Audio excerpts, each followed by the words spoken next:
This lo-fi girl gotta shut up.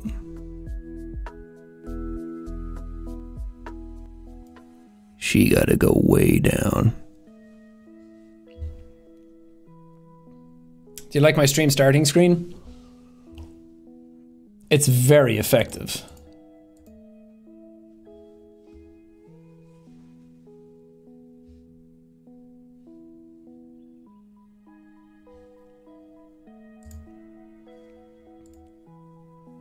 Hello. How y'all doing? How do I stream again? I had to like update OBS and everything, and I didn't know if it would actually work because a lot of the stuff changed for it. But yeah, hello, hi, everyone.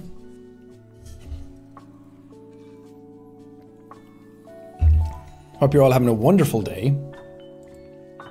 What time is it in other parts of the world right now? It's like 10 AM Pacific time.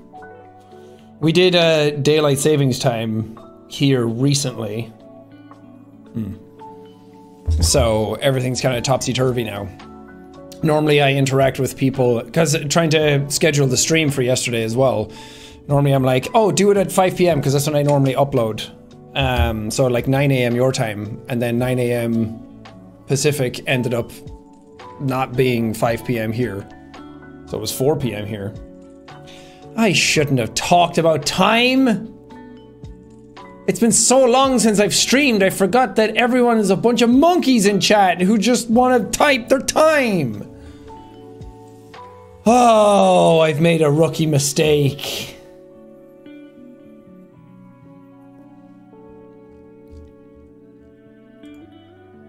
Anyway, give it a bit for everyone to jump in.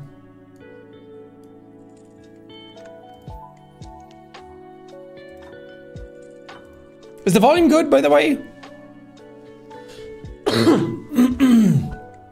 As you can see, I still have a nasty cough.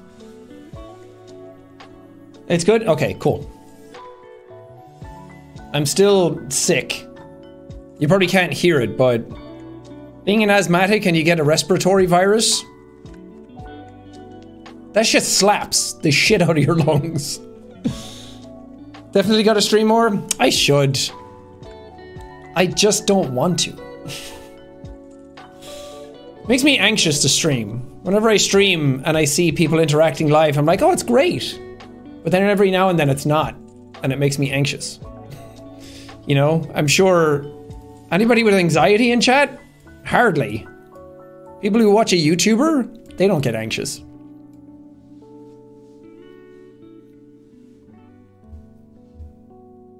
Voice and video has a bit of a gap. Yeah, because it's a DSLR camera and I don't test this shit. And if it has a tiny gap, it's not that noticeable and who cares? Anxiety and asthma. Double threat, double jeopardy right there. Same. ADHD, asthma, IBS, among other bowel issues. Health-based anxiety. What else we got? I got the whole shebang. Rocking a whole bunch of nonsense up in my body. Too powerful. Did you do the editing on the iris? I'll talk about all of that in a minute.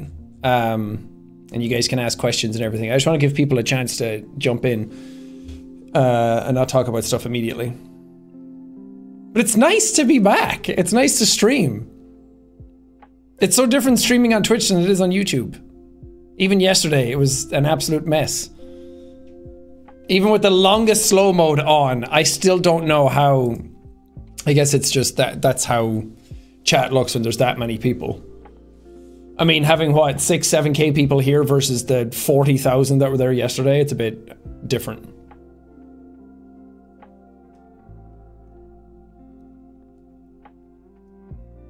We don't talk about the pipes. You only don't talk about the pipes because you hate the pipes, because you're bad at the pipes. What's up, Dan? Dan, how far are you into Persona 5 now? Have you played 50 hours and got 10% through the game? I tried playing Persona 5 years ago when it came out on PS4, and I remember spending 24 hours in the game. I didn't just sit there for 24 hours. I remember checking the time and it said I had like 23 to 25 hours played. 34 hours in, beat the second boss. Yeah. That's kind of where I got to. I was 24 hours into the game. I was about to take on the second boss. And then I was like, how many of them are in the game? And I looked it up and I can't remember how many there are now. And I was like, no. I go back to work in like a week, or it was like 3 days. I had taken time off for Christmas at the time. I was like, I'll finally play Persona 5. And it was just way too long. It's a great game, don't get me wrong, but I'm not a teenager with infinite time anymore. And I tried playing it again recently because it came out on PC and Xbox and everything, and I got it on my PC and I was trying to play it there, and I got past the first boss and I was like, I can't. I think what gets me with that game is, and this is probably why people love it, is that the pacing for me is a bit all over the place. It's like, if you want to play it properly, there's no proper way to play it, but if you want to do like, you get all like the social links, or you get all the materials and all the charisma up and all that kind of stuff, then it's like, okay, you spend a whole bunch of time doing that and talking to your friends and getting your social links up and increasing your personas and everything, and then that takes such a crazy amount of time, and then you get into the dungeon and then it's like, okay, finally, here we are, dungeon time, let's do it all at once. And then I do it all at once, and it takes me so many hours to get through it, to get everything, because of course I'm going to get everything. And then I beat it, and then it's just all back into all social stuff again. I think the way I need to play it is to go back and forth between the two areas more, to kind of keep my brain going. Because otherwise I just get too much into one and then too much into the other, and I'm like, I kind of miss just walking around Tokyo. I'm like, I kind of miss fighting things. Really, I'm the problem. The game is amazing. The game is one of the most stylish games I've ever played. And I'm just... yeah. Dan, you get it. You're playing it right now. But that's just the aim of the game. That's just the way they are. They just have so much in them. And to be fair, for the price you pay for games these days, you're getting 100 hours out of it. Probably more with the Royal Edition. Wheelie Bin, thanks for the subs. Oh, thanks for the subs. I haven't said that in a while. How's Gab? She's great. She's chilling. Getting ready to record, actually, I think. If I finish it by Christmas, I'll take that as a win. Good luck, Dan. I don't think you will, but you will have completely ruined your career in becoming an anime-only streamer. And everyone will be like, remember when Dan played other games? He's been playing Persona for like 4 years now. Bring back the Sam plushies? No. They had their time. If you didn't get a Jumbo Sam plushie, then you weren't a real fan. Don't you remember the tweets? No, they were comments, not tweets. They were made by a different company way back in the day. I'm not with that company anymore. Haven't been for a very long time. It didn't end well. And now I don't really do merch in general anymore. I'd rather focus on the coffee and cloak. I don't want to have like another thing that I'm making that is taking up so much time, and I have to promote, and there's so many other things to promote and brand deals to do and everything. It's too much. It's too many things. And I also just don't want more things for you guys to have to buy. A lot of merch just feels like, here's merch because I need to have something else going on outside my channel. And it's usually not something that's that amazing. Cloak I fully get behind, and coffee, because those are like, I have such a huge hand in those, and I'm in on them like all the time, and they take up a bunch of my time, and I really love crafting the stuff with them. But I don't want to have another merch thing alongside that.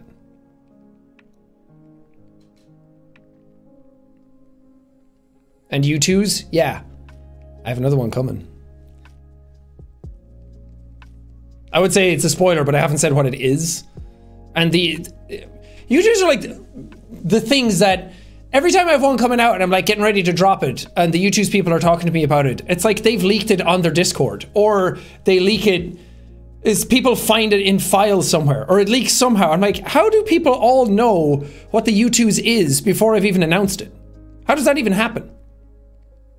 So I'll just say I'm doing a new one and not say what it is, and that'll be the surprise.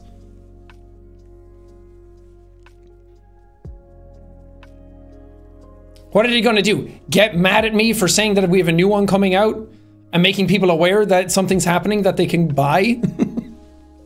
Oh no! Your coffee is the... and it was asterisked out, so I'm just gonna take that as an absolute win.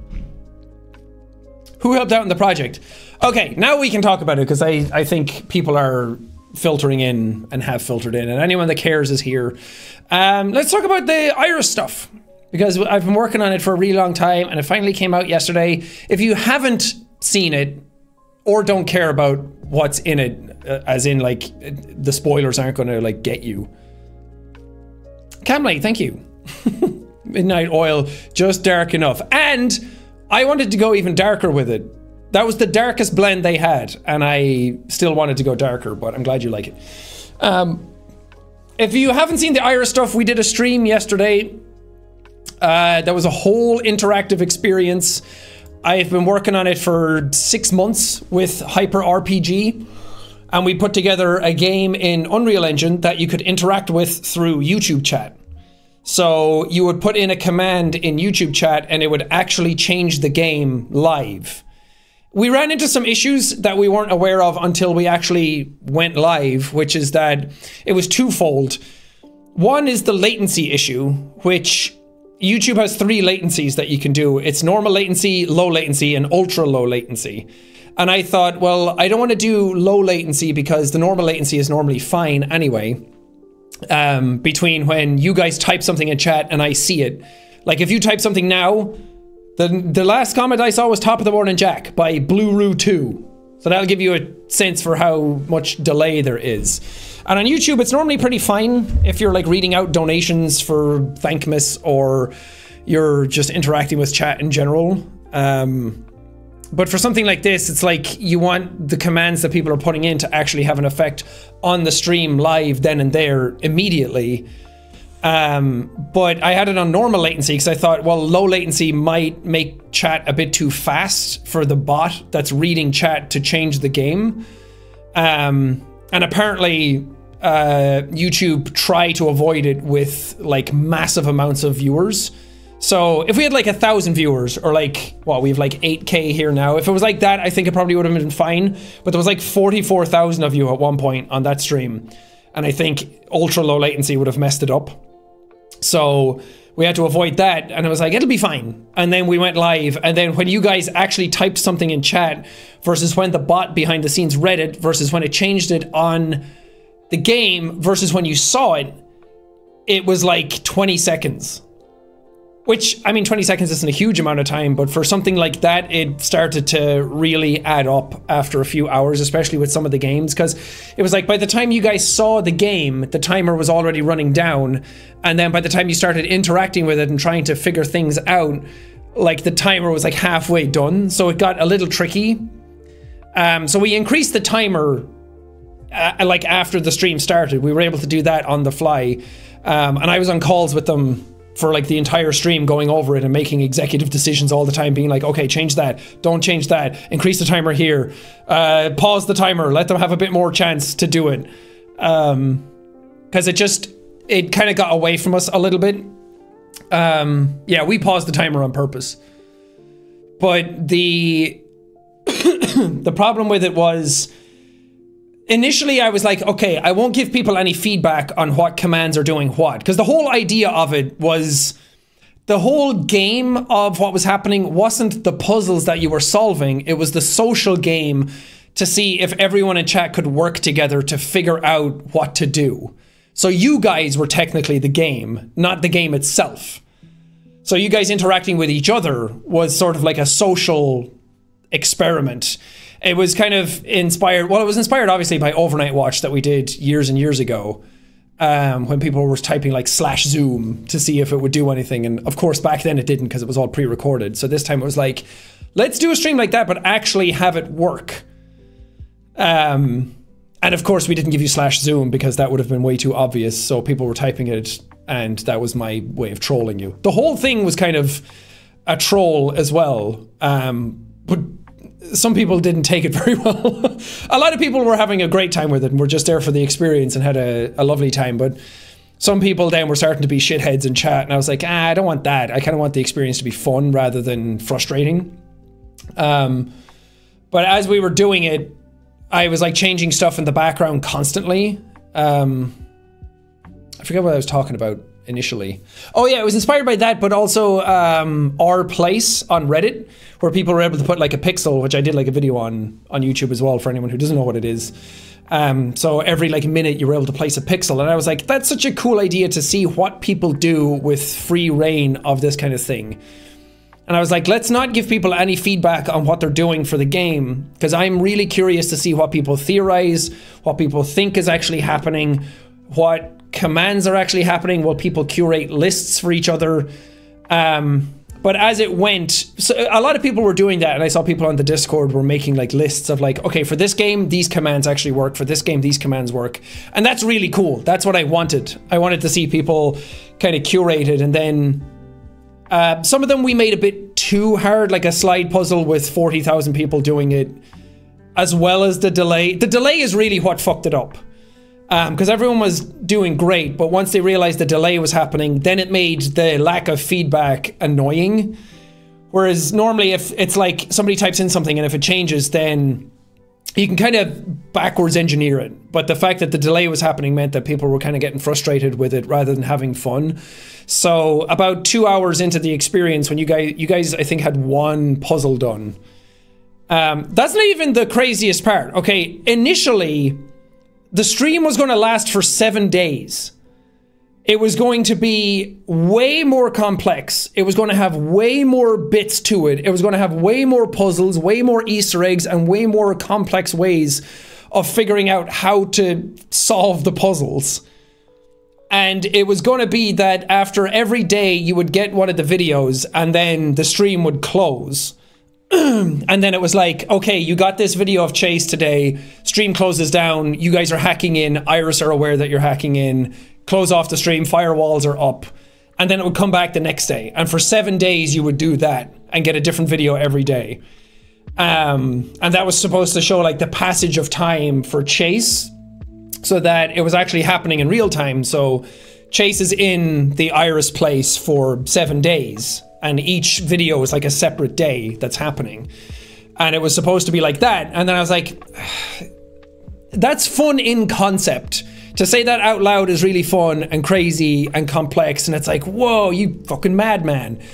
But when we were thinking about it, it's like, that's just going to get annoying. After like day 2 or 3, people are going to get really annoyed and bored. And it's not going to be happening fast enough. And the video is just... It wouldn't really matter what the videos are, unless it's like hour-long videos. It just wouldn't have been satisfying enough for people. So then we settled on 3 days, and we still didn't even do that. It was the one you guys actually played, the finalized version of it, was supposed to be 3 days until we were 2 hours into the stream, and I was like, okay, that's not going to work. So it was going to be day 1, you would do it however far you got. Because we didn't know how far people would get. It was either going to be you solve everything in an hour, or you don't solve anything the first day. And it could have been anything in between that. And I got really worried, wondering how that was going to be. Because then if you do all one day and you get like 6 of there was 8 videos total. And if you get 6 of those, then it's not worth coming back the next day for 2. Especially since the last 2 were like the finale, and the one before was just a setup for the finale. So... as we were live and seeing how people were interacting with it and seeing what people were responding to and seeing sort of the different... It was like 2 hours in, I was like, all right, how are people enjoying it? And then some people were having a great time, and then others were getting a little frustrated with it, and then the lag was getting to us, and we couldn't really change stuff on the fly. I would have had to close down the stream and start it back up again, and then we didn't know if that would work. So I thought, let's just kind of like speed things up. Because the other aspect of it, there was two things that were killing us as we were live that we didn't know until we went live, was the lag with how much you guys inputted stuff versus how much it was actually affecting the game. But then the second thing was automod on YouTube was killing so many comments all the time. Like, when you guys started the game, a lot of you were guessing letters for the password at the start to hack into the computer, which was great, because we made that one obvious. Like, there's a password, you either guess all the word or you guess letter by letter. That was fairly obvious what to do, so you guys got it pretty quick. But you started guessing letters like /A/B/C, and it was going to work as if 20... How many letters are there in the alphabet? 26, 27? Oh God, this is not knowledge you need to know day by day. But let's say 26, yeah. Let's say 26 people guessed A to Z, back to back, one after another. It would have typed out the password immediately. Well, not really, because it was H-E-R-E, so you would have had to guess E again. But it would have typed it out pretty quick. But Automod was flagging all of the like /A/R as like spam. Because I guess why would you type that in chat normally? So it started to like cancel out everyone's comments. You guys couldn't see it because that's how Automod works. It's the same on YouTube comments. If you type a comment, you never get to know if it's hidden or if it's not. So there was so many comments coming in that we were just, me and the mods were looking at it, and it was just like, you can show the comment or hide the comment, and it was just back to back, just streaming amounts of comments of people being cancelled out by the Automod, and we were like, great, didn't think about that. I think Cami brought it up in the Discord like 10 minutes before we went live, and I was like, right, I didn't think about that. And I went into my settings and I was like, I can't figure out, because the other solution was to turn it off, but then you get like slurs allowed, I guess, or at least a lot more words that shouldn't be allowed. So it's like, we just have to guess and see. So we were like clicking show on all the comments that were coming through, hoping that the AI would learn and the machine would learn eventually to be like, okay, this is fine, we can let them through. And some of them got through. So some of you were actually interfacing with the password and actually putting in the letters. That wasn't us. Sometimes it would, like, I think the very first one, because we had to restart the game behind the scenes, we had to type in a couple of the letters in the beginning because we saw them come in, but the system wasn't registering them. And then it started to register them afterwards. So we gave you a couple of them, but you guys had already guessed them. So we didn't like give you anything that wouldn't have shown up anyway. And then once you got into the game and it was like words like /zoom or /A1 or C3, it seemed to be fine with those. So it was only a problem for the password ones. And even then you guys still got through it fairly decently, but that's why we paused the timer sometimes, because it was like, it should be working, but it didn't. And that was one of those things that we didn't know until the system was live. And then it's like, it works technically, it's just a little more tedious than we expected. So we weren't going to take down the stream or the game or anything like that. We did have fail safes if like the internet went out or something. Sadly, OBS crashed.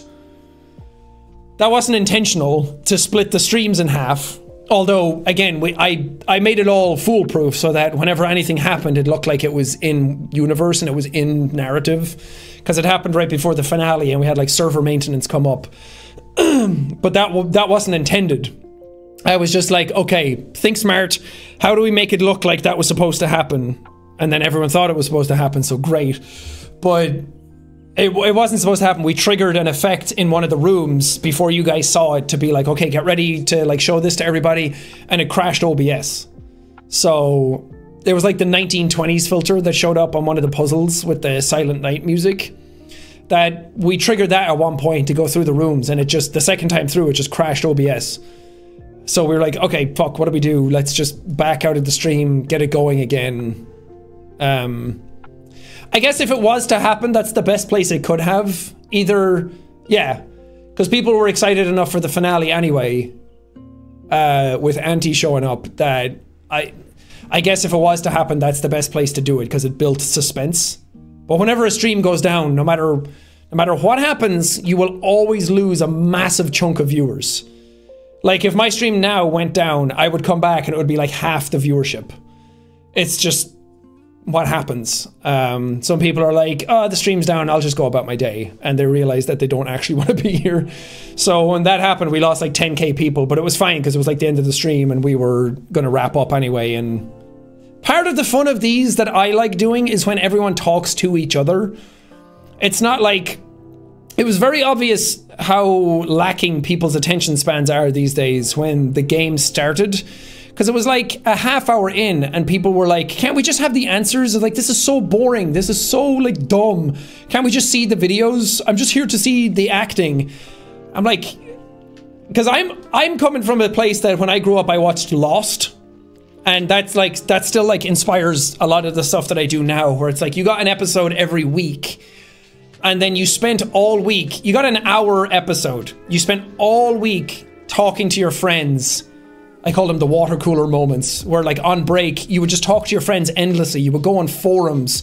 There was no like Twitter and stuff back then. So you would just go to forums to see what other people were saying. And like the Lostpedia forums or whatever, you would go there to like look at theories that people were saying about what was happening and what was going on. And everyone was coming up with so many great things. And the longer people were left with it, the better the theories got. And then you would have a whole season end and then it would be like a year before the next one and everyone would do the same thing all over again for like 10 years of doing that. And then some people couldn't even last a half hour in that stream.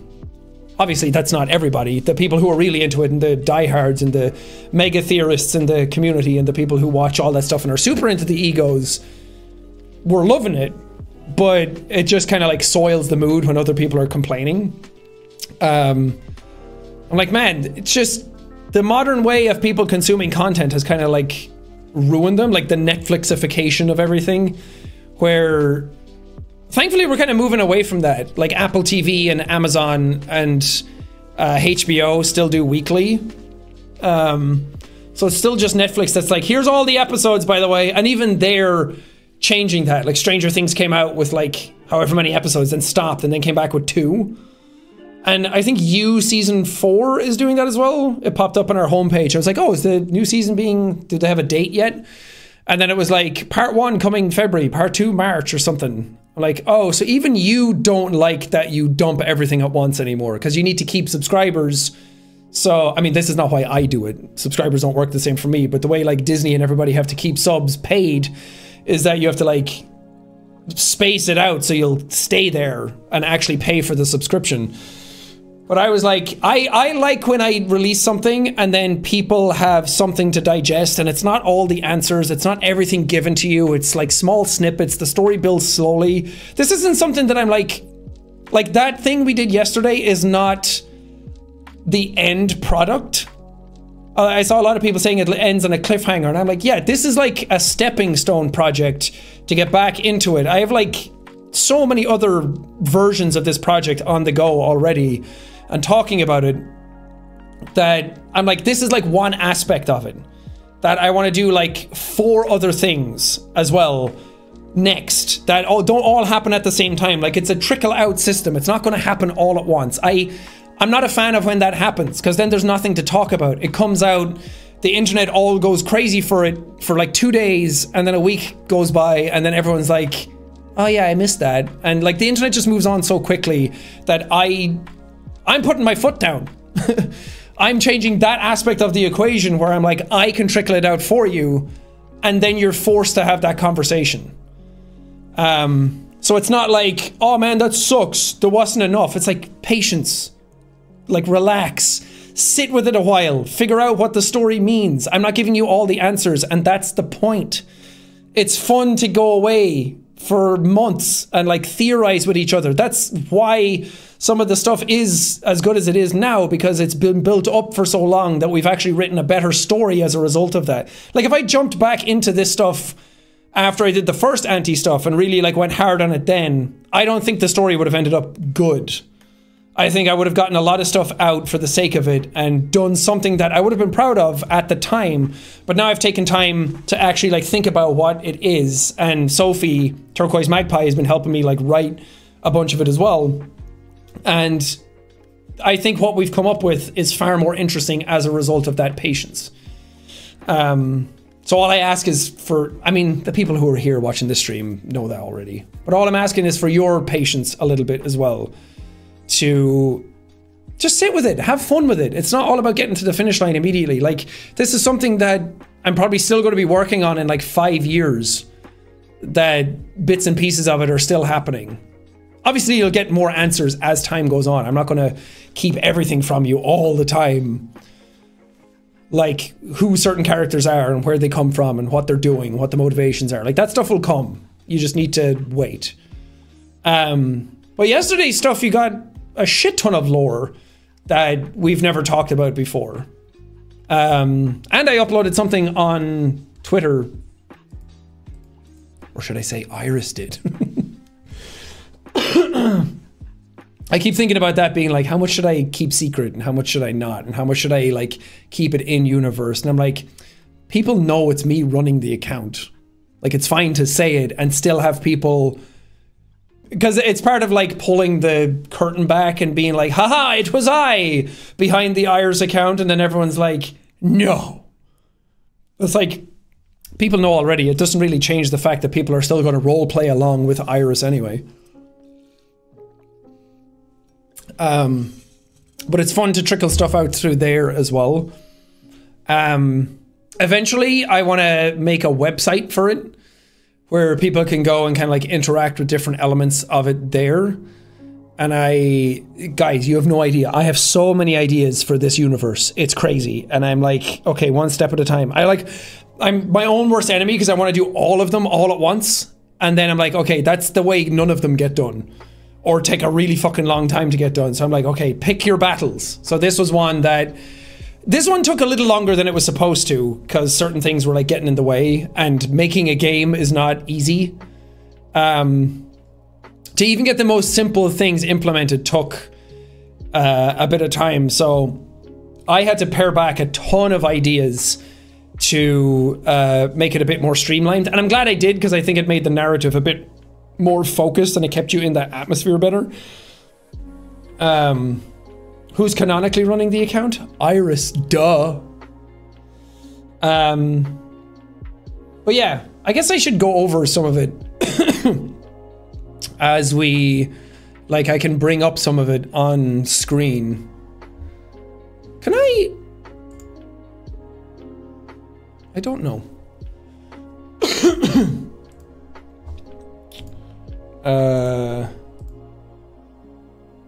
Ho-ho!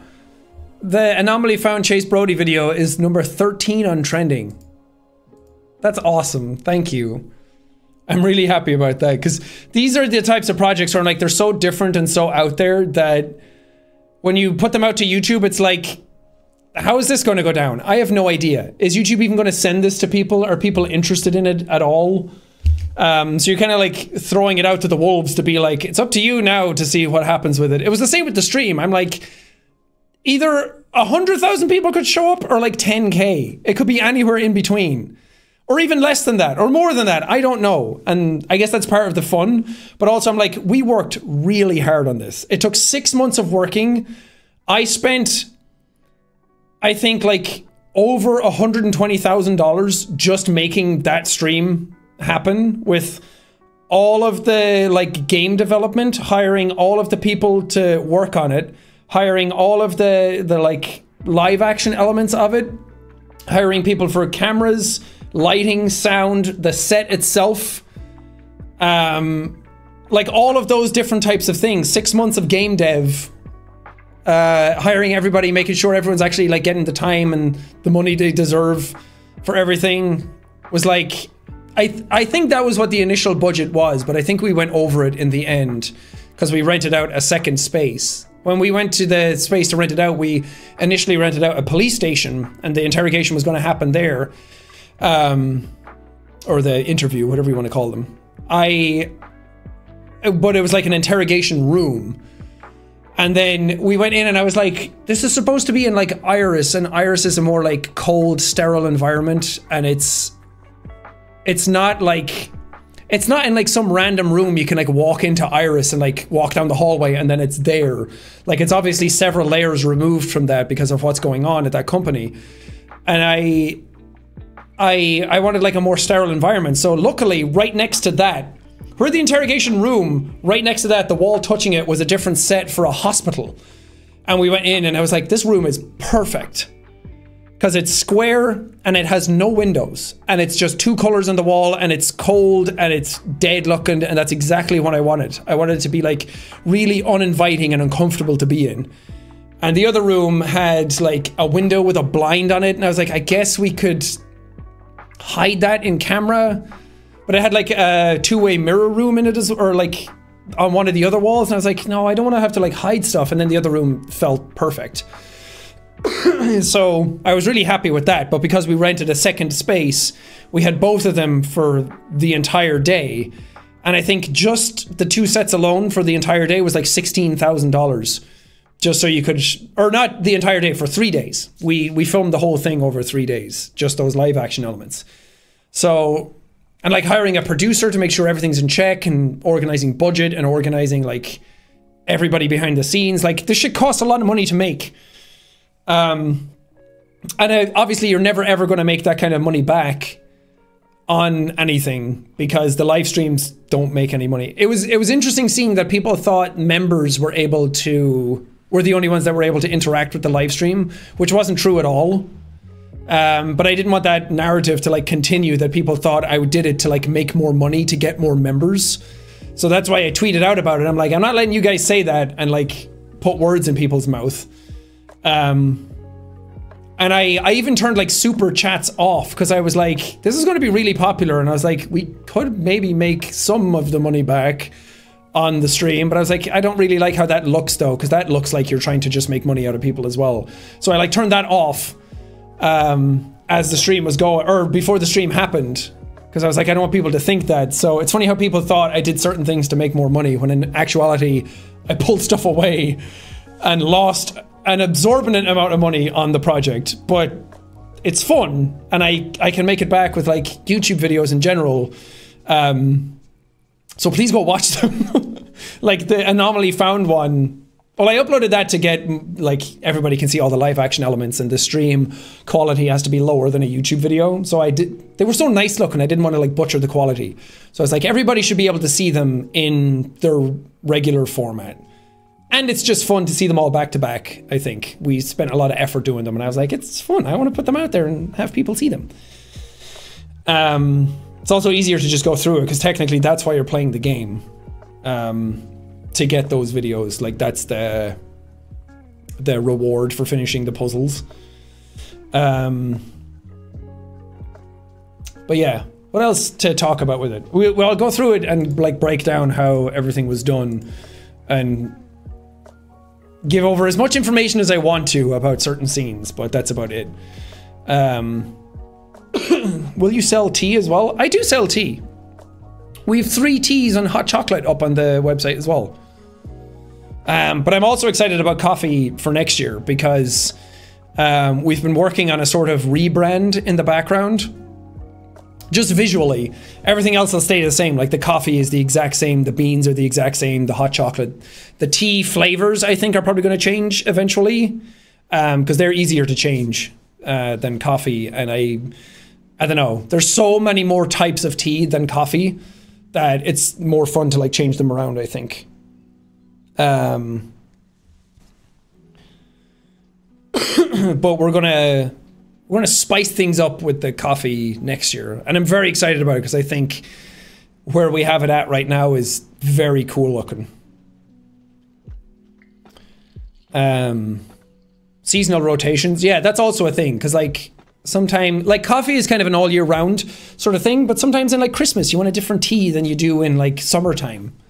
You don't want like a really heavy tea, like a winter tea, when you want like a summery, fruity kind of tea. It's also just an excuse to try out more teas. Tell Aaron about Aaron and ours. Oh yeah.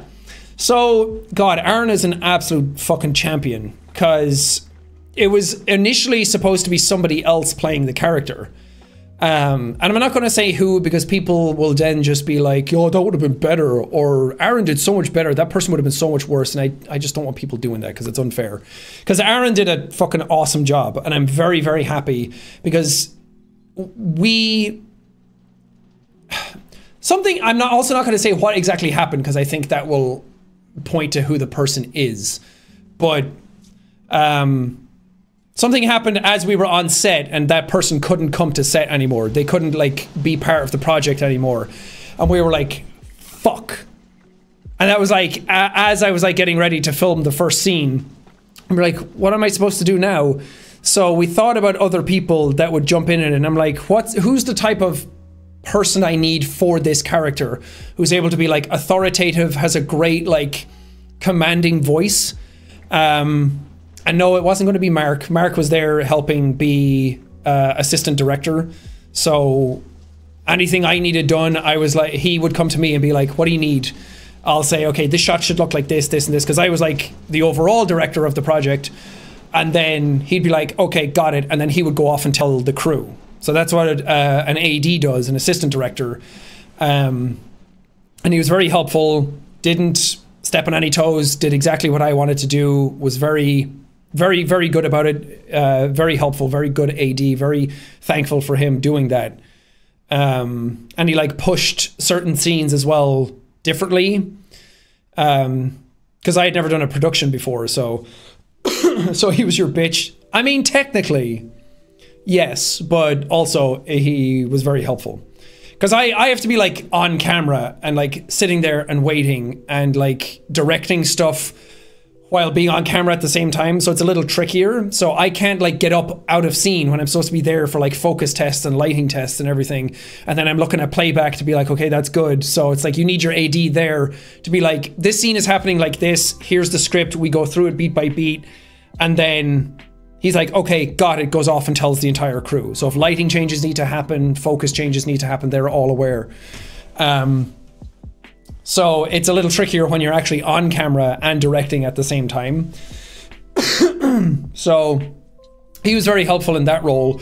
But also because Mark and I have our own universes for things separate, we both agreed that we shouldn't have him show up on camera, because then people will just connect the universes together, which is not the intent, because they're not connected together at all.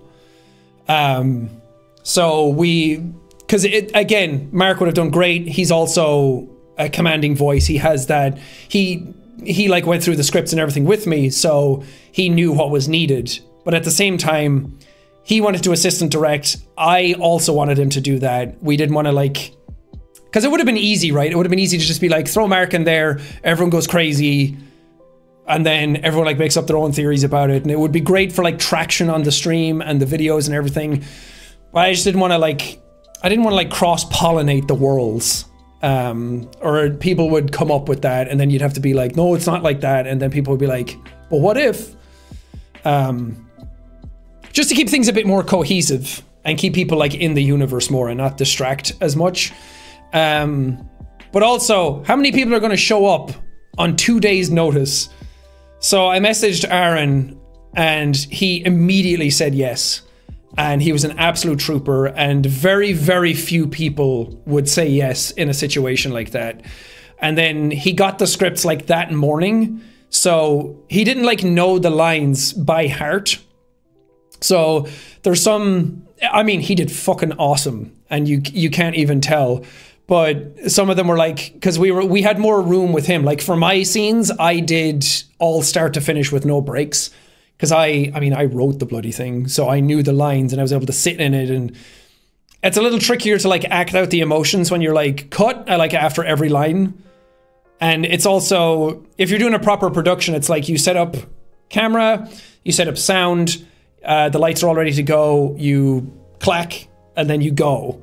But then if something goes wrong, you fuck up your line or something, it's like you either keep rolling with it or you reset, and then you have to do all of that again. So sometimes it would be like, okay, let's do another one. And then you would reset, and it would take like 5 minutes just to start a new one. So it's like you want to stay in the zone as much as you can. But for Aaron's lines, we had more room because it was cutting back to him a lot more. Because for the Chase one, I was like, it should hang on Chase more because he's the focal point. He's the emotional center of all of this.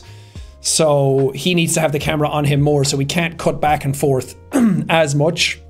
And I wanted people to like stay in the moment more and like be locked in. And then when stuff gets a little crazy with like the flashing lights, and him like getting disoriented, like that's when you start moving the camera around more and getting a bit wackier with it to like reflect the sort of frame of mind.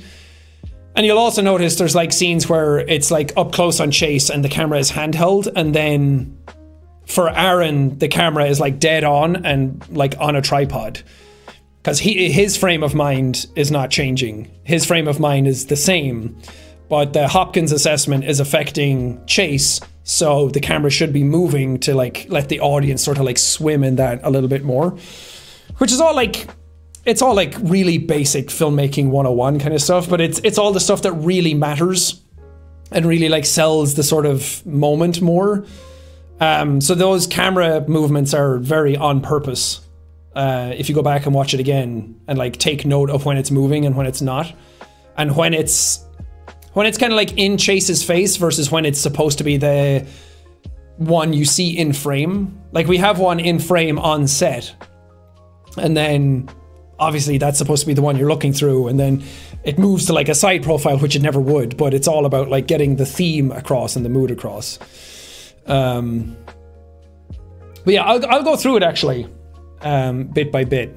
But yeah, very, very happy Aaron took part in it. I'm proud of him, first of all, because he did an amazing job, but I'm so unbelievably grateful to him for being in it on such short notice and like really playing ball with us as well. Like not just showing up and being like, we're here again with Chase Brody, like getting shit done and then going home. Like he was into it as well and he had fun. But also Aaron and I get along so well, and we both have the exact same sense of humor, and our ADHD is a mirror image of one another. So we would sit there between scenes when they were like getting cameras ready, and we would be popping jokes to each other and making each other laugh, and then they'd be like, okay, you guys ready? And I'd be like, haha, yep, and then just go straight into like acting mode. And it was really funny, but goddamn. But also really happy for Mark helping out, really grateful to him for doing that as well. Because again, I had also never done productions before, so he was also there because he's done a bunch of them by now. And this was like a smaller production, so he was there. Like, don't be afraid to like ask for things, because that's me to a T. I'll be on set and it's my project and I'm paying everyone to be there and we have 3 days to do it, but I'll still be like, whatever you guys want, because I hate making people do things. Like, I want the light to be like that, and then the guy has to go and take it down over there and then put it up over here, and I'm like, I'm so sorry, I'm bothering you so much. But I like got into the zone and I was like, no, it's my project. I want it to be good. I want it to be well done. And Mark was like, yeah, just ask for whatever you want. And I was like, gotcha. And then I did, and it worked out really well. But also Ethan was there. Ethan was on camera and he did a phenomenal job as well. Not only did he do exactly what I wanted and like brought my vision to life, but he also came up with some like good ideas himself on the spot that made it even better. So I'm really proud of him for doing that, and he fucking killed it as well. He also, the fucking sweetest ever.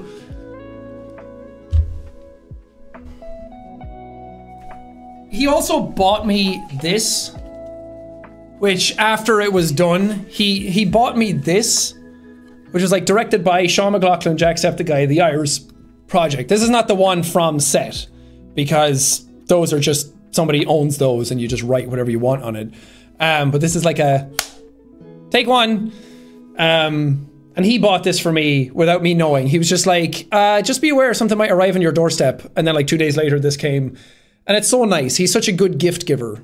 And I'm so unbelievably happy that he got me this, because I wouldn't have thought to get something like this for myself. And I really wanted something to commemorate the project for myself. So now I get to have this in the background all the time, and I'm so fucking happy about it.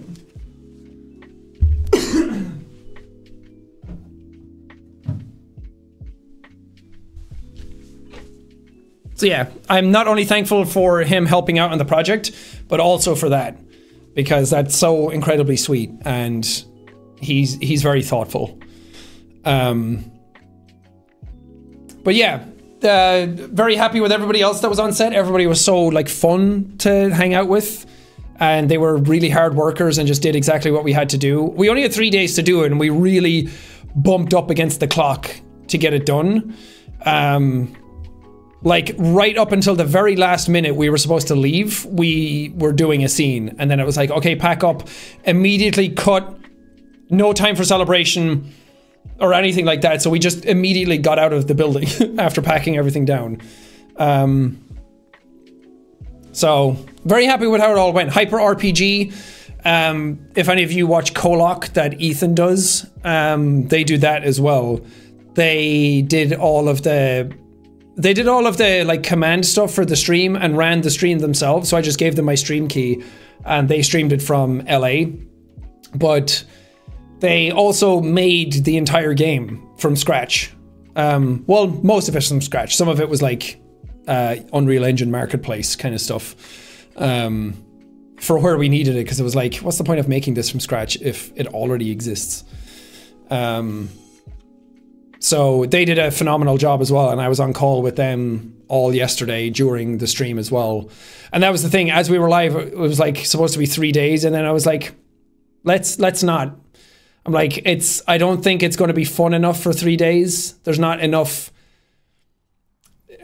I don't know, it felt like there wasn't enough in it for 3 days. The mega theorists would have loved it, but I think for casual viewers, I'm like, I just want it to be fun, not annoying. And we didn't know that until we were doing it as well, and we got a better sense for the pace of it. And I was like, it's actually better if we get the videos out faster than just having it all take place over 3 days just because we said so. What about the turtle? The turtle was an Easter egg that Sophie came up with. To just have him walking around in there. So it was really fun. And then one of the puzzles, there were a couple of things that went wrong. The slide puzzle solved itself. We don't know why. That's game dev. We were testing the game like 3 weeks ago, and the mods were like, whoa. The mods were getting in and testing it out. So if any of the mods were pretending they didn't know what was going on, they're fucking filthy liars. They knew exactly what was going on. They saw the whole thing before it actually happened. Dirty bastards. So they, well, I'm very thankful they did, because they were bug testing the game for like 3 weeks leading up to it. And they were like trying out all the commands and like spamming chat to see what worked and what didn't. And it was, some of it just broke a lot. Like the camera wouldn't move, or the screen would go blank, or Unreal Engine like assets would just be shown. The camera would go way back and you would see it was just an Unreal Engine level. The Unreal Engine like light nodes would show up, so you'd see like behind the scenes a lot. And then just Hyper RPG worked their asses off and really like crushed the troubleshooting on it and made it work really well. But the slide puzzle, like even we tested it 2 days ago, or 2 days before yesterday, and some things like went a little bit wrong. Nothing that we couldn't fix, but it was like some assets would like show up wrong, like 2 like camera nodes. And then I was like, why are those there? We don't know, get rid of them immediately. And it's fine. And it would have been fine if it happened, because people understand that things go wrong and nothing's going to be perfect unless it's all pre-recorded. But the slide puzzle solving itself wasn't supposed to happen. And we don't know why it did. We just cut to it and you guys went like zoomed in on the slide puzzle and we were like, why? And I was like, the turtle did it! Move to the next scene. So it was supposed to be that you had to solve every single room to get the puzzles, or to get the videos from the puzzles. But as we were playing it, because the chat lag was kicking in, it was like, okay, that slide puzzle is never ever going to be solved unless there's only like 100 people in chat. Because the mods solved a lot of them.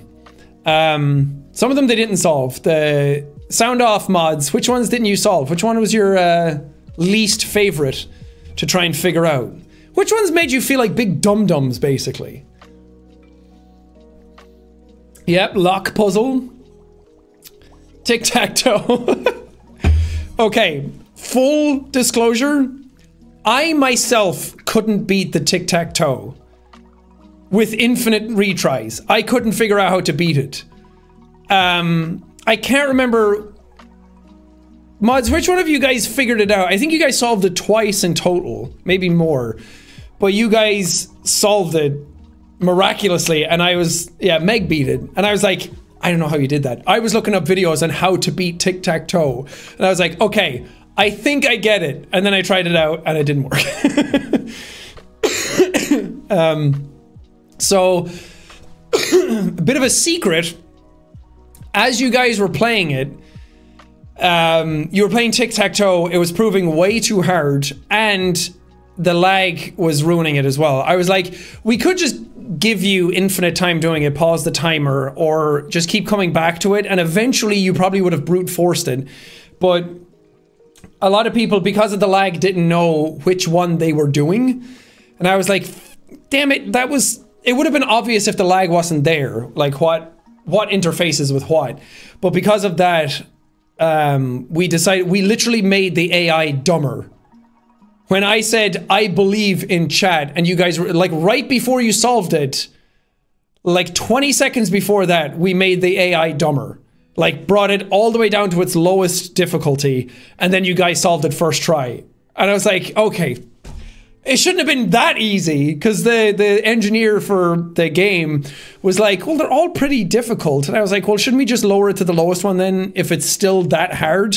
And we were like, yeah, I guess so. And then you guys solved it immediately. And I was like, I thought it was supposed to be difficult. But it made it more fun because, again, it's more about the experience. You guys knew how to play it. And again, that was what the game was. The game was like trying to see if, A, how long it would take you to figure out that you were playing a game. And it took like a good 20 minutes before people even started trying commands. So I was like, okay, cool. And then what the commands were took a little longer. So that was like the trickle effect that I was hoping for. That was like the game itself, not the solving of the puzzles.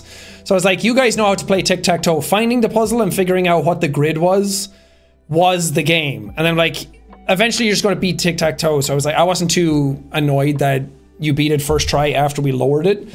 And it was the same with the password ones. I was like, once you guys knew what the word was, we would like pause the timer to be like, just solve it. Because it's just not that fun if you know what it is and then the game is kind of like fighting back against you. No one likes that. So there was a lot of stuff like that we were changing on the fly and letting you repeat certain puzzles, like doing the password ones multiple times and the rat in the maze. Because we were like, everyone knows how to play rat in the maze. It's more fun than some of the others because chat is way more coordinated on it. So I was like, let them solve that one like twice instead of having to go to the pipes and the lock. The code for the lock was 1405, by the way. And a lot of you got it. And a lot of people knew why, because the QR code that was on the box linked to the Iris Twitter, which I put out a coded sort of message that wasn't that coded. It was pretty obvious. But it was like just to kind of like go down the rabbit hole a little bit. So people figured that out, but again, the lag made it impossible for anybody to either get through to each other, but also to put in the right numbers. So that, and then the pipes. The pipes proved harder than we expected it to. Because I knew it would take a while. Because again, it wasn't like bad design to be like, oh shit, like we should have made that a little differently. I made it intentionally obtuse because they came back to me and they were like, should there be feedback for when people put in something to let them know what is actually happening? And I was like, no. I want it to be chaotic. I want it to go absolutely wrong. I was like, if people solve nothing, great. But as the game played out, it didn't really go as intended.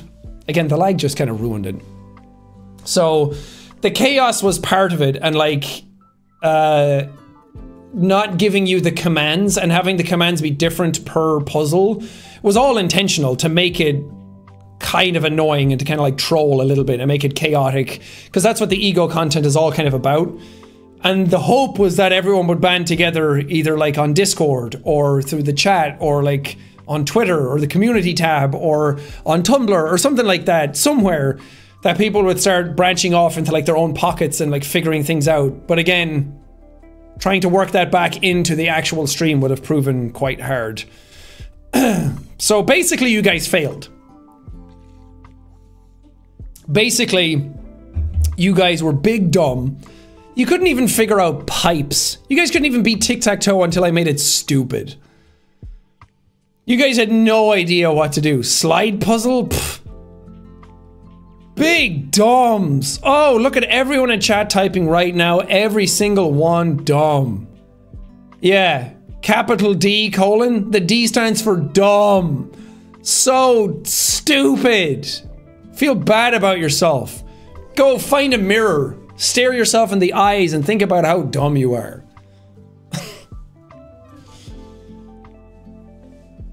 Look, I couldn't solve tic-tac-toe either on my own, but there was 40,000 of you and you couldn't even beat it. Why were you even in the bathroom doing tic-tac-toe next to a urinal? You're fucking weird. Stinky dumb weirdos. Why? Why were you in the boiler room? Why were you downstairs? What even was that? You guys are weird.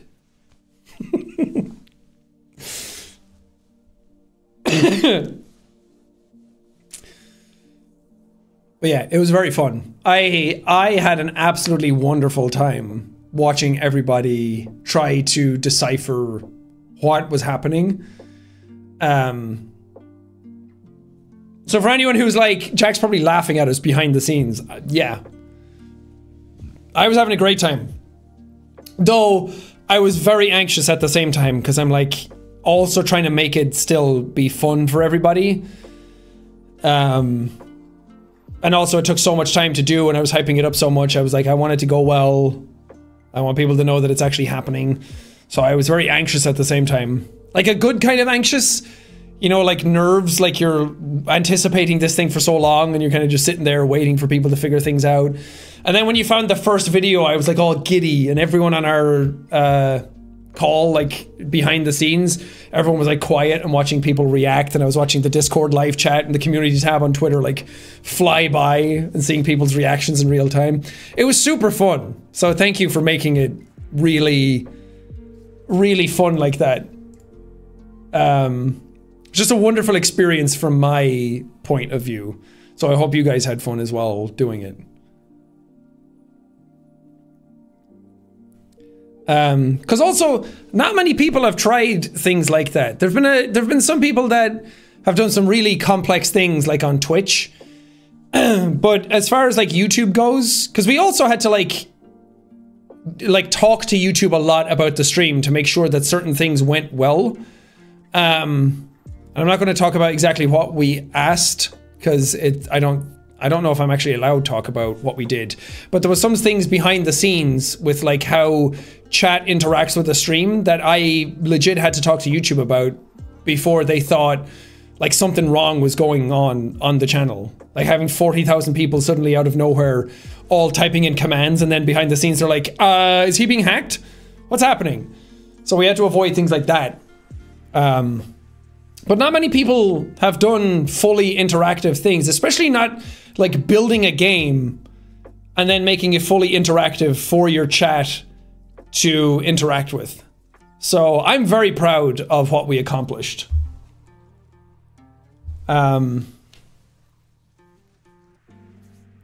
was the room with the generator in it with the lasers thing?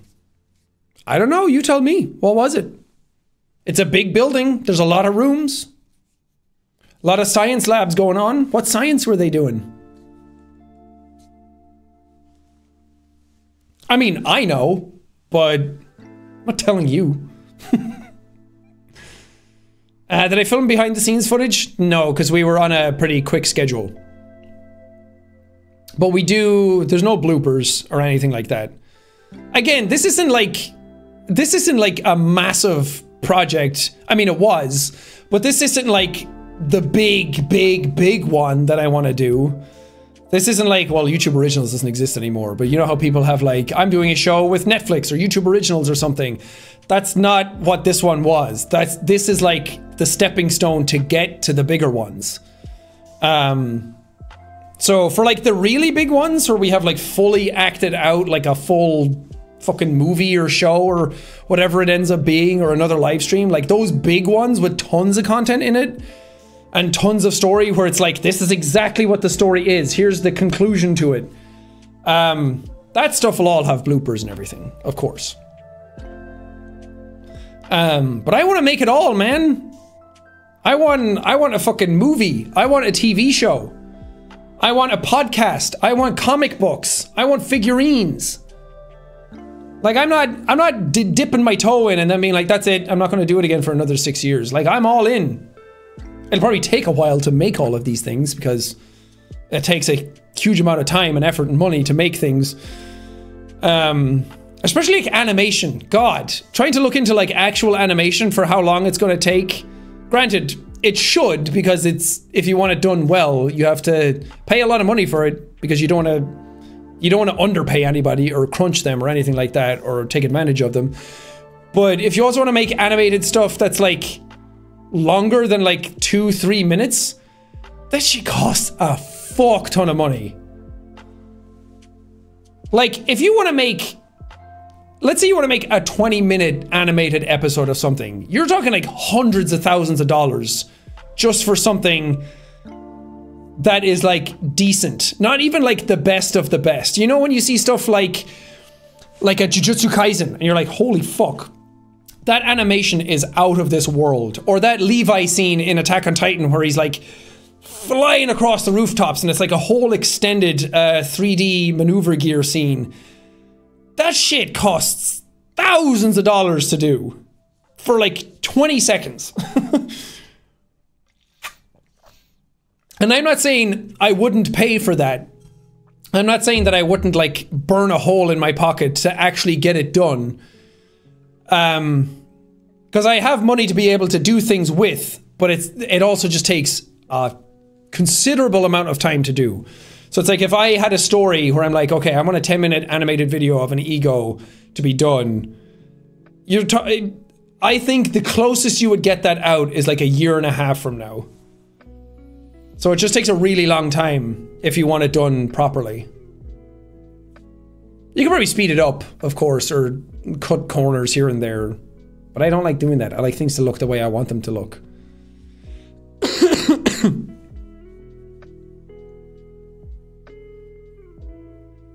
Am I going to make a choose your own adventure style game?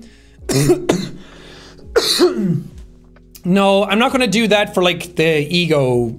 I'm like a big project like that. I know everyone asks because that's what's that's what Mark's one is. I know everyone thinks that, oh, Jack's probably going to do one as well, but no. It would just feel too similar, and I have like certain stories in my head that I want to tell, and I feel like a choose your own adventure doesn't get that point across. I don't know, I have a very like specific type of story that I want to tell, and having a choose your own adventure means that you have to deviate from that story some way or another. You can come back to it for the conclusion, but I don't want to deviate from my story too much. We talked about having a choose your own thing for the game that we did and like working that into it, but I mean, technically you were choosing your own thing. But when I say that, I mean like if I ever do like a TV show or a movie style thing for this world and universe, that won't be a choose your own adventure. But it doesn't mean like a one-off video can't have it, you know? I guess it's not a one-off video if it's choose your own whatever. But like one of the more, one of the smaller parts of the story, one of the smaller like rungs of the ladder. I don't know. It's hard to say like, no, I'll never do this, because then some idea comes up and it's like, actually that works perfectly for that. And then you just roll with it. So fuck it, everything's on the table. I'll just say there's no plans to make one of those now. But yeah, let's watch The Thing, shall we? Actually, I just have the video. I can just play that and make it like full screen.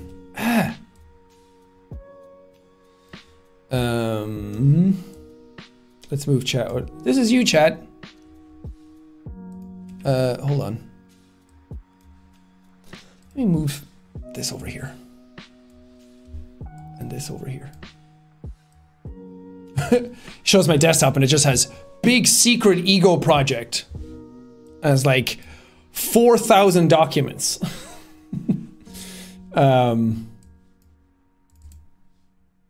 Oh, full screen. Whatever, it doesn't fucking matter. That's you, chat. There you are, right there. This is what I'm saying right now. So if you type something in chat and you see it go by on the screen, that's your delay. Hi, Mom.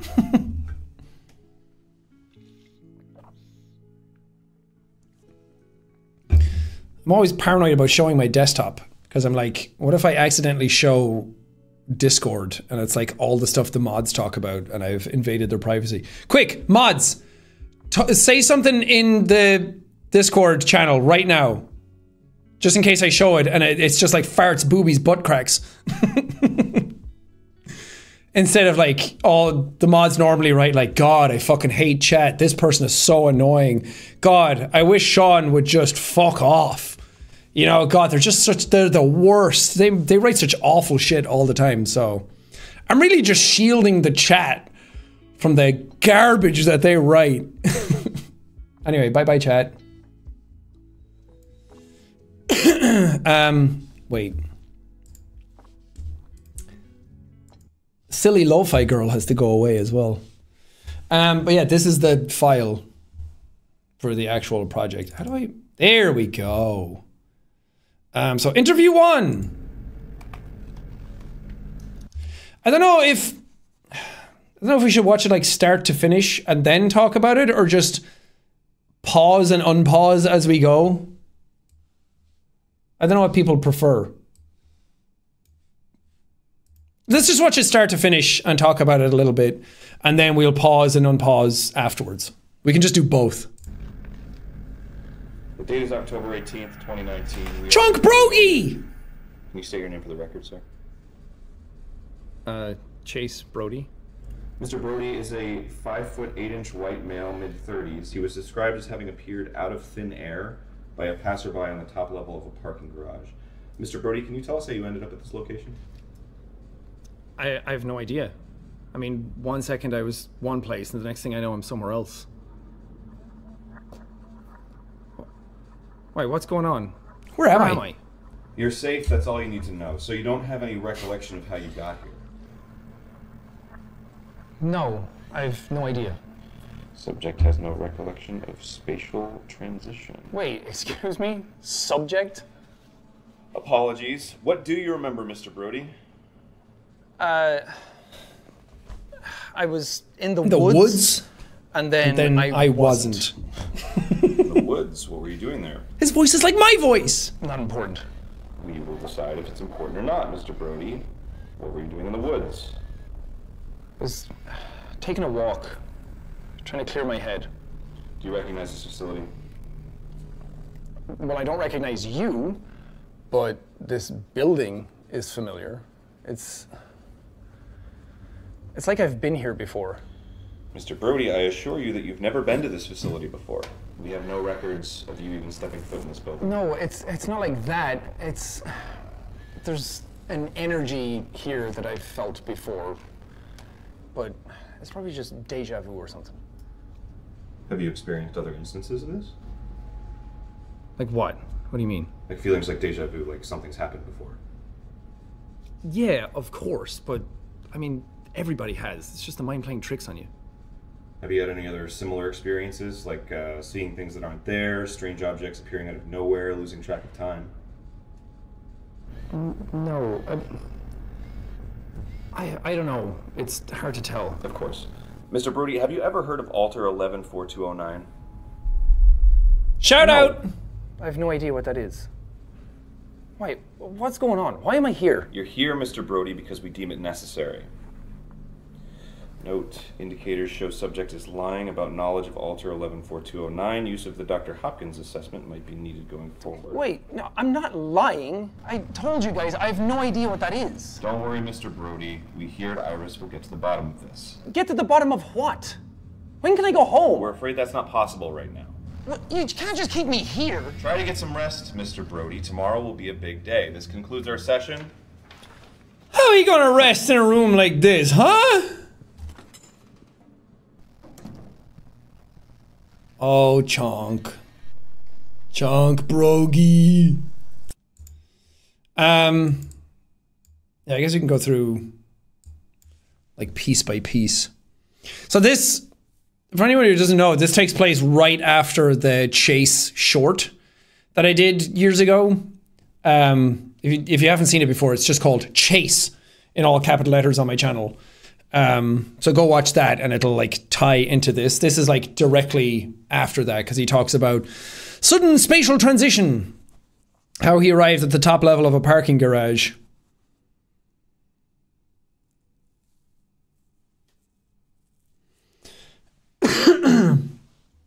Were some of these parts removed from the anomaly found video? No. I mean, this is literally the file I uploaded to YouTube. I'm just playing it locally. It should be the exact same. You probably just misremembered it. VLC Media Player is the superior video player. On Windows these days? Absolutely. Their regular player fucking sucks. Recollection of how you got here. No. I actually should just pause as I'm going. Sorry, I've made an executive decision to go against exactly that because otherwise I'm going to go back through it and I won't want to watch it all again because I just have my brain doesn't let me. I have no idea. Subject has no recollection of spatial transition. Wait, excuse me? Subject? Yeah, the spatial transition doesn't affect him, but the subject part, he's like, hold on a minute. What do you mean? But it's more to be like, that's how Iris would address somebody. You'll notice as well, as we go on, I get like more and more makeup to make me look incredibly tired. Apologies. What do you remember, Mr. Brody? I don't know why I like the way Aaron says that line. What do you remember, Mr. Brody? It's like, there's like a wave to it that I... whatever. I was in the woods. And then I wasn't. In the woods. What were you doing there? It's not important. So the last time we saw Chase in the woods, right before he arrived at the parking garage, what was he doing? Drinking whiskey. He sure was. I don't know, you guys tell me. You tell me how much you're paying attention. The lore. Crying as usual. How fucking dare you? He's sad, okay? Visiting graves, mourning, grieving, putting down stock photos on top of stones. All of the above is correct. Decide if it's important or not, Mr. Brody. What were you doing in the woods? I was taking a walk, trying to clear my head. Uh-oh. You recognize this facility? Well, I don't recognize you, but this building is familiar. It's like I've been here before. Mr. Brody, I assure you that you've never been to this facility before. We have no records of you even stepping foot in this building. No, it's not like that. There's an energy here that I've felt before, but it's probably just deja vu or something. Have you experienced other instances of this? So the whole like been there before, that's up to you guys. I'm not giving you an answer to that. But the deja vu line is my little like reference to the Matrix, because they talk about deja vu and that he sees like a black cat go by and he's like, huh, deja vu. And they're like, excuse me? Like in the Matrix, deja vu doesn't happen. So in this world, in this universe, deja vu has an explanation. There's like a scientific logic to why that happens, but I'll never tell. What? What do you mean? Like feelings like deja vu, like something's happened before. Yeah, of course, but I mean, everybody has. It's just the mind playing tricks on you. Have you had any other similar experiences, like seeing things that aren't there, strange objects appearing out of nowhere, losing track of time? No. He's losing track of time right now. He doesn't even know what's going on. I don't know. It's hard to tell, of course. Mr. Brody, have you ever heard of Alter 114209? Boom, baby. Also, I've seen a lot of people write it Alter, A-L-T-E-R. It's A-L-T-R. So it's an acronym. It actually means something. It's not just... It's just shorthand said alter, because no one's going to be like, have you ever heard of ALTR 114209? So ALTR stands for something. In this universe. So if you're ever writing it again, technically it's that. No, I have no idea what that is. And as we later find out, Alter 114209 is anti. Wait, what's going on? Why am I here? You're here, Mr. Brody, because we deem it necessary. Note, indicators show subject is lying about knowledge of Alter 114209. And that line is there again to... There's supposed to be like a clear delineation. We don't show Aaron's face in the first clip because you're supposed to be cut off from this character. You're supposed to like feel how cold he is, how distant he is, how he's not interfacing with Chase properly. He doesn't really see... He's not empathetic towards Chase, hence why he calls him subject again. Like, he apologizes for calling him subject the first time, and then he calls him subject again, and it's like, oh, you're clearly not listening to him, and we're not seeing his face. So it's not that there's like, oh, big reveal, it's Aaron Hansen. It's more got to do with making Chase the focal point in the first video, so you know what you're supposed to be paying attention to. And the Iris people clearly don't give a fuck about him. Use of the Dr. Hopkins assessment might be needed going forward. Wait, no, I'm not lying. I told you guys, I have no idea what that is. Don't worry, Mr. Brody. We hear And then we hear that there's a Hopkins assessment coming. Which I didn't realize. If you search for like the Dr. Hopkins assessment is a real thing apparently. But I made up the name myself. I didn't Google like something and find that and then be like, oh, that works perfectly for this. So if you find the Dr. Hopkins assessment online, it has no connection to this one. Dr. Hopkins is someone who worked at Iris who made an assessment for people who have had interaction with alters. So... I don't want people going out like making a theory being like, oh, it means this, because I have no idea what's in the actual Hopkins assessment, and there could be something in it that is like disrespectful or shouldn't be mentioned, or like talking to somebody about it that's gone through loss or something. Like I have no idea, so I don't want to connect those at all and then have people go like, I can't believe Jack put that in his project. That's so fucked up. This is for like victims of XYZ, and I'm like, I have no idea. I literally have no idea what it is. I just Googled it and then saw that it was a thing and I was like, fuck. But it's already recorded here in this. And Dr. Hopkins is like a person in the Iris universe. And I'm like, I'm not changing it. But I do want to say it's not. It's a fall risk assessment. There, it makes sense. It's all connected, guys.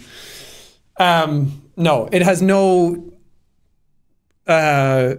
it has no bearing on what's happening with this. Can't just keep me here. Try to get some rest, Mr. Brody. Tomorrow will be a big day. This concludes our session.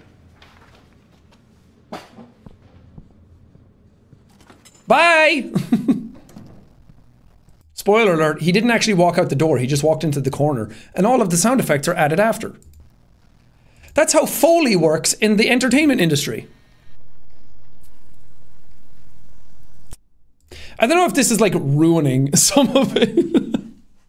Is this like this? I mean, I guess you guys want to hear everything about it. And I'm just always fascinated by how these things are made. And every time I see people talk about how they made things, that sometimes is more interesting to me than the actual thing. So I'm just going to keep divulging as much as I want to, of course. Now we get to see him. Also, this fucking patch would not sit on him. Once you see it, you'll never be able to unsee it. It would not stay on his fucking jacket. And in between every sentence he said, I'd be like, can you tap down your thing? Thanks.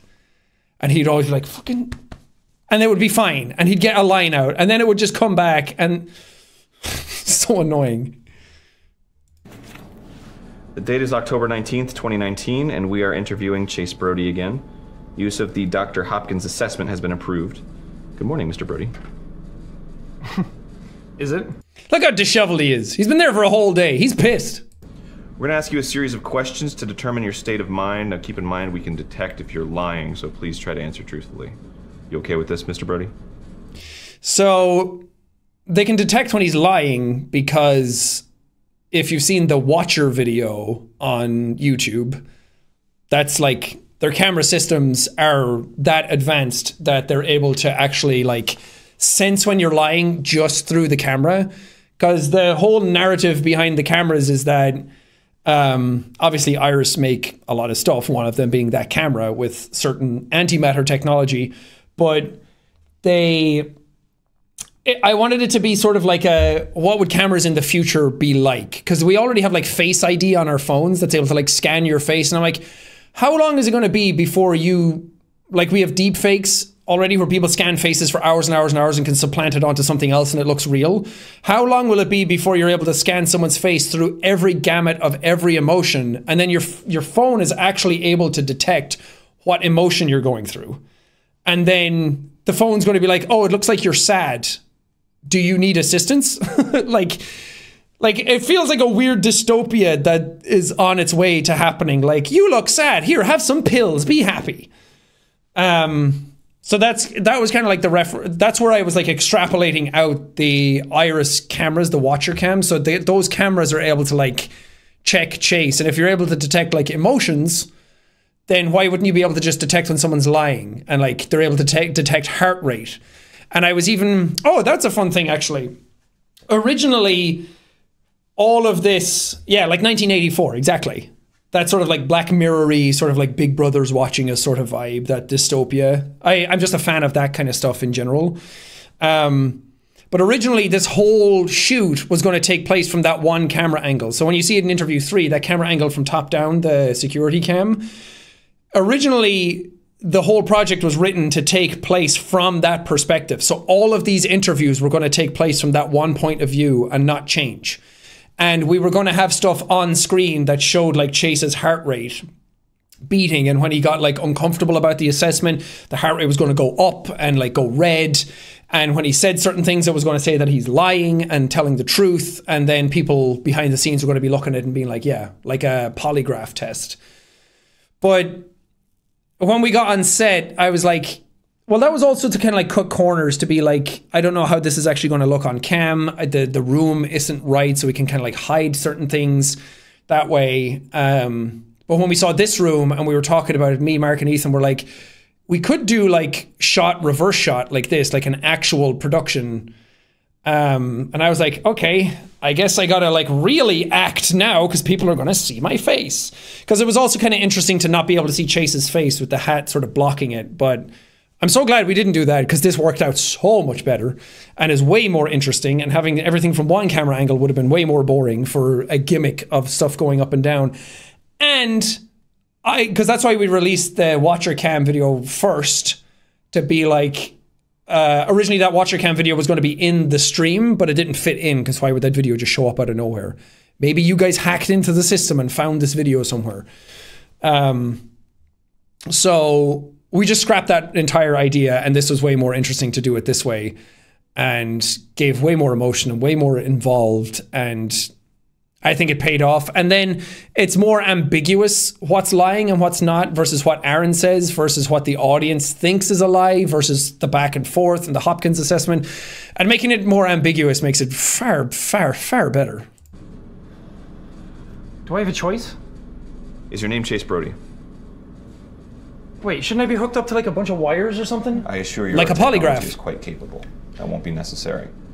So he thinks it should be a polygraph because he doesn't know that Iris's cameras are that advanced. I will repeat the question. Is your name Chase Brody? Yeah. Are you 34 years old? Yes. Are you taking the Dr. Hopkins assessment right now? Yeah, I guess. On a scale of 1 to 10, 1 being the lowest and 10 being the highest, how... So in most like polygraph tests or lie detector tests, you need like controls. So you need to ask like obvious questions first, like, are you Chase Brody? Yes. And then it's like, oh, truth. And it like calibrates the system. So it's like to ease you into the test. But I feel like Iris wouldn't need that, but for you, the audience, it just gets you into the zone to be like, oh, it's like a lie detector test. Baselines, exactly. Is it a polygraph? Variograph test? Would you describe your current mental state? Why do you need to know that? Please just answer the questions. I don't know. A 4. Have you ever felt an attack of fear or anxiety? Yes, of course. Do you feel safe? Have you ever had an attack of fear or anxiety? Oh, there it is. Oh, brother. If Chase Brody was a sitcom. Looking good, Brogy. 4. He could have said fuck. Let Chase Have you ever swear. felt an attack of fear or anxiety? Yes, of course. Do you feel safe? Right now? No. Do you regret your decisions? What? Do you regret your decisions? About what? You're gonna have to be more specific. Do you know where you are? And he doesn't get more specific. God, look at that handsome man. If only my hair looked that good. Oh, baby.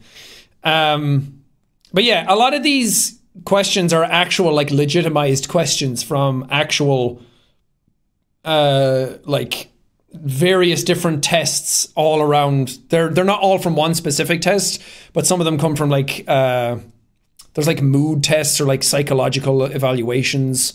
There's, like, a whole... I looked up a bunch of different tests for, like, different questions. And some of them are that, like, have you had a attack of fear or anxiety?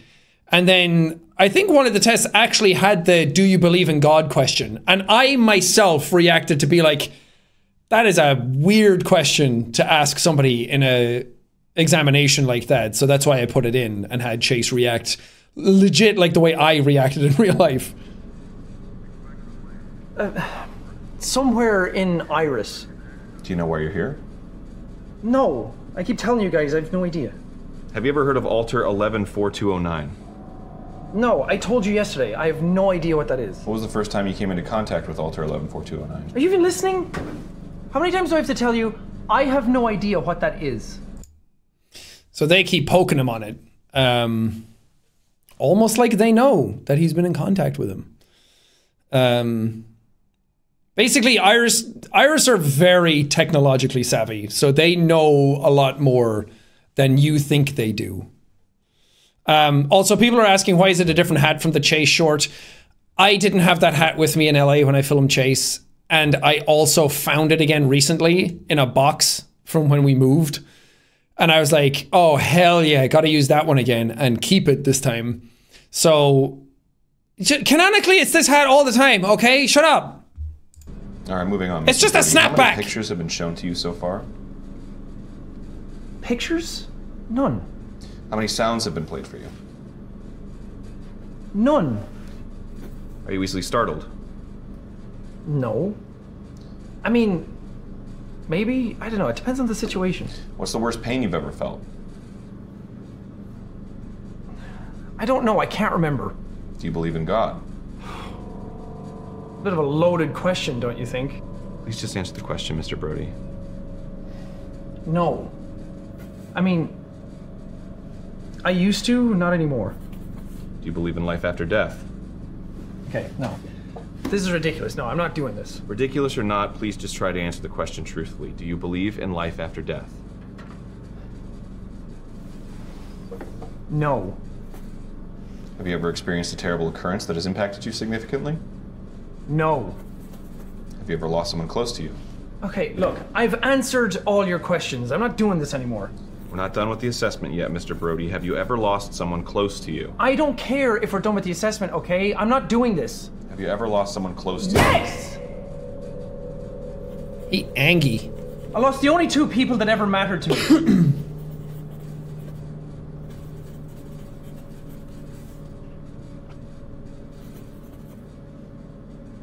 Thank you, Mr. Brody. This concludes our assessment. Wait, that's it? What was the point of all of that? When do I get some damn answers? Chases the audience right now. When do I get some damn answers? Huh? Mr. Septic? Come on, what does it mean? Yeah, moving on. I'm not addressing anything that just happened. Hey, look, I'm going to give you answers to some things, but not everything, you know. That's also why that line is kind of in there for give us some damn answers, because you guys say that.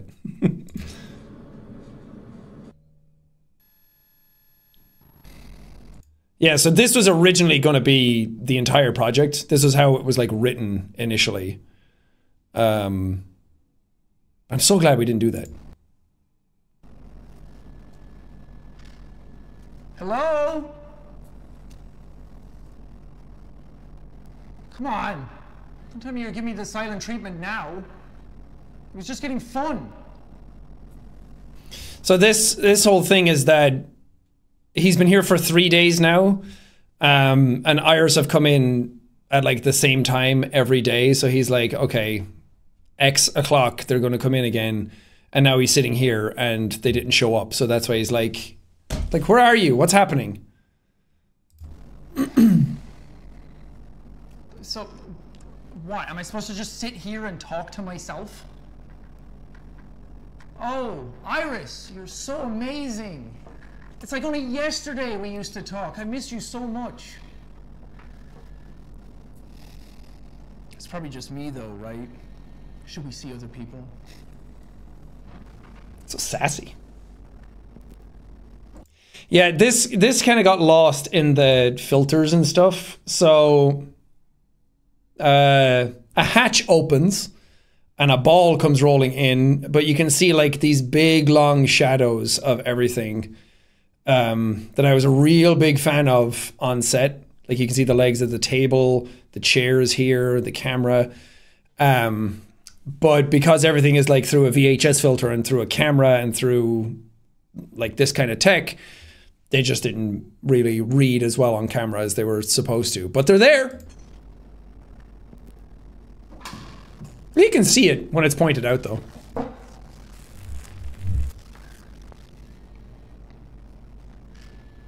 What do you want me to do with this? I'm not a dog. Do you do this for all your guests? Or am I just special? So I love how Trey edited this one, and I love that effect of the camera moving, because the camera doesn't move ever. It's just that one static shot for the entire thing and doesn't move at all. But we recorded in like 6K or 4K even. So a little filmmaking stuff as well.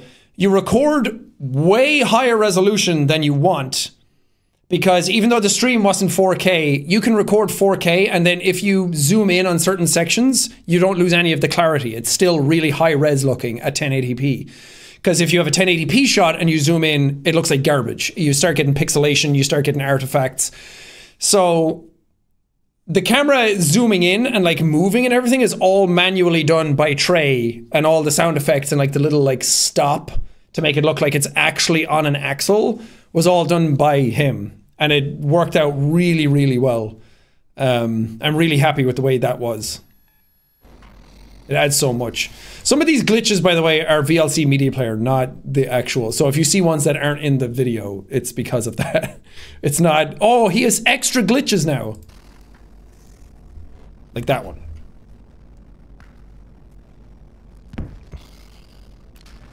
Yes, that was intentional, by the way.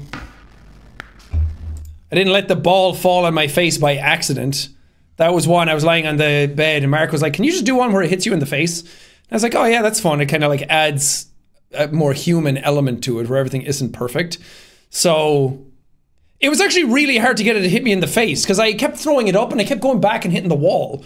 And then it would like bounce down. I was like, well, now I have to like get up and grab it. So having it actually like go up and come down and hit me in the face was harder to do than I thought it would be. I thought it would be so easy to fuck it up.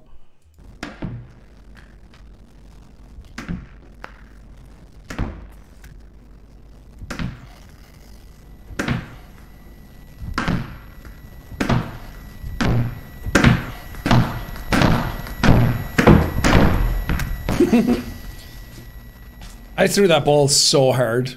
I can throw a ball really hard, by the way.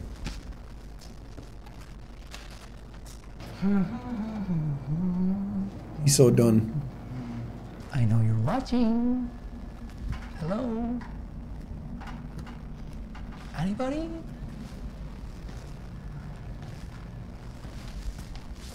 Hello? Anybody? Come on. I know you're watching me. The light's on. I'll break your camera.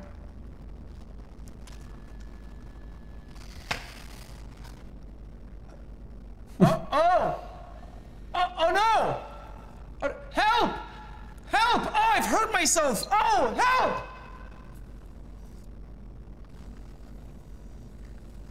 Fuck.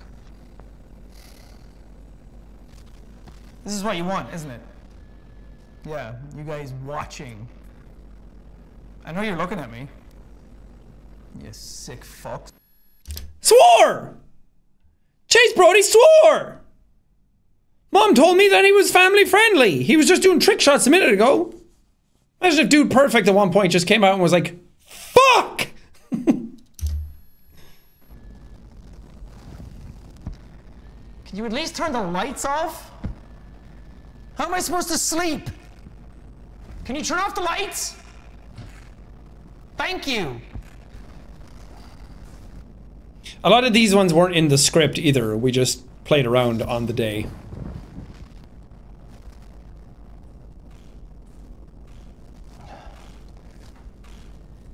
Come on, this isn't funny.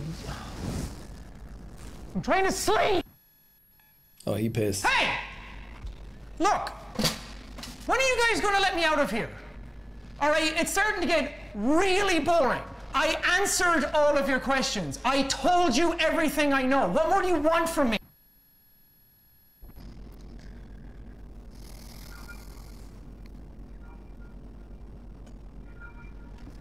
Hello? Is this some sort of sick joke?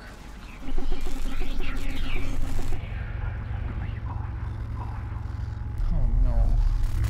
Whispers. No, not this again. No, please. Please go away. Please. Please leave me alone. Please go away.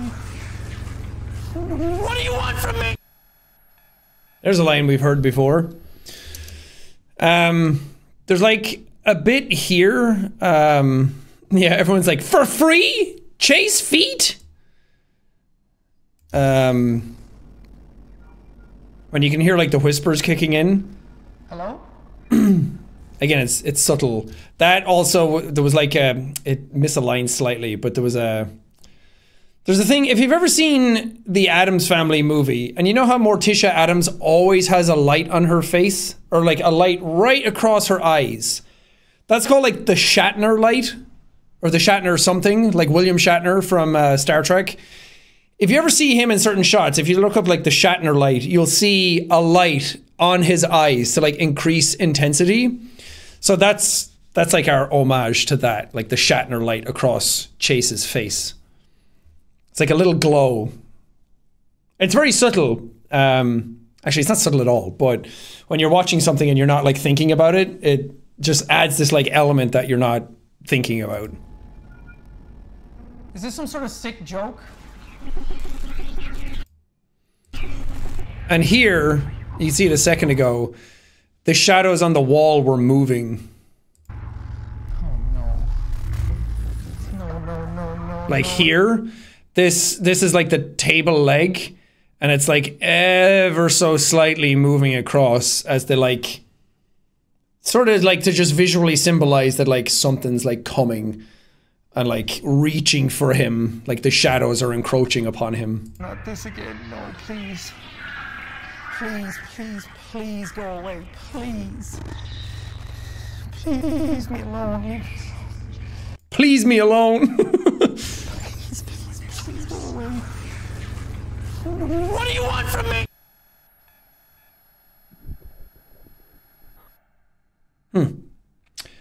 And that's number 3. we're back to normal. Day 4. Oh, he pissed. He pissed. Iris didn't come back yesterday. Shit went wrong. Oh, he pissed. Chong Brogy. The date is October 21st, 2019. We are interviewing Chase Brody once again. Welcome back.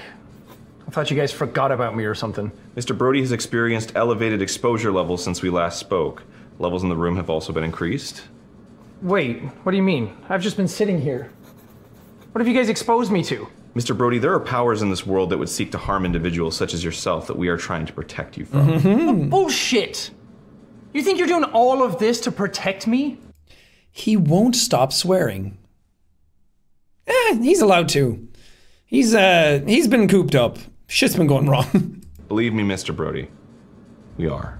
We're gonna carry out the Hopkins assessment again. Oh, great. As before, please try to answer every question truthfully. Is your name Chase Brody? Yep. Are you 34 years old? Uh-huh. Are you taking the Dr. Hopkins assessment right? Yeah. Just ask the questions. Honest. It's like doing the baselines again, but this time he's like, I fucking, whatever, yeah, get it on with. Because he thinks it's just going to go the same way again, like they're going to ask the same questions. Scale of 1 to 10, 1 being the lowest and 10 being the highest, how would you describe your current mental state? Well, I'm pretty pissed off right now, so rock bottom. What was that? Do you feel safe? No. So now we've like taken the camera off and like moved it around. That made Aaron a bit more intimidating. Are you enjoying your time here? Yeah, no. How does this image make you feel? Very confused. Do you know why you're here? No, I keep asking you that. Are you comfortable? No. Do you have any experience with Alter 114209? No, I keep telling you, no. When was the first time you came into contact with Alter 114209? I haven't. Do you know why you're here? Wait, didn't you ask me that already? Have you ever lost someone close to you? Yes. How many pictures have you been shown? I don't know, 4? How many sounds have you heard? 2. Do you regret your decisions? Yes. Do you mean that? What? Have you ever experienced a terrible occurrence that has impacted you significantly? No, yes. Do you believe in life after death? No. Have you ever experienced a terrible occurrence that has impacted you significantly? Stop. Have you ever experienced a terrible occurrence that has impacted you significantly? Ever experienced a terrible occurrence that has impacted you significantly? Stop. Please, stop it. Have you ever experienced a terrible occurrence that has impacted you significantly? Stop asking me. Have you ever experienced a terrible occurrence that has impacted you? Stop. Please, stop it. Have you ever experienced a terrible occurrence? Stop!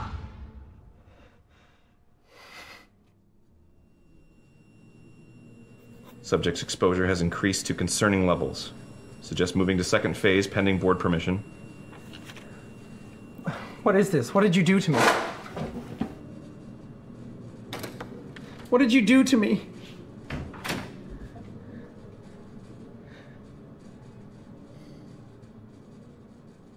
Nice. There's also some like hidden sounds throughout that. That I'm very curious which ones people pick up on and which ones people find. It's the same with like the whispers and stuff. I'm always curious what people are going to pick out of it. Yeah, I like this scene a lot. Oh! Oh, terrible occurrence. Oh, I've been impacted so significantly. There was yelling Mark. No, Mark doesn't appear or have any lines in this entire thing. All of that was Aaron. They just have very similar voices. All of the yelling was Aaron. We had him sit there and just say the line over and over and over and over again. And then I was like, okay, can you yell it? I was like, can you like cock your head a little bit and say it? Just to like have so much coverage that then you can just pile them all together and make a creepy thing like that. What's funny is that Aaron, he had a hard time saying that sentence over and over again. It's like when you say something often enough and it doesn't make sense anymore. So he was like, have you ever had a terrible occurrence that has impacted you significantly? Have you ever experienced a significant occurrence that has impacted you significantly? And I was like, terrible occurrence. To the point where he would like say significant occurrence that has impacted you significantly so often that I would just be like, terrible. That it sounded like I was telling him he was terrible at the line. And I was just like, terrible. Terrible. Like so nicely just being like, terrible. No, you're terrible. So he just had to, he said it like 50 times. But it worked out. We got the effect that we wanted. Stop, please, stop it. And people asking like, where are the images flashing? You can see them. They're like hidden in the flashes. That flash as well was just somebody like next to Aaron had a giant spotlight and was just like flicking it on and off.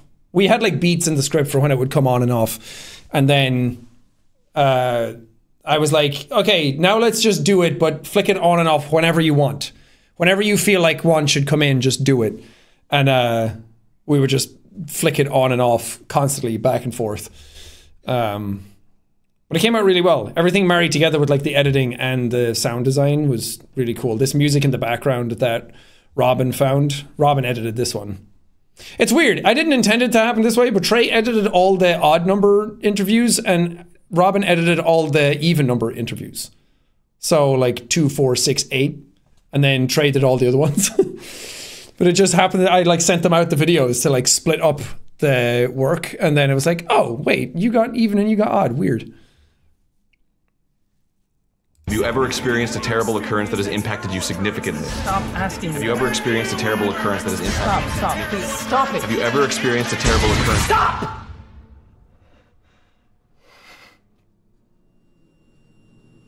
That as well, it was like we had lights like flashing all around us. We had like 2 people overhead with 2 lights, red and blue, going like this to add to the effect. And I was like, when I yell stop, like cut out those lights completely.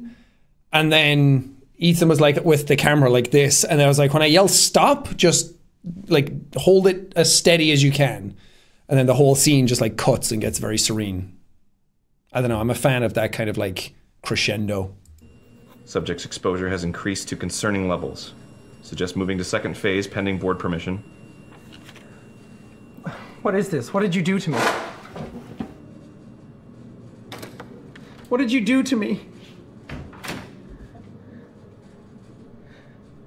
Yeah, this sound.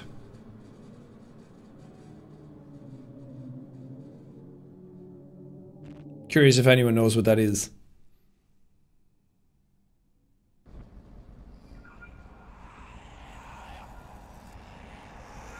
Here we have the whispers again. No, not this again.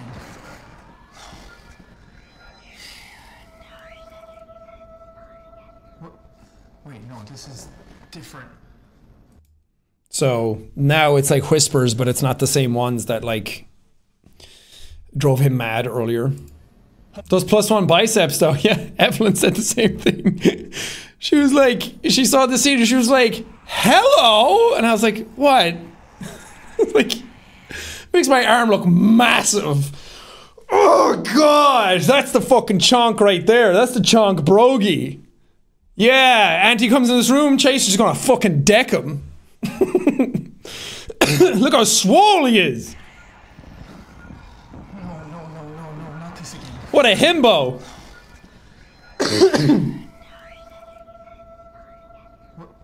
Wait, no, this is... I love this sound effect. Hello? Yeah, I hear you. Who are you?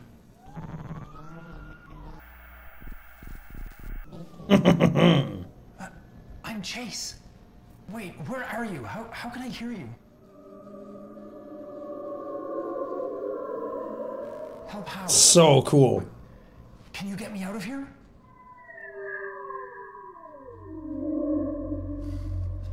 Then why are you talking to me? Are you trapped here too? No, don't say that, no. If both of us work together, we can get out of here. What do you mean? How do you know that? you've seen him too? What does he want? Wait, I don't understand. What do you mean I'm special? No, no, no, no, no. No, please don't go. No, please. I need to know. Echo? Shout out! Are you there?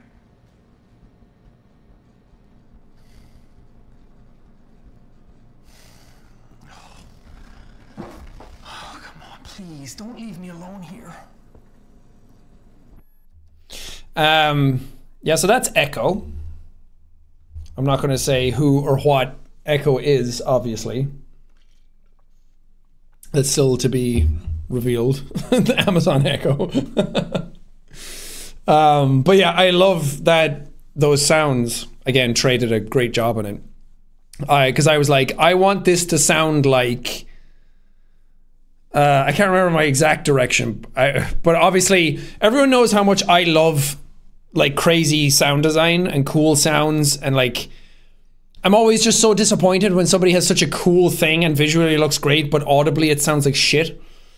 And I'm like, oh, you're so close. You could have made this sound so amazing and like crunchy and bassy and weird and ethereal. And that's kind of what I like to go for in my stuff. That like, because that's the thing. If something looks great, it looks great. And if the sound design services it, it's fine. Like, it doesn't really matter. And that's a lot of the time why people don't put more effort into it, because it's fine. It gets the job done. It's like FromSoft games. I adore FromSoft. They're my favorite developer. Bloodborne's my favorite game ever. But my God, their sound design sucks sometimes because it's just non-stop stock sound effects. And every time you hear one somewhere else, you're like, I can't not hear it now. So it's just a little bit of a bummer that they're not like perfectly curated. And then something like Demon Souls comes out, the remake, where Blue Point have an incredible audio team. And then their sound design is so crunchy and beefy and high quality that it just makes the others look a bit, you know. They still have, their sound design services what they do very, very well. And the fact that they're using stock sound effects and they're still able to make it sound the way they do is still great. But that's what I mean. Just take like the little extra effort to make the sound good. And after this, everyone, like all of you guys were talking about the sound design. And I think when you do it well and you do it right and you get it right and you make something unique and weird and something that actually sticks out, then people talk about it as much as the visuals. So, I don't know. For me, it's like making something like this is 50-50 sound and visuals. That it shouldn't be like 90% visuals, 10% sound, you know? And it's the same with like games. The reason I always point out good audio is because when it's done right, I want to like celebrate the people who have like taken the time and the effort to really like hone their craft and do it. So I'm very happy with the way the sound design came out. I'm not trying to get like all high and mighty and gatekeepy about sound, but it's important to me. I like good audio, and I studied it in college before I didn't. So I just think it's really important, and I wish more people, like, I love Marvel movies and they're such a big spectacle.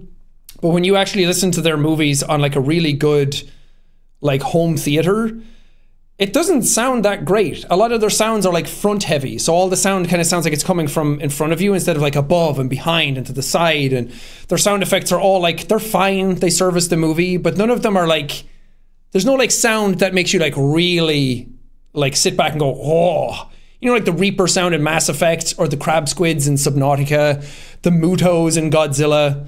Things like that. It's like it's something what are the seismic charges in Star Wars Episode 2? The bwah, or like one of the creatures in Terminator Salvation. Terminator Salvation is a crap movie, but that sound design is great. Dune, exactly.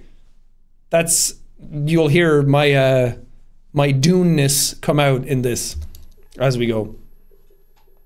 Tripods War of the Worlds, exactly. Thank you. Amazing.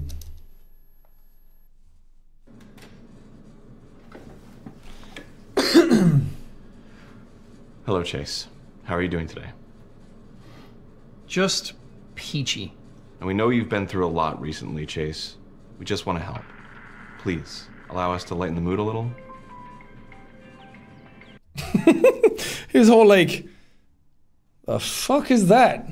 The elevator music. This is like an homage for me to Severance. If any of you've seen that. If you haven't, you really should. You'll see a lot of my influences as well. I love Severance. I love the look of it. And the way it sounds as well. But there's is it the break room? It's like go to the break room and like for some R&R. And then you go in and it's like the lady's like, your Audi likes sports. And it's like that creepy kind of like, you're being too nice to me now out of nowhere. And like that music is playing in the background and they like turn it up. And it's like really generic, like nature sounds. I'm like, this is what like Iris think will lighten the mood. We're not a bad company, Chase. We know you think we're evil and want to cause you harm, but that couldn't be further from the truth. And now he's softer. He's not calling him Mr. Brody anymore. He's calling him Chase instead, because he's trying to like relate to him and be honest with him and see eye to eye and humanize him more. He's like staring at him now. There's no clipboard. He's not staring down, constantly writing. He's actually like locking eyes with him. The music is nice. We took the camera off the tripod and moved it around to give it a bit more of a human touch, so you know someone's like controlling it. It's not like rigid and stiff and sterile anymore. So this is kind of like the turning point to be like, exposure levels are rising. Let's calm everything down again. It's all psychological. It's all like little tricks to like, if you're watching it, you know the tone is different, even if you don't know why.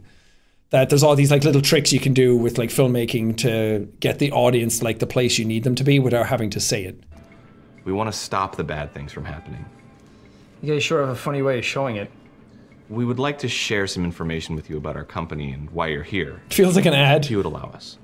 Here at Iris. Yeah, I think Camilla did a NordVPN one.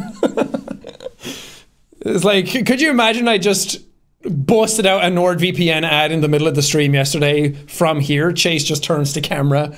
I ruined my whole franchise and lore just for that sweet NordVPN cache. He's like, you'll never be safe at Iris, but with NordVPN you can be. Do you have Auntie chasing you down? Well, you can hide your IP address so he'll never find you. God, it writes itself. Let's go back. You guys sure have a funny way of showing it. We would like to share some information with you about our company and why you're here, if you would allow us. So now he softens. Okay. Now he's not antagonistic, because now he might actually get answers that he's been hoping for. 2 years back, there was an incident in a small town in the north of England. An item was discovered that had a considerable influence over the people who lived there. An item? What kind of item? A small stone slab. It seemed harmless from the outside, but this item was affecting lives of everyone in this town. They had no idea, of course, but many of the residents there had talked about getting severe headaches that wouldn't go away, getting nosebleeds much more frequently than normal, and some started hearing voices. Voices? We're not entirely sure what these voices were saying, but they evidently had an impact on the people who experienced them. Many lost their minds, were completely unresponsive, while others, sadly, turned a darker path. So now he's starting to hear like things that relate to him. Like we just heard him hear voices. So now he's like, wait, other people are experiencing this as well? Why are you telling me this? When Iris God, it found keeps many glitching lost out. their Stop. minds, were completely unresponsive, while others, sadly, turned a darker path. Why are you telling me this? When Iris found out what had been happening in this village, we sent out a team to negate the problem. The CNC identified the item and took it back here for containment. So? So, you see, Chase, Iris helped those people in that village. We saved them. We find items like those and we protect people from them. We're not here to harm you. We just want to help. So, what? Are you telling me that I'm being affected by one of these items? Unfortunately, we believe there is something far more sinister interfering with your life.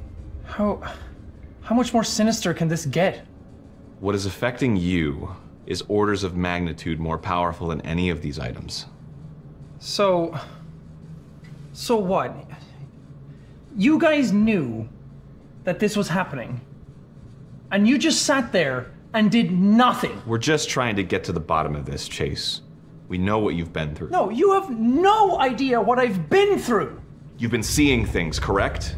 Hearing voices in your head? Have you seen a man alongside these visions? How did you know that? That, Chase, is Alter 114209. We've been tracking him for quite some time. Name drop! I mean, I already did it earlier in the stream, but everyone figured that out. You'll also notice the sound for where later when he shows up and the feet come into frame is the same sound that he's like, you've been seeing someone, right? Or whatever he said. Like, when he mentioned it, the same sound effect happened, so you can connect the dots later. You guys have already seen this, so spoilies.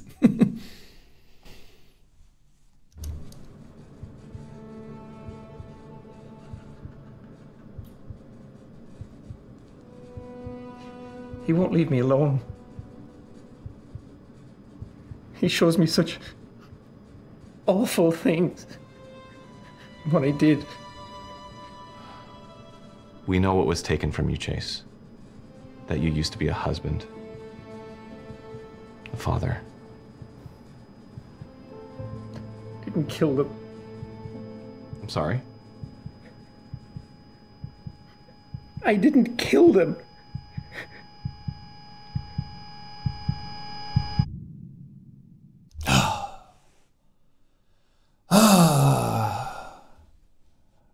The drama. The lore. The sadness. Oh, depression. Hello. Thank you. Everyone's been very kind about compliments about the acting, so I appreciate it very much. I tried very hard to make sure that it wasn't cringe. And, well, not just for people watching, but I was like, if I'm not cringing at the acting, that means that it's probably okay. And that scene specifically, I really had to like dig deep for, because that was like a really big moment where it's like the saddest part of the whole thing. I'm like, you really have to like sell these emotions if you want people to like really get on board with you and get into the story. And when I went to LA to film this stuff, I was like, I wrote the script, so I know the lines pretty well, but I would like sit down in my hotel room for like hours at night, like every night before leading up to this, just like reading out the lines. I would like read out Aaron's line and then like be like, yeah, I have no idea how I got there. And they were like, okay, that was right. And then go on to the next line. And trying to like different methods to like learn the lines that way. And then the best method I found was to I like propped my iPad up and I recorded the whole script. So I sat down and I just hit record and I read out Aaron's lines, and then I read out I like left a gap for my line, and I would like read it in my head and then read Aaron's line again. So I did that for all of the interviews, and then I would just play it back and act out the scene with myself. So I was like, I was the interviewer and the interviewee at the same time. And I was like sitting there and I was like, okay, pretend the camera's up here and over here. And I was like, I had like a mirror wall in the hotel room, and I would like look across at that to be like, okay. Because getting over that cringe factor is like the biggest thing for me when it comes to acting. Like if you say the lines out loud enough times and you can see yourself doing it, then you're not worried about how it looks. You're not worried about how other people do it. Or you always hear about actors like practicing lines in a mirror. And I'm like, it's a really great method for me, because I like being able to see like the emotions and how they read, and especially the pacing of it. And then some of them I like rewrote the lines then and there. So I was like, the pacing's just off. Like actually hearing it out loud for the first time, start to finish, I was like, it's a bit too quick. So I would do it that way. And then getting to that scene with like the sad part at it, I was actually like acting it out in my hotel room and managed to make myself cry. And I was like, oh man, I gotta save that for the fucking shoot. I gotta keep my tears inside. I only have a certain amount of them. I can't let these little bad boys streak out across my face and dissolve. I gotta fucking keep that Cloudy with a Chance of Meatballs guy where he sucks it back in his eye. Put that back in. Yeah, hit record now. Somebody get a camera. But I'm very glad that on the day we managed to get the shot we wanted and it came across and the emotion got sold. Because that was the biggest thing, is the vibe, the atmosphere, and the emotion we want to get across good for all of these scenes? Because then, if that's good, then your writing doesn't need to be like impeccable. It doesn't need to be like Shakespeare. I'm not fucking pulling Shakespeare out of my ass. I'm not a writer. But I can write good enough for this type of stuff. And I think as long as you're selling it well enough and you believe what you're saying, then the writing doesn't need to be like fucking expert level. I feel like anybody can get in and do it then and just play around as long as you're like really living in it. But yes, I'm a writer, director, actor, technically cinematographer as well. Nah, it was very fun. I had a great time. This is like in my element. I like the craft of everything and it was very fun. But that was interview 6? Yeah. I'm very sorry, Mr. Brody. We need to take you somewhere more secure. So, fun fact about this one, Aaron's not even in the room. Aaron wasn't even there. This was recorded on the first day. So interview 5 was recorded on the first day, the one where I was talking to Echo. That was the very first thing we shot. And then we didn't have Aaron until the 3rd day. So all the scenes with him were all done on that one day. And then the ones on the first day were like, okay, we'll get some of this stuff done. We had some like extracurricular stuff we had to get recorded as well. But then Aaron just came back on the 3rd day. I just like stood in the room. So Mark was just off screen like reading Aaron's line to me. So I had like something to react back to. Just so we could get the pacing right and the emotion right. And I mean, he was just saying like, we need to take you somewhere more secure, Mr. Brody. and I just had to go with it. But it was just to make sure we had the pacing down. And then we just got Aaron back on the 3rd day and had him stand in this room and just read from the script. Because it's also really important to get the same lines from the same room. Because reading it in a different room, you have to then make it sound like it's from this room. So you also record room noise. So the very last thing we did was just sit down for like a minute, 2 minutes, and just have the microphone in the room and everybody stays dead silent and you just record the white noise of the room so that you can put it back in later into the shots. So you actually have room tone to be able to match everything. And then we put it in the game as well to make it seem like everything is like the same space. Because when the sound jumps around without that, you start to notice that it's different scenes, it's different rooms, it's different environments, it's a different building. Your brain just can pick up on that stuff really quickly. So again, it's all psychological. More secure? Why? What happened? Nothing, Mr. Brody. It's merely a precaution.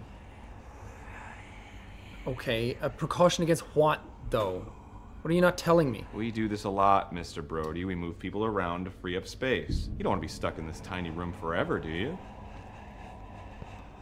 No, that's not true, is it?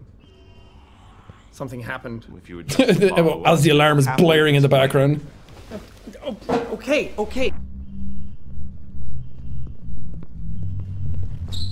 Wait, Sound design. What is it, Mr. Brody? wait, we have to leave. I've been here before. That's impossible, Mr. Brody. No, you don't get it. I've been exactly here before.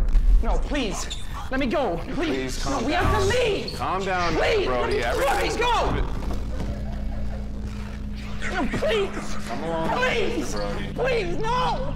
Let me go. Please, no. Damn, he wasn't happy about that. That being dragged off like that, we did it like 6 or 7 times just to make sure it was right. But there was one take like that where I surprised myself where that like, please. And I was like, I did not know that my voice could do that. So I was like, I'm just going to legit act like I'm being dragged off and like fighting for my fucking life. And that scream came out and I was like, whoa, I didn't know I could do that. That's cool. And I love that. I love the way it cuts. Go. You can hear the giggle. Please, no. Let me go. Please, no. Ooh, it's so creepy. Oh.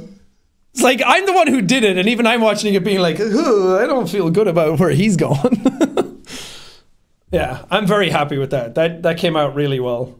Also, there's a ton of audio hidden in that scene as well. That there's a lot of these scenes, like if you listen to it with headphones, you'll pick up way more than you will otherwise. Like good headphones as well will pick up even more again. So there's a lot of stuff that we like hid around the place for effect. Some of them are a bit more obvious, like a couple of the giggles. He's just a giggly.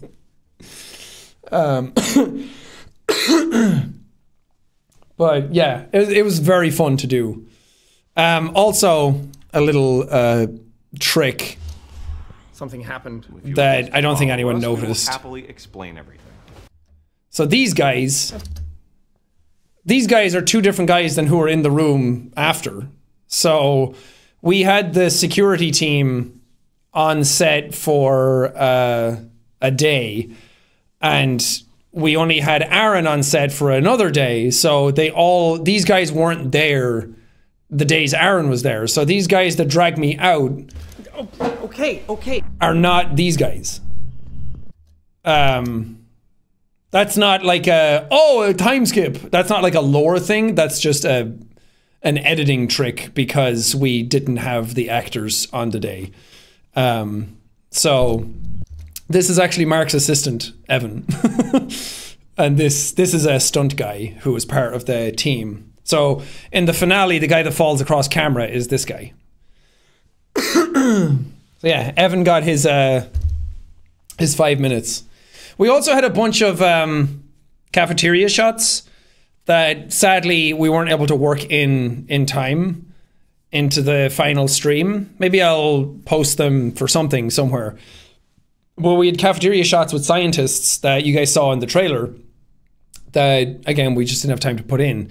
But Ethan's assistant Jocelyn was in that one. So everyone was helping out. Wait. But yeah, there's no bloopers because you post bloopers when things kind of like go wrong. But this was like so quick and the scenes were shorter and like I knew my lines. So like I wrote the thing and knew my lines, so I didn't flub any of them. So there's no like bloopers of me fucking up a line, really. I'm like maybe one or two, or like a sound went off in the background. I was like, what's that? And then we just cut the cameras anyway because we were on such a tight schedule that we couldn't really like waste time and keep stuff rolling because we had to reset often. Come along. Please! Please, no! No! Please, no! Please, No! please, no! Ah! And then we're into the finale. And these guys are dead now.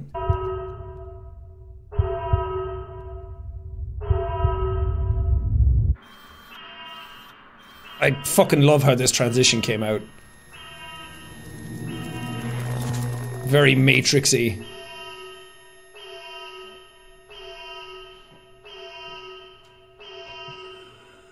So this is that guard again.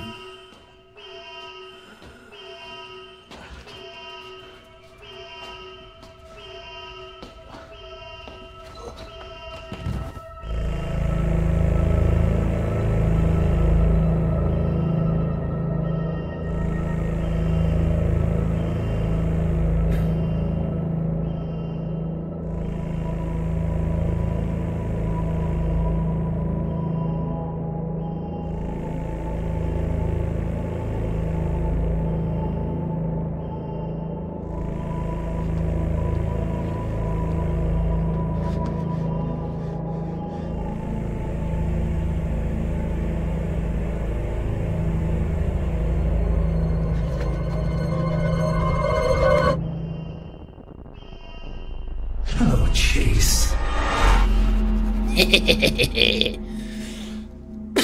God, I love that whole finale.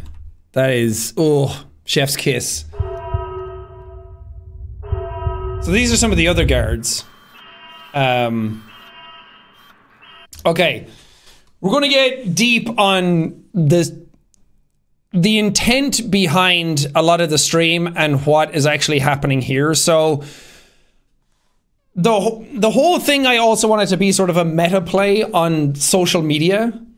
So, you know how in social media things happen, and then the more people interact with something, it almost inevitably always goes bad. Like, drama starts, people shit on each other, people yell at each other, people start going weird, and fucking bad shit happens all the time. That's kind of what I wanted to do with this, was that, like, the people who are like chronically online all the time, and when something happens and there's drama happening and they get so involved in it, they just can't take their eyes away from it. They just have to get involved in it. They have to have an opinion. Everyone online always has to have an opinion about everything all the fucking time, when really it's like, maybe you should just stay silent and let things blow over for the majority of things. So for this, the whole idea of the stream was that you guys were interacting so heavily with it, and you were getting so involved with it, that you didn't realize that you were like driving things to happen. So by the end of it, we took all control away from you. So there's a reason that at the end we cycled through all the rooms and none of your commands worked anymore, because now it's supposed to be like a snowball effect, that it's like gotten away from you. You were so heavily invested in this thing, like people get with social media and the internet in general, that now consequences can happen to things that you didn't intend, but it's too late to kind of take any of it back. Like people who cancel someone who could be innocent, or any, like, that's a bit of a cringy way of saying it. But things like that, where it's like, maybe don't be so chronically online all the time, because bad things can happen, and get so heavily invested, like parasocially, with things, because maybe somebody doesn't want that to happen and you don't know what that person is actually thinking. I think I saw it. Didn't something happen? Oh, I don't know the show or the actor, but somebody was outed as being bi. Somebody can give me the name. Heartstopper. Yeah. The actor, Kit Connors. Yeah. He was trending yesterday, and people got, I don't know the whole story, so you're gonna have to look into it more, but that kind of, I was sensing some of that from that, where like people just get so heavily involved in other people's business that it's like, can't you just sit back and enjoy what's happening? Like when I make stuff, great, it's all fun, everybody can come here, we can hang out, we can all have fun, we can set up our boundaries and just get involved and have a great time all together. But when it starts coming into like, where does Jack live? What's his like relationship status? What is he really like behind the scenes? Like all of that stuff is like boundaries. Let's just enjoy the content. Let's entertain each other. Let's have fun, and let that be that. So I wanted to kind of like have a sort of meta narrative going on with this, where we had a bot listening to all the chat commands to interface with the game. And then right before the finale happened, we turned the bot off. So everyone was still writing in chat, but it was too late. Whatever you did is now about to happen. And you just sat there and watched while this happened, as the anti-quote goes. So you just kind of sit back and you watch what's about to unfold, which is the finale. And this transition here is, so Anti's sort of like the symbolism for that. That's not what he is. I don't want people going away being like, Anti is social media incarnate. That's not what it is. This is like the really subtle underlining of everything that doesn't actually play into the narrative, but it's sort of like the theme that I was going for. So this is like Anti's way of like pulling you off the wall. So you've been an observer through the camera watching Chase this whole time, and now he pulls you off the wall through the lens down onto his level to be like, now watch what I'm about to do. So it's like him taking control, as he always has. Like I said in the Chase short, that in the scene with Anti in the back of the car, he's looking at the camera. He's looking at you. He's not looking at Chase. So there's an element of it going on that, again, this is like stuff that isn't like, Anti's not going to show up at some point and be like, oh, social media is bad. Like that would just be fucking stupid. But it's just like, it's a fun little extra element that I wanted to do, that I thought if there's a way of like fitting a meta element into it, then why not? So it was also just a really fun idea to get a one-shot take. Because initially this was different on the day as well, and as we talked about it with the scene, to be like, could we actually manage this? Because we weren't intending to use this room at all for the shoot, and then we just managed. I wanted a hallway anyway for this scene, and then this hallway ended up being perfect for it. But that alcove that the camera goes in and around, we were like, oh man, we could get a really cool shot out of this if we do it all in one take. So they're like coming down here, and this shot, oh. Initially we had him come across here more so you could see him more. And I was like, I was down the hallway waiting for the camera to like turn as Chase. And as I was looking at it, I was like, what if you guys turned that light and pointed it behind him, and we don't really show him in frame, but we see his shadow. And the whole thing I wanted was to like make it less messy for the audience, so like your eyes are just like staying in the same place and you're following sort of everything along, and you're just scanning left and right. You're not like, oh god, what am I supposed to be looking at? So to keep it more cohesive, I was like, the shadow will draw your attention across, so we're rounding this corner, so you see him and then your eye line drifts over to this, and then as he passes this, which just so happened to accidentally line up perfectly as like his third eye in the middle of his head. And I was like, oh, when I saw that shot, I was fucking came in my jeans. I was like, that's even more perfect, because I just wanted his shadow to come across so it connects your eye line around the corner. So it like does the work for you.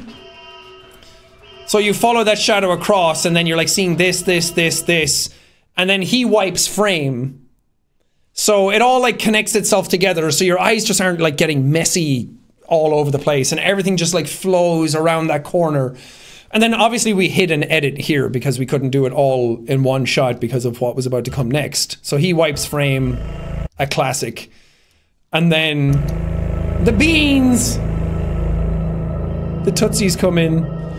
These stunt people were such fucking troopers as well. They sat there literally for like 2 hours. And we, like, every 5 minutes we were like, are you okay? Do you want water? Are you okay? Like, everybody good? Like, constantly checking in with them. And they were like, yeah, I'm comfy. And this lady was like bent around this corner because we had to get the camera in. But I don't, do I have a picture of the rig? I'll have to look for it afterwards. But there's a rig that we had that the camera was in. So it was like a 2-tier trolley that the camera was on the bottom layer, and I was sitting on the top of it with 2 massive 2x4s coming out. So I was like sitting on top of this thing with my knees up like this. And then it was like, Ethan had to like call the pacing of it when he had the camera up. So he was like, okay, now feet. And I would just like lower my feet into frame. And he'd be like, and Sean, and I would like get off the 2x4s. So I was like sitting on something and then had to hop off of it. And I was like, I need to make this look smooth. Otherwise, it's going to look like I hopped off something. So you can't even really tell. Because I just hit the ground. I was like, oh, beautiful. And it worked so well. And that's also the first time 2 egos have been in the same frame together. And then we have the iris cam here, warning. Just like it's always been watching. And now it's in the foreground. I love a good foreground. I love a good foreground going across a moving shot. Oh, that makes my nipples sing. And this whole reception was here. We filled in this, like all these, this was all empty. And I was like, just fill the foreground. Fill it with things. It's so nice. And then we had a monitor that we put in that has like, someone's been watching Chase's room. But this monitor was blank. And anytime, so if you have a moving shot like this that you need to track more elements into, you need like tracking markers. So you need something to, basically something to click on so that like Premiere or whatever can register like, okay, this is where I'm supposed to be tracking and keeping everything like in frame. So it makes it easier that if we rotoscope Chase out to put him in between Auntie's legs, hey, yo! That you need something to be able to track so you can make your life a bit easier. Otherwise, you have to go frame by frame to do it. So this monitor actually had tracking markers on it that was just in the set. It was just lying there, and we were like, oh, perfect. we just needed to track onto this. So it made Robin's job easier for this. Again, Robin, excellent job on the finale, because this was the biggest shot of the entire thing. And then people were like, I teased out the footsteps and people were like, where did the footsteps start though? And now it's like, oh, he literally like floated into frame. And this was, I'll show you my reference for this, because I was like, oh, that is... Now he's all scared. Look at those fucking... those puppies. Look at those grippers. And now this is... I said that I would show you my, like, homage to Dune. The sound design in Dune I fucking love. And especially the voice, as they call it, that the Bene Gesserit do, where they command you to do stuff. It's like a Jedi mind trick. I think it's actually where... I think George Lucas read Dune and made the Jedi after the Bene Gesserit in Dune. And that was my favorite element of Dune when I read the book. And then hearing it in person in IMAX, I was like, oh... That's even better than I thought, because it hits you in like the chest and it's so commanding. And if you hear it in Dolby Atmos, which I'm a sound geek, again, I have a Dolby Atmos theater in my home, which if you've ever heard that, you've heard of surround sound, which is like 7.1, which goes like around you, but Dolby Atmos is ceiling speakers. So you have stuff above you as well, like helicopters and planes and rain and all that kind of stuff. So if you ever see Dolby Atmos anywhere, it's that you hear sound in a sphere around you, like an atmosphere.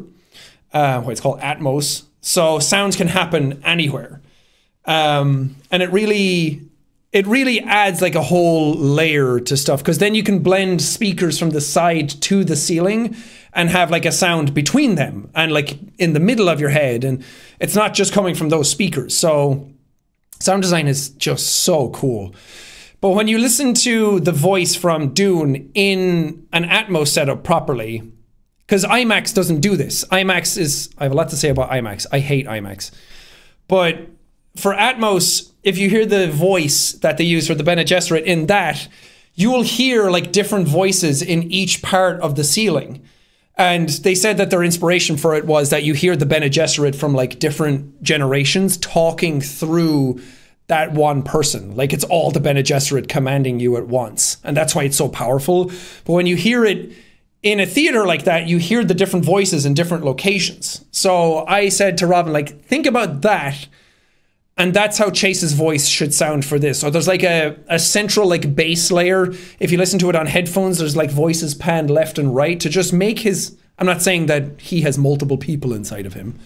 I'm just saying to like layer his voice that way to make it a bit more menacing. Hello, Chase. So you can hear like multiple voices at once.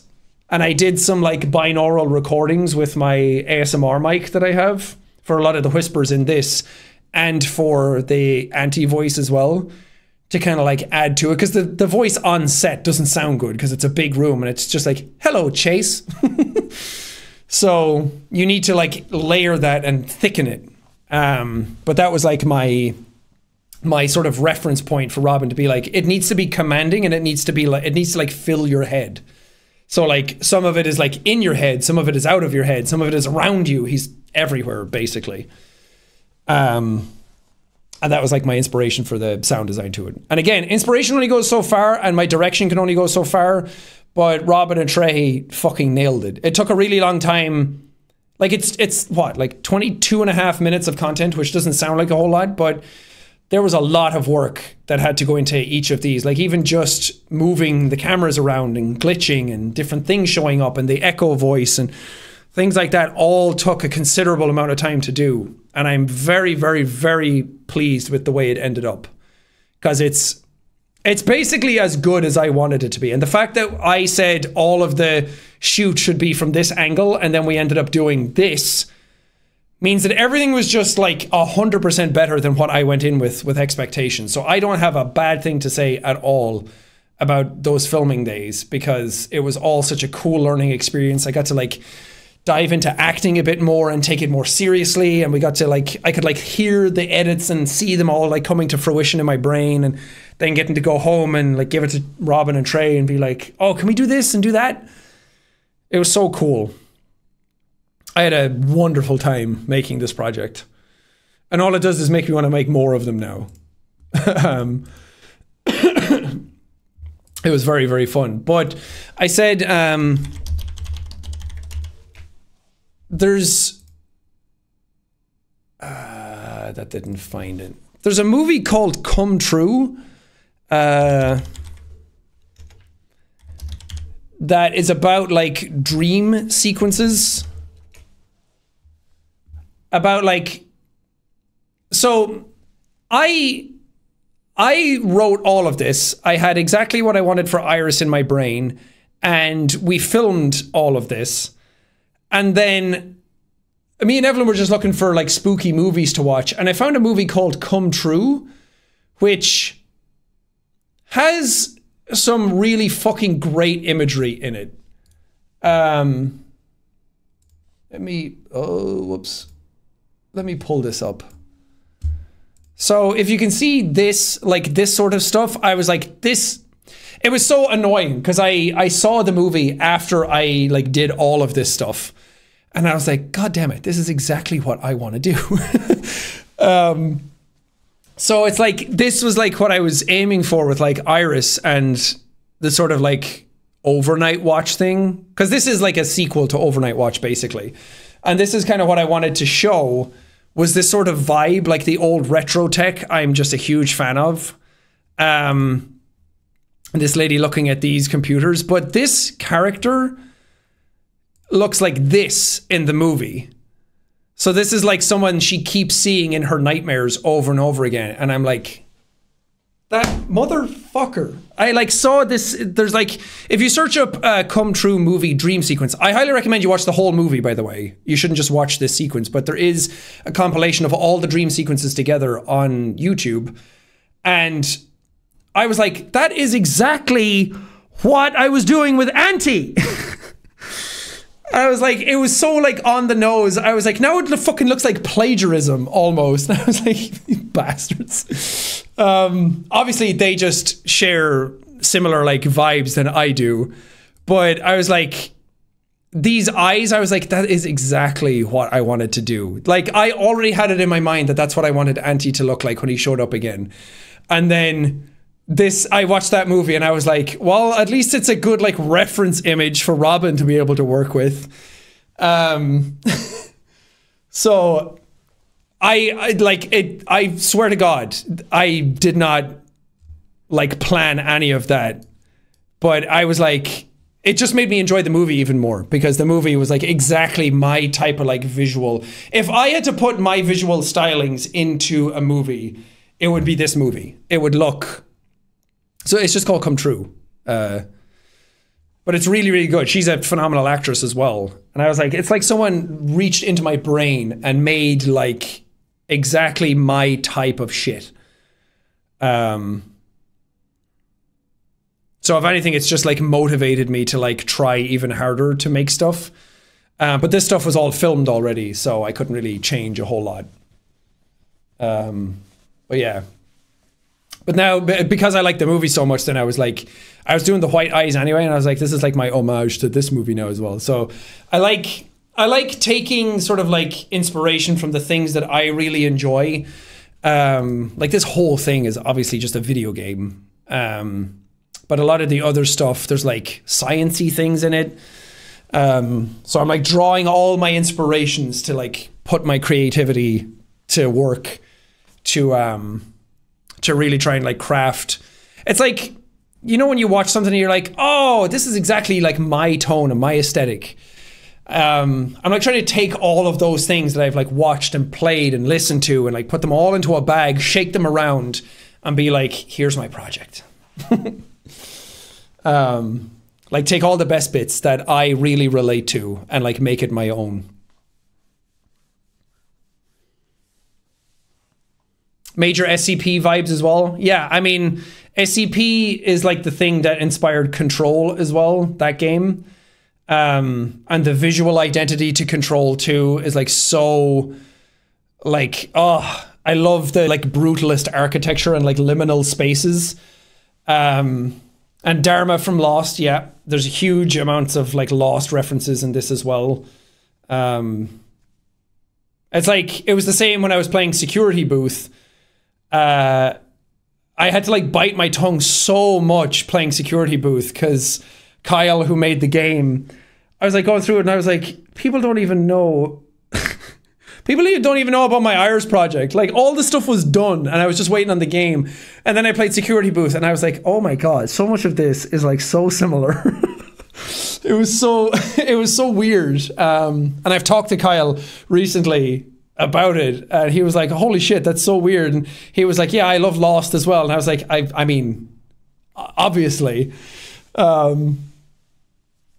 So it wasn't even like I played Security Booth and then any of that made it into this. This was all done already. And I was like, that is so bizarre how like closely similar they are to each other. But again, everything's just like drawing from the same references. Like a lot of SCP stuff is very X-Files driven. And I'm just a huge fan of X-Files as well. And Lost.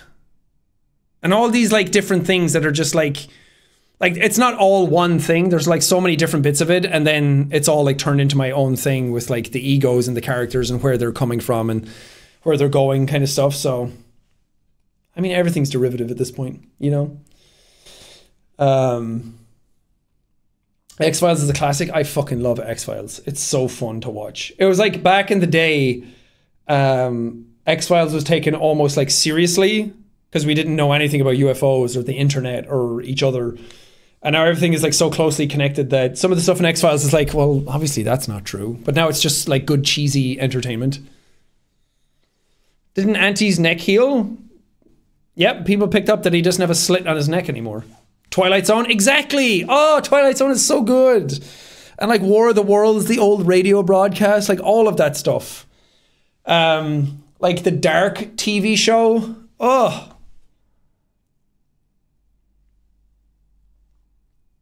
And then like you can see like elements of like analog horror stuff that I enjoy in it as well. So it's like I mean, it's the same with YouTube videos. I always say that as well. Like whenever people are starting off, it's like imitation. Like don't imitate the things exactly like one to one, but like find out what you like and then make it your own. Like let yourself be like a prism for like the stuff that you like. Like I'm a big fan of sci-fi and horror. Those are my two favorite genres. And I think that's kind of inferred a lot of why I put this stuff together the way it is. Because it's interesting. A lot of people are like, oh, it has a lot of SCP vibes. And I'm like, I know nothing about SCP. I've never dove into that world too heavily, but I know I've played so many other things that are inspired by it, that I think I got it by like osmosis. And it's the same, like if you've ever played Control. Control is like the best SCP game that's ever existed.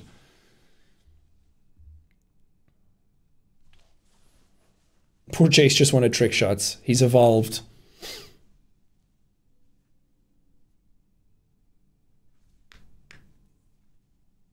SCP has vibes and inspiration from other things. I mean, that is the thing, right? Like a lot of the SCPs are just like folklore taken from different cultures as well. A lot of the SCPs are like derivative of other people's work too. And some of them are just like made from the top of people's heads. So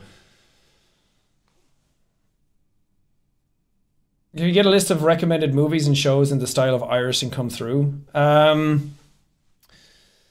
Oh God, I don't even know. I'd say definitely play the game Control.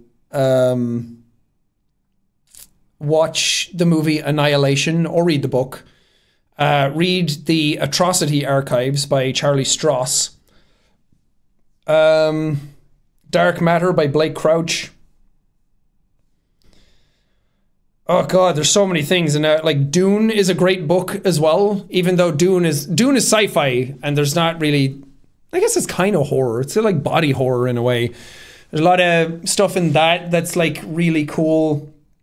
I I don't know. I mean, there's just a ton of...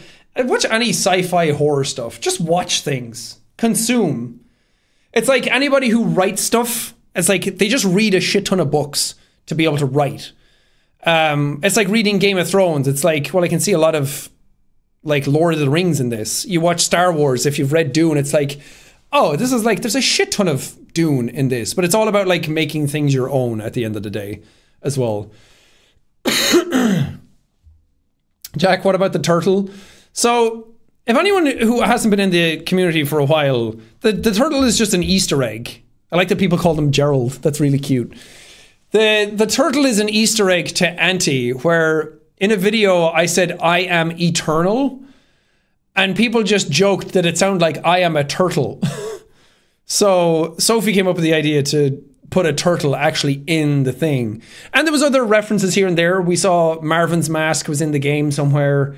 Jackie Boy Man's thing showed up. There was like a little JJ stuff with like the 1920s filter. There was like a Jackie Boy Man comic lying around. Oh yeah, the rat in the maze as well. Camilla keeps calling him Chi-Chi. I like calling him Cheese Brody because he's like searching for the cheese. Have I read EXO? No, I don't know what that is. But I'm down to like read more stuff. If anything, it just makes me read, watch. It just makes me a better creator at the end of the day.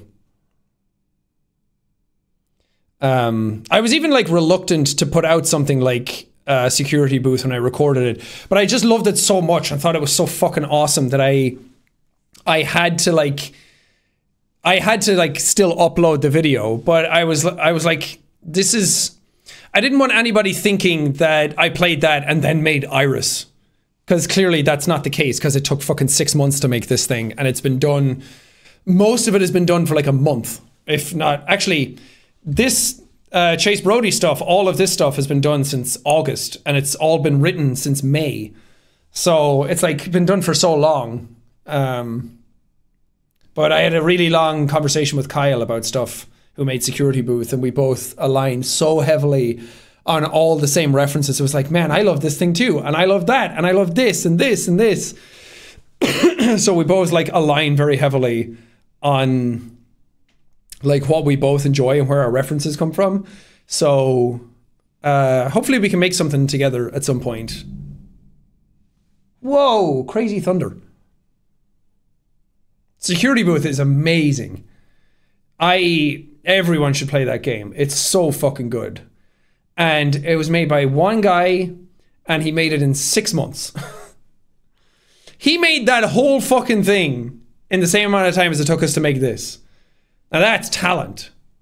I was like, how long did it take you to make it? He was like, well, the original one, which was like 10 minutes long, didn't have all the endings, took like 2 weeks. And then I was like, oh, so how long did the like director's cut take you, the version that I played? And I was like, I was expecting like 2 years. And he was like, yeah, about 6 months. I'm like, are you fucking kidding me? What a talented man. You have thunder down there? Yeah. Because we're a coastal town, we get a lot of storms. Sean, can I do a stupid poll? Go for it. I can't wait to see how stupid it is. Can't wait to see how stupid you all are again. I can't wait to see how dumb. Is Control made by 505? 505 are the publisher, but Remedy make it. The same people. Whoa! Did that come through on mic? Damn! That scared the shit out of me. That's cool. It's Iris! Oh! It's still going. Holy fuck. That legit jump scared me. I've never been jump scared by thunder before. Oh, that's probably a lie. I probably have been. But yeah, Remedy make Control. They made Max Payne, Alan Wake, Quantum Break. Iris controls the weather. Yeah, someone wrote /thunder in chat and it went nuts.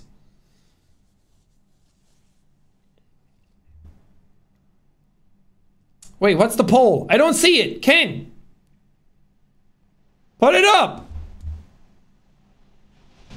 Whoa, If my stream cuts out at any moment, it's because now it is crazy rainy and windy outside. Why won't mobile let me do it? Look, Twitch mobile sucks. But yeah, that was my Iris project. There's going to be plenty more attached to all of this. There's going to be way more. I'm not ending stream, by the way. There's going to be so many more things to come. There's going to be so many more Iris things. I'm going to build out this universe, and it's going to be really fun, and I'm very excited for it. This was just a taster. This was just like an hors d'oeuvre, an aperitif, a little sprinkle of salt on your steak before you dig in. But it did cost quite a huge amount of money and took a really long time, so please go watch the videos in the stream. I want to make the stream public on my channel so people can like watch the game and everything, but if I do, then it just looks like there's 3 things gone up. Like it looks like that video as well as like the anomaly found as well as the other 2 stream parts just all kind of blend together and then it confuses people. So go watch the anomaly found video, please. We put a lot of time and effort into it and I'm very proud of it.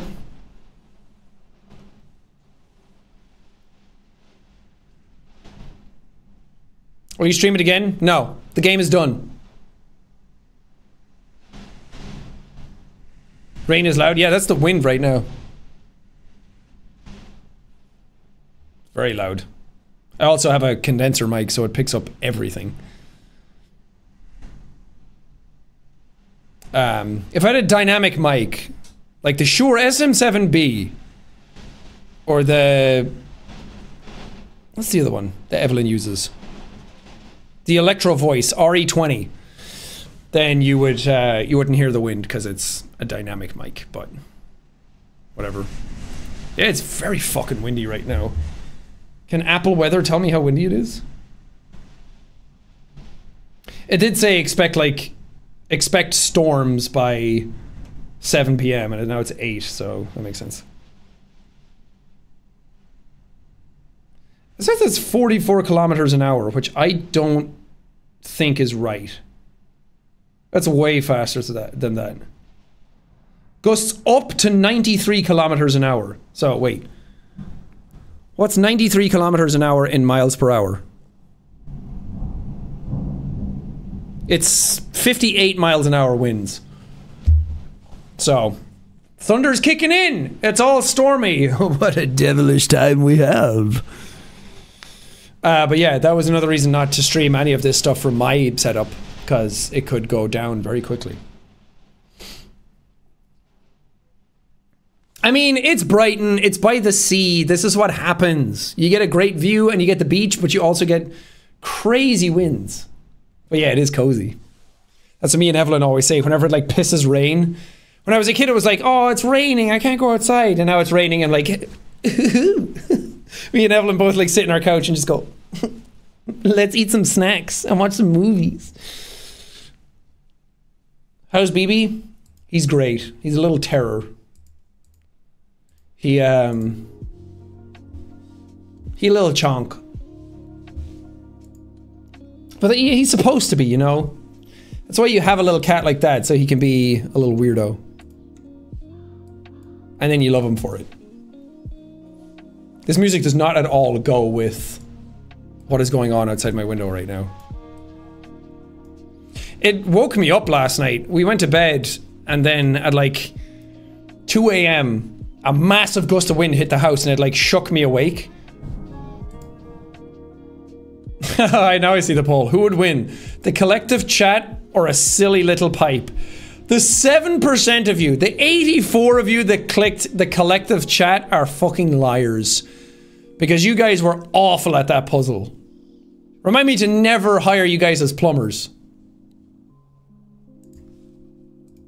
It was awful. It was like watching monkeys bash pots and pans together. I even gave you like the commands of what to do and you guys were like, oh, I'll put a cross piece everywhere. What should I do today? Cross piece! It's like, if we put enough cross pieces down, it'll connect everything. Have you guys never done a water puzzle in a game before? I was like, oh, it's a water puzzle. It's like BioShock, where you just create the line for where the water goes. And I was like, you have two ends of a pipe. You just make pipe. And then everyone was like, what do we do? None of you are allowed to give me shit for puzzles in video games ever again. Granted, the lag made it tricky, okay? Oh, classic gamers blaming the lag. Whenever I blame lag, you guys are like, sure. Oh, but when it happens to you, I'm only one person. You were 40,000 people. For shame. So from now on, whenever I play something, you guys are not allowed to give me shit for puzzles. Because I'll just yell pipes, and you guys will get PTSD.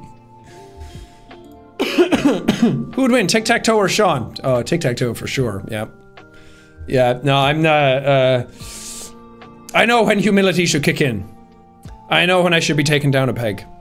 I know when this soapbox is getting real moist and about to crumble underneath me, and this high horse is getting tired. I know when to hop off. Tic-tac-toe is very difficult. Can we play tic-tac-toe online? Well, of course you can.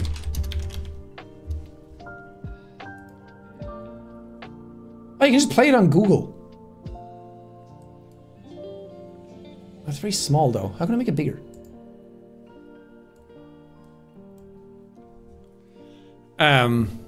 Okay. Yeah. Okay, we're gonna play. Where are we going? Am I just allowed... Okay, X? I've already fucked it. I should have started in the middle. Okay, this is a bust. Whatever. Restart game. Okay. Chat.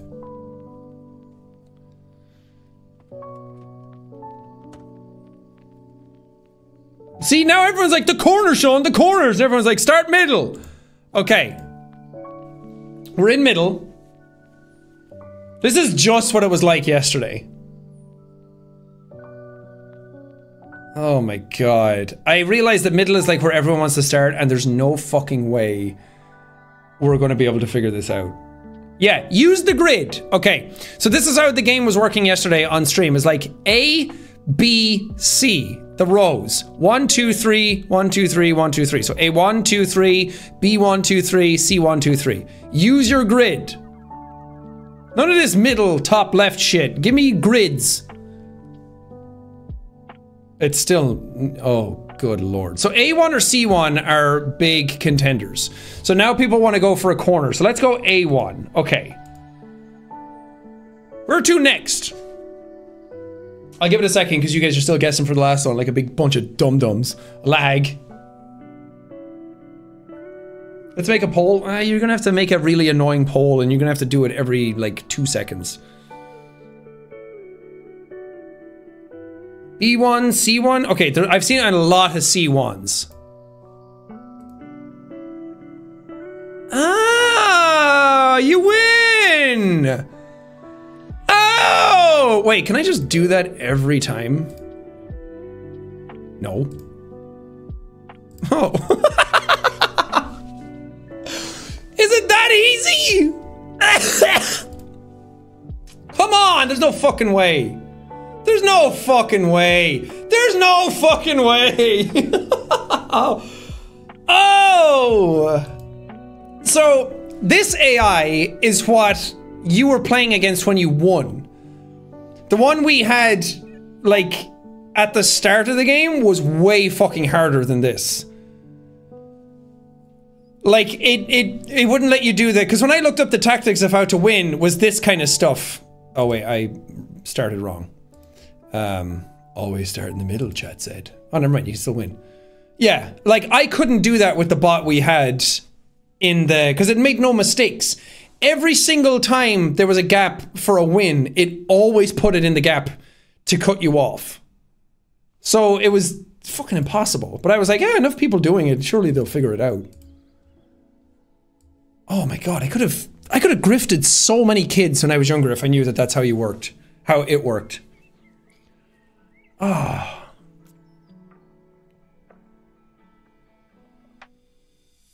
Tic-tac-toe is a bullshit game. No wonder chickens are able to play it. You know, when they're like, there's a chicken on Route 509 that's able to play tic-tac-toe. You're like, uh-huh. There's a monkey that eats its own shit as well. That was a Friends reference, by the way. He says that there's a chicken that plays tic-tac-toe on a route. Pipe game. Well, it's fucking easy when there's less of you. It's literally just put the pipes down and then rotate them until they're in place.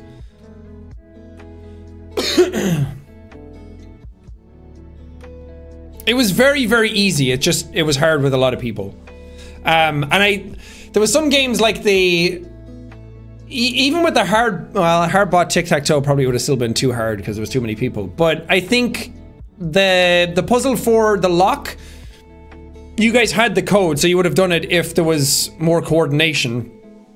And obviously the lag wasn't there, but the pipe puzzle, I think you guys would have gotten if we give you more chances at it, and the lag wasn't there either. Because I think you guys were getting it, and I think like 3 or 4 more runs at it, you guys would have started getting really coordinated with it. But it was also like we were getting towards the end of the videos, and I was like, I kind of want to like ramp it up and like keep the momentum going. So I didn't want to like slow down the puzzle. So there was a couple at the end that we were basically giving to you. Like we were teeing up some of the easier puzzles, like the rat maze again. Because the rooms were all cycled randomly. But like the first time through, we were like, let everyone see all the rooms first. And then figure out what each of the puzzles are and then come back and try again. But then towards the end, it was like, let's just start teeing up some of the rooms because people are like really into the narrative. So let's start like giving them more. So we give you a couple more chances at like the pipe one, but it started to be, the lag was just clearly an unforeseen circumstance. So we decided to just speed things up. Speaking of momentum, got any more ego treats in the works? Oh yeah. I have 2 other things that I'm like working on that one isn't as big as this stream, and the other one has the potential to be pretty good, so. No, it's gonna be fucking great. I shouldn't say pretty good. It's gonna be awesome. But I'm very excited for it. Am I gonna play God of War Ragnarok? Oh yeah, baby. Absolutely, that's my most anticipated game after Elden Ring this year. And I'm so excited to play it. I don't have a code for it yet though. I was hoping to get it this week.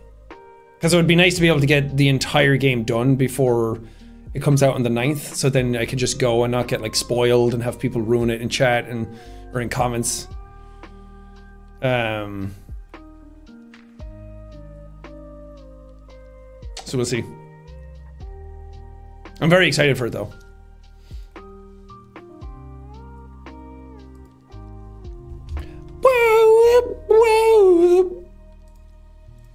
Great music. Amazing.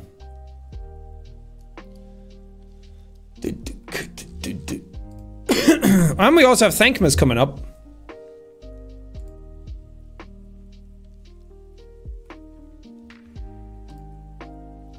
Thankmas is going to be happening December 9th, I believe, is the date.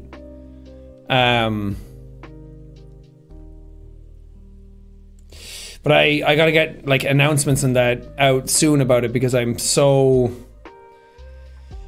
behind because this Iris thing took up so much of my brain power over the last 6 months that I'm like behind on a lot of stuff. So I mean, I do it every year, but a lot of people only know it's happening when it's happening. And I've reached out to like a bunch of creators and none of them are like responding or like talking about it. And I'm like, other people are doing projects for charity and don't know what charity they're doing. And I'm like, you could just, Iris, Thankmas is there. You could just funnel it into Thankmas. Like I've picked a really good charity. We're doing it for World Central Kitchen, who send people out to like the front lines to give food to area, like war-torn areas, and they're doing big stuff with Ukraine this year. So we're doing it for World Central Kitchen. They basically like send chefs to the front lines to cook food for people. So they're a really great charity, and I'm excited to be working with them. I'm like, we can do so much good if everyone will just answer their messages and play ball a little bit, you know? It's because it's not, you need to like entice people enough. Like, you can get some clickbait out of it, you can get some virality out of it, or something like that. You need to give them like, you can get a good video out of it, or something like that. Because right now it's like, you'll do good for charity and everyone's like, whatever. So it's like, I need more incentives for it. But again, I've been so busy all year, not only with like coffee rebranding, and having lots of calls about that, and like, which are super fun. It's been really fun to like get in, like stuck into the coffee stuff and like really, like, it feels like when we made it the first time again, because the coffee's like 2 years old now. So it's like, let's get in and like spice it up a little bit and spruce it up and make it look a little nicer and cooler. Because now we know who our audience are. When we made the coffee first, it's like, I want to like get in, make the coffee, have everyone take it seriously. It's not just some YouTuber trying to make a quick buck out of coffee and the coffee tastes like shit. Like, no, I took it seriously and made like a really good coffee, and my name was nowhere on it. I just used my face to promote it, but it's it was just a really good brand, and I was really proud of it, and really, I've gotten like glowing reviews about the coffee constantly.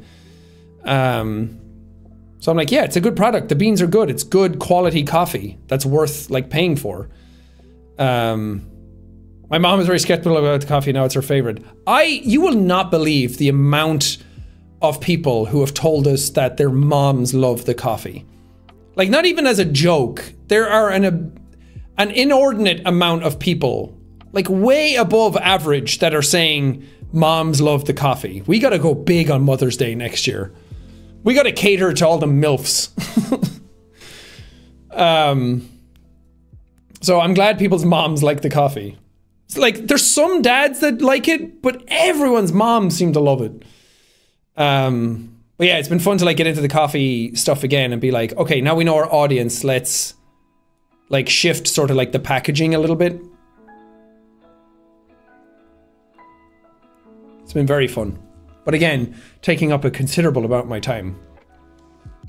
Same with like getting sick and traveling. Like, I traveled for the Iris thing in August I didn't get sick then, but it definitely took a lot out of me to like be jet lagged. I did all of that acting jet lagged.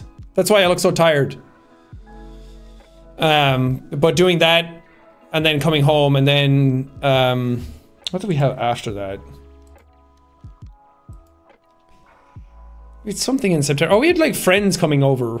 We had friends coming over in September, and then we had friends over at the start of October and showed them around Brighton. And then we went to the YouTube Summit in Spain, like middle of October, like the 18th to the 20th. And then I got really sick from that. And I really thought it was COVID. I was on the plane on the way back being like, uh-oh. I'm like, I'm not feverish and I don't have a cough, but my joints are starting to ache. And I was like, this feels like the last time. And then a couple of days went by and I was like, I still kind of feel like that, but I'm not feverish. And then I started getting a cough and I was like, uh-oh. And all my tests were negative. And then 4 days later, I got a fever. And I got an awful fever for 2 days. I was like bedridden. And I was coughing up my lungs for that week.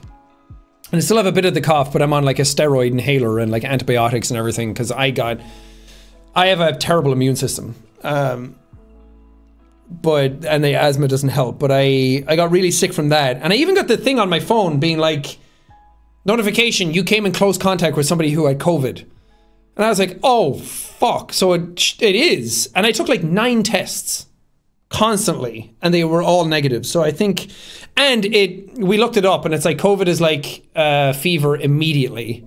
And that's like one of the first signs. And then that levels out, and then you get the cough and everything else.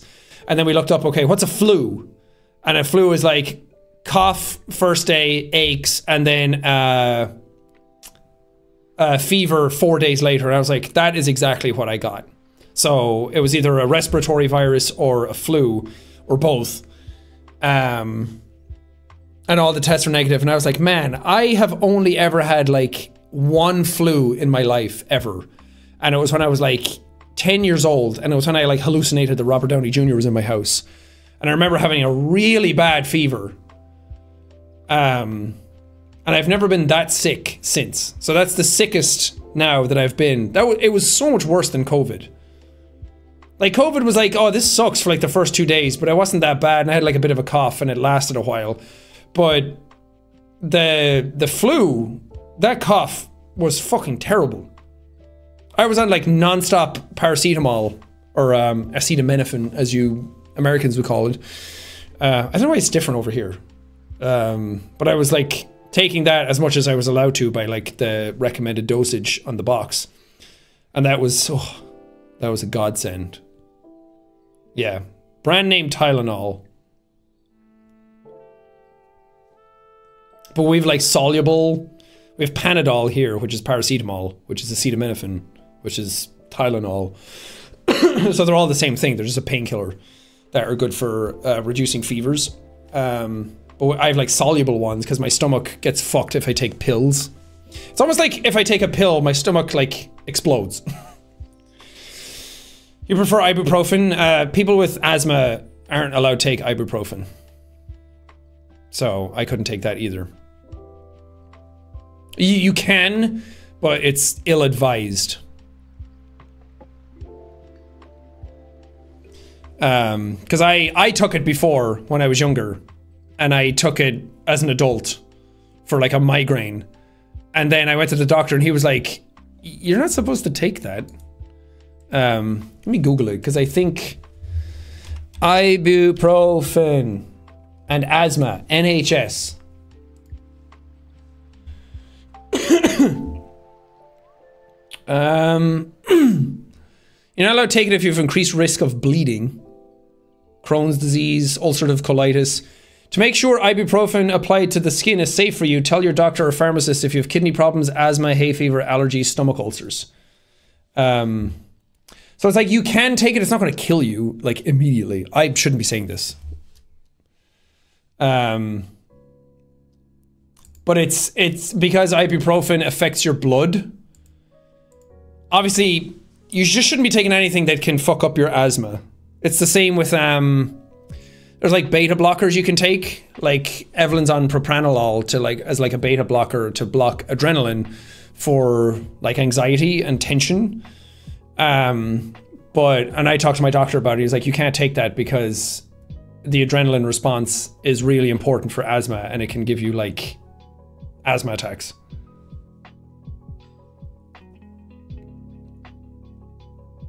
But everything has like crazy side effects. Yeah, people who have asthma are advised to take ibuprofen with caution. If a person has asthma, takes ibuprofen as a painkiller, it can cause symptoms of asthma or inflammation on the insides of the nose. So it like affects your airways. So it's not like you're going to take ibuprofen and your fucking chest is going to explode. So if you have taken it, there's no need to like freak out.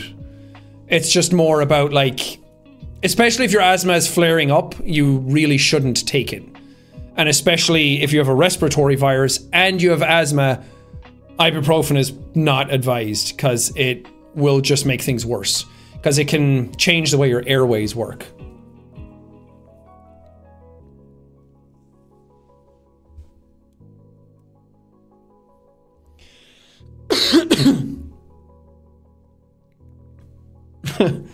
I mean, these are all the things that probably should be told to people. Because last year I got the first migraine that I've ever had. I thought I had migraines before. Anyone who thinks a migraine is a bad headache has never had a migraine. And that was me. Because I was like sitting down in the kitchen. I think I've told this story. And I started to see like shimmering on the side of my eye. And I was like, uh-oh. And I was like, I think I'm about to have a migraine because Evelyn used to get ocular migraines or like shimmering migraines. And that they can happen without pain or they can just they're like light sensitive migraines. Or they can just be the shimmering. It's whatever. People don't really know why migraines happen. And that happened to me, and I was like, oh, this happened to me when I was like 21. And I remember talking to my Korean girlfriend on MSN Messenger, and I couldn't read the screen, and I thought I was going blind, and I went to bed, and I woke up and it was gone. But it didn't, there was no pain to it. So then I started getting the shimmer, and I was like, oh, that's what that is, right. And then I told Evelyn, and she was like, yeah, that's a migraine, like you should be ready, because it could be, like the pain could kick in. And then, oh boy, I felt like someone took a fucking nail and a hammer and just stuck it right in the back of my head. That was so much pain. I had to go lie in like we have blackout blinds in our house in some of the rooms, and I had to go stay in a room with blackout blinds with not a single other thing happening. And I just lay there in silence for an hour because I got so nauseous, so much pain. And then after that, I was like, oh, I can't think. I was like, man, this fucking brain fog from migraines is no joke. And it happened again then the next day that I went to my doctor about it, and he gave me triptans, which are like giga chad painkillers that are like specified for like migraines. And I took those, and it like killed it immediately. And I was like, oh, thank God. And they were like, we'll give you a set of these, and if that ever happens again, just take one. I was like, okay. I was like, man, that's never happened before. And they were like, since this has never happened to you before, and migraines can be a sign of something really bad, we're going to send you to a neurologist. So I went, I got an MRI done again. I got an MRI done for my tinnitus before. Came back fine. It's just annoying, but it's not like degenerative, and it's not bad, like physically. So I got an MRI done for the migraine as well. And they were like, no, everything seems to be fine. And I was talking to the neurologist. He was like asking me a bunch of questions. And I had like my AirPods Max with me, the Apple ones. And he was asking me a bunch of questions about them. And I was like, why is he so interested in these? And I was like, oh, you're like talking to me to see what my speech is like. Got it. And I didn't know that until after. But he gave me the all clear as well. And saw nothing crazy. But then when I got COVID at the end of last year, that brain fog has not gone away. I feel like getting COVID has fundamentally like changed my brain chemistry, because I have a harder time. You know, sometimes you say a sentence and it's like the hard stone, and you're saying like the starred hone, and you're like, huh, brain fart, ha ha ha, weird.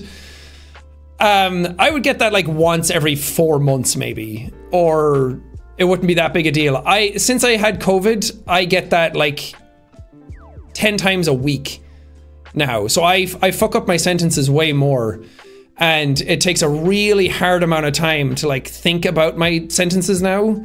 And I can't like follow, like reading a book is fine sometimes, but sometimes when I'm playing a game and I'm trying to follow instructions, I just can't. And that's why I got the ADHD diagnosis, because I was like, is this ADHD or is it like long COVID that's happened? And the ADHD meds didn't like change much about it. It hasn't like changed my my brain fog at all.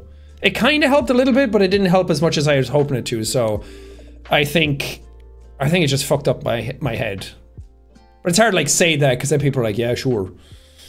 And what do you really do about it? So it's like, fuck. I think COVID just actually fucked up my brain, and it could be permanent. So they do say that it could mess up your brain. Like people who got the early COVID and lost their sense of smell and taste. It's like, yeah, that altered your brain chemistry and like killed part of your brain basically. But yeah, it sucks. So they happened like so close back to back that I don't know if they affected each other, or it was the migraines that did it, or if it was just the COVID. But yeah, I legit felt like I was getting Alzheimer's. I was like, because I have health anxiety as well, so anytime anything like that happens, I start to like really catastrophize things. Like I had the fever for 2 days, and Evelyn's had a bunch of fevers in her life, and she was like, it's fine, you're fine. And I was reading online, it was like 39 degrees or above, you're supposed to call the doctor. And I was like 39.3. And I was like, but I feel okay. And I was like, am I dying? That's the way my brain works. So having brain fog like that and not being able to think about things, and especially like coming up with ideas for Iris and stuff, like it just took way more effort to do it. than it did in the past. And I'm like, oh God, I have no ideas today. It's like, just sit back, relax, like take a deep breath, meditate a little bit, and let your brain sort of relax. So if any of you are feeling it, it's not like you're not alone in feeling it. Yeah, Googling it always makes it worse. 39 is pretty high. But when I got COVID, I think I hit 40.2 or something like that. It didn't last long. It lasted like 2 hours and then immediately went back down. But I was like, oh fuck, this is like... It's like if you have like 40-degree fever for like a day, I think it's like fear of your organs shutting down. I don't know what that is in Fahrenheit. Let me see. C to F. That was like 40.2. So I got up to 104.3 Fahrenheit for like an hour or hour and a half. And I didn't know. And then everyone afterwards was like, that was like really bad. But thankfully it didn't last very long.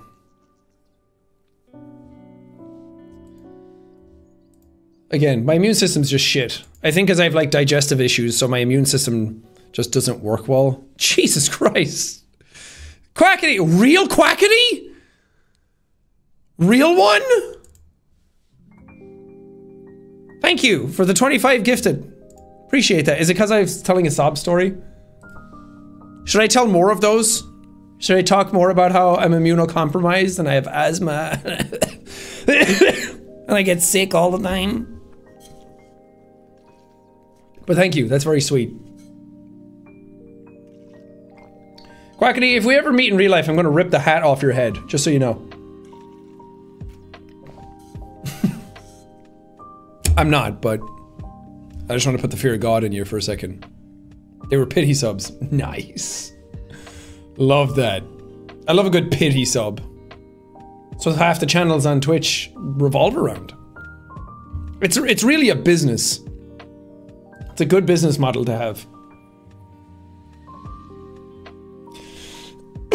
Big Q in my Jacksepticeye stream. The big man himself. What has he streamed recently? Probably Minecraft. Oh, 10 days ago cooking stream? Alright, well fuck me then. Good job. Good for you. Uh-huh.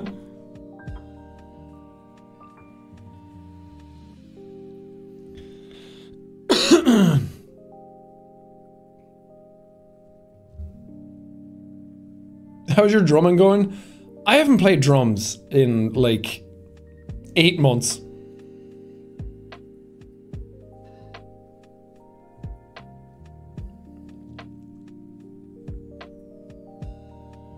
What's your flask? Random question. It's Game Grumps. Aaron sent me like a care package. And I've gone through a ton of water bottles. This sounds like a plug. And it should be, because it's a great one and they made a great thing and I'm proud of them and Aaron helped me out a lot for the Iris shoot, so you should go subscribe to them and buy all of their merch. But I've gone through a lot of different bottles. I was using like a glass one for a while. I think you guys saw me use it. And I liked that one. But I've gone through a bunch of different ones and this is the only one that I've consistently loved. So it's like 1.5 liters. It's great.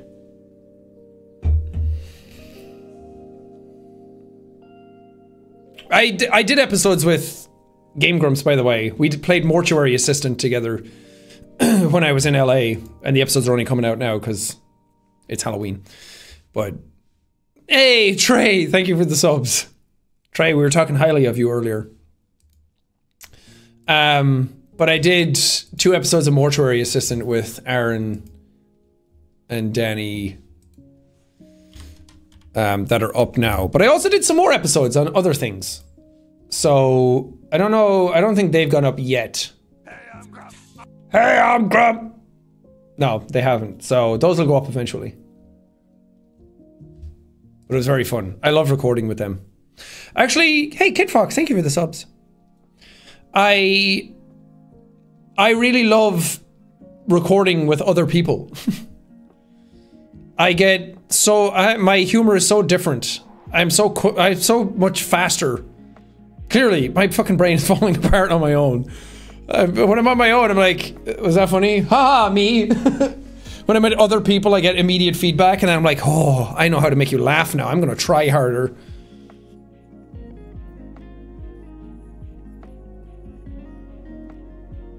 You love the corridor collab? Thank you. That was very fun to do. I'm so pissed. I did so much work for that game in that video, and they cut it all out. They cut it all out because they had to balance the video to be like, oh, it's me versus Mark. But we put in so much more time and effort than Mark's shitty game. He reskinned a game from the Unreal Engine store. We made a game from scratch. We wrote logic code that we wrote like 5 or 6 different logic systems for that to make the shark find us, to make the ass cheeks inflate. Mark reskinned a fucking endless runner on the Unreal store, but they had to balance out the video to make it seem like we were both working just as hard. Fuck that. I worked twice as hard.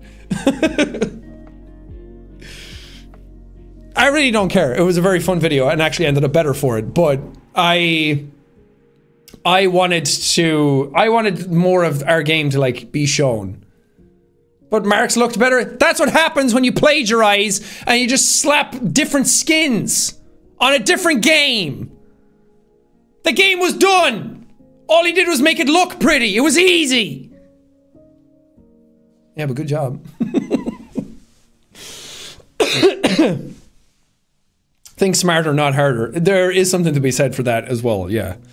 No, I legitimately don't care, but we had like so much work. It was mainly for Sam, because he worked really hard to figure out those logic systems, and like he sat down and was like, okay, how do I do this? And then he came up with some like really clever ways of doing it. So he wrote like so many logic systems. The logic system, by the way, is like, we want to walk forward and hit the spike and have it inflate ass cheeks and make us go higher into the sky, which is what my game was about. So you write logic for that, like, okay, character steps forward, hits thing, you connect those. What happens when you hit thing? Inflates ass cheeks. What happens then? You connect like everything to everything.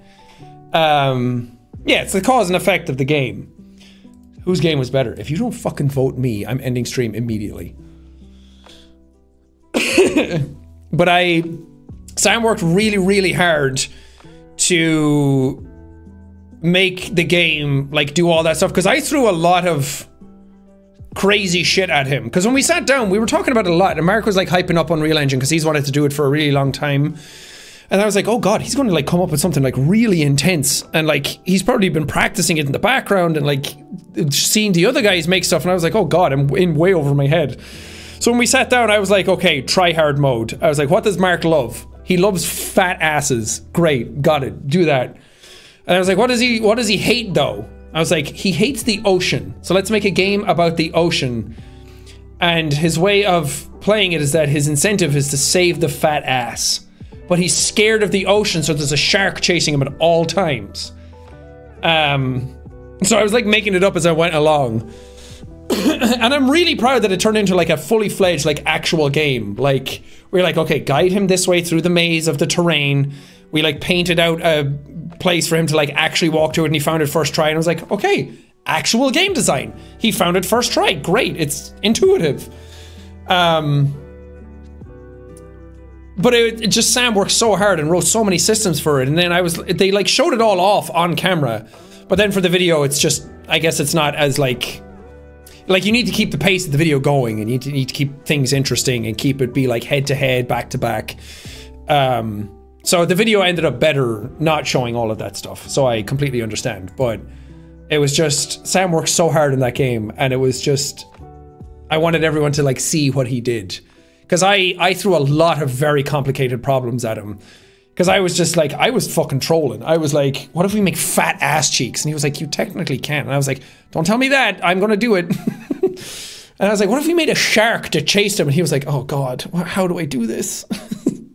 And he managed to get it to work, but we just didn't have much time for like the paint. to go over like the polish on it. We couldn't even, we tried to put like a different skin on our character, like a really like seductive lady with fat ass cheeks.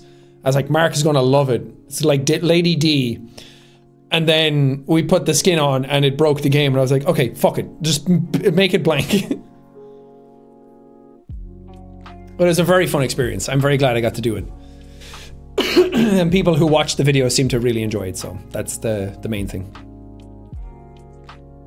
Because I've tried Unreal Engine before, or was it Unity? Back in the day, back when I was like 20, and I used like World Engine or something to like build a terrain. And I built like an open world map that you could walk around in, but I have no idea how to do that anymore. It's like anything, you kind of have to just do it a bunch. Thank God I won that poll. Bright Swim, thank you for the Prime. You have to do it a bunch, like back to back, over and over and over again to really get the hang of it, to really like know what you're doing without looking stuff up. And I mean, they even had to look stuff up. As much as I had to ask them, like, how does this work and how does that work? And like I learned a little bit by the end of it, like how to connect things and like make the logic and everything as well. But even they had to look stuff up of being like, how do I do that? Like even changing the gravity of the world to make it seem like we're underwater was like how do we do that? So Sam was like, hey Siri, how Unreal Engine documentation kind of thing. Don't listen to that. God. Stinky Siri. What inspired you to make Iris? The overnight watch stream we did years ago.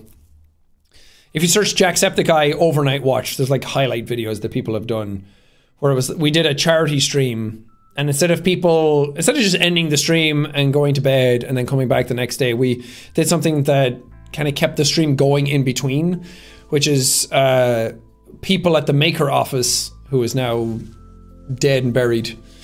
Not the people, the company doesn't exist anymore, but they were like an MCN that I was with, and they recorded a whole bunch of stuff at their office, like creepy stuff, and my manager was in it.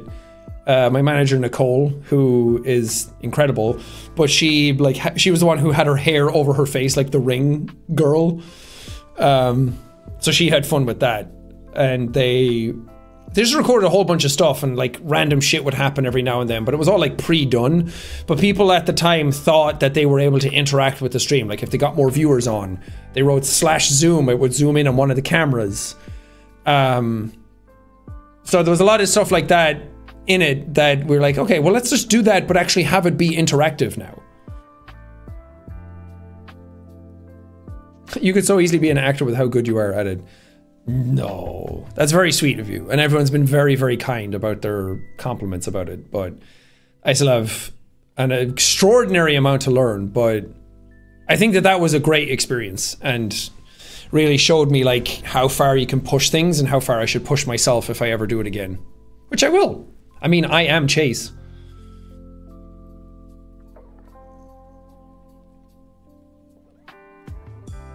Are you interested in Hollywood style or self-made YouTube stuff? Why not both?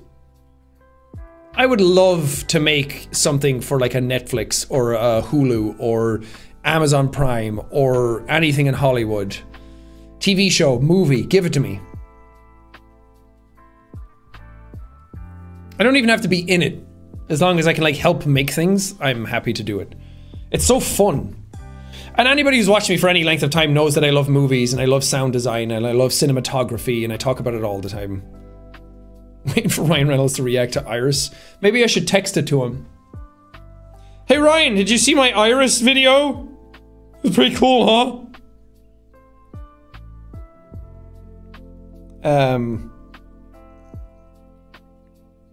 But I did text him for his birthday.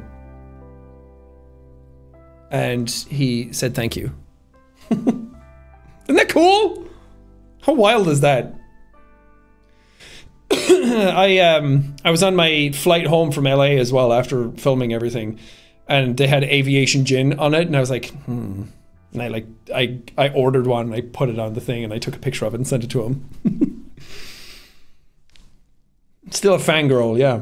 Always. I love him so much.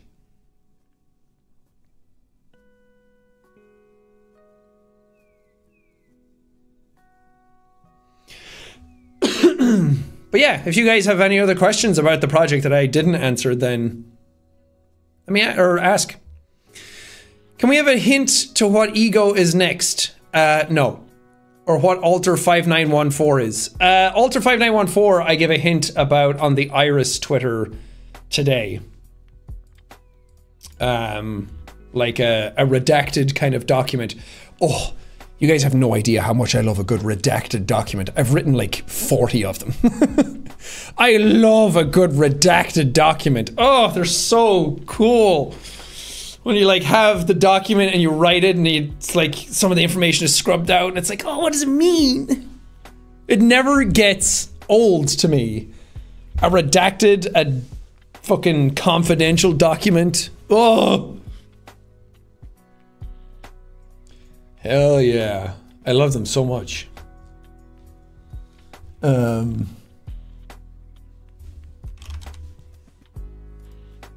How are people reacting to that document? Oh yeah. Look at the likes. So you guys got a peek at... There was a sign on the wall that said Alter 5914 is a time thief. Don't be like Alter 5914. Because there's always those, any company has those fucking time thief documents up on the wall, you know? It's like, don't be a time thief. Don't steal company time. So I thought it was fun to have one of those, but in universe for Iris, it's based around like an altar that basically steals time.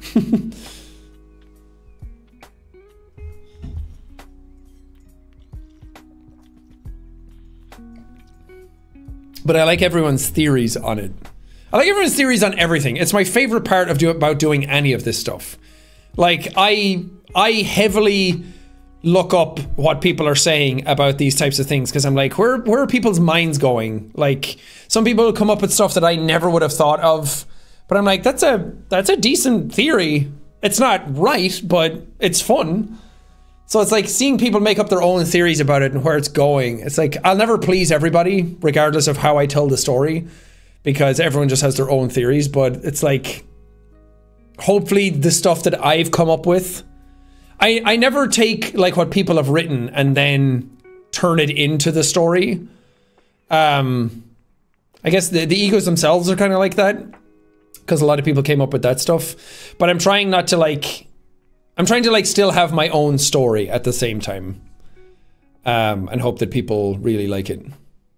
Let's hope MatPat makes a theory about it. That would be so cool.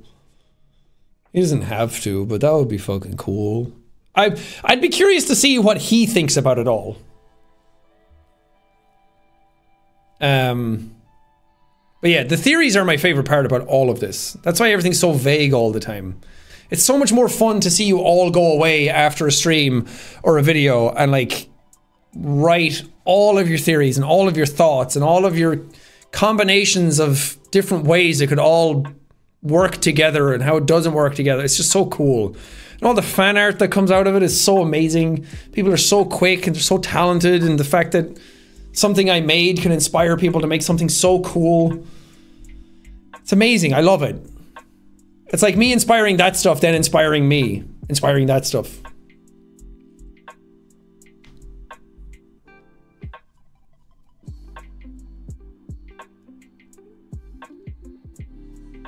Who do you think killed JFK? An altar.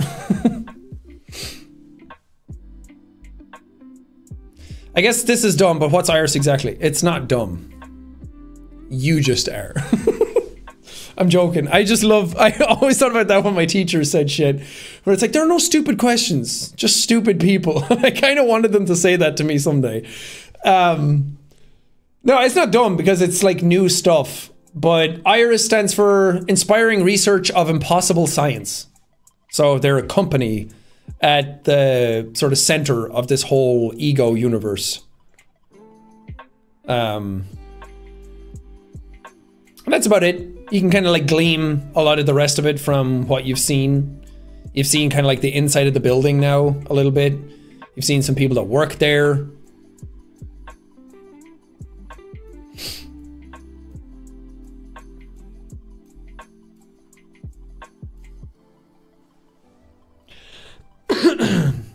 Did you see people be using their alter as their names on Twitter? Yeah, that stuff's super cool. I love when people get inspired to do that as well. Like people make themselves like alter number whatever.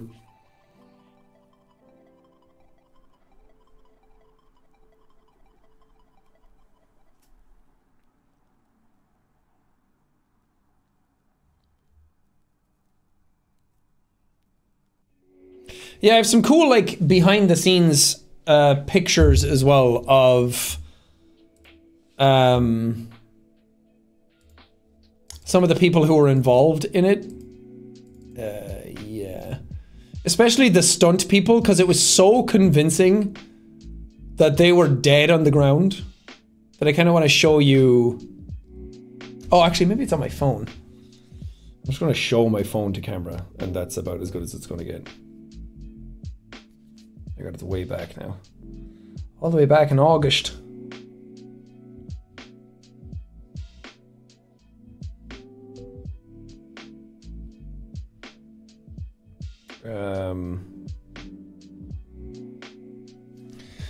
Yeah, this lady like lying on the ground with like a hole in her head. It was so creepy. She was just lying there for ages. And I was like, can you just keep your eyes open for a picture? What's really fun is that this blood that's on the ground is made out of rubber.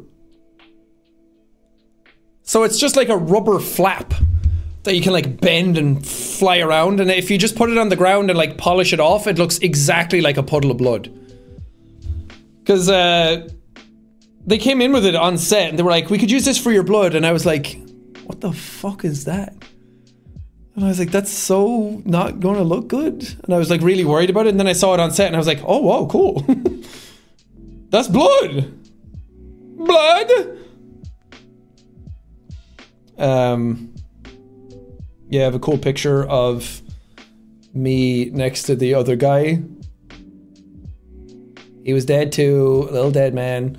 And then look at those puppies. Put those grippers away. Yeah, super fun.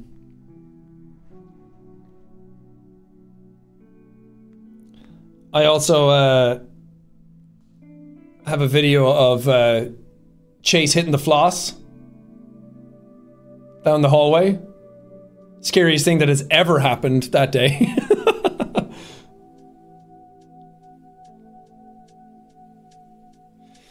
Because of course, Chase feels like the kind of character. Remember Chase Brody doing trick shots? Of course he would floss after doing one of them. But I was just like waiting around and then like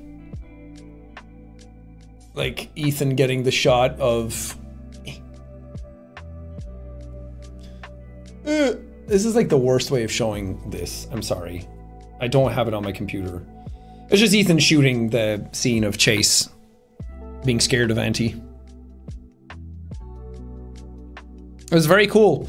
I have 1,000,001 behind the scenes pictures. But a lot of them are like, they're not that interesting to look at. I posted some cool ones yesterday on my story on Instagram. See if I can find... Oh yeah, I should show you the rig. Can I... Let me just actually open that in...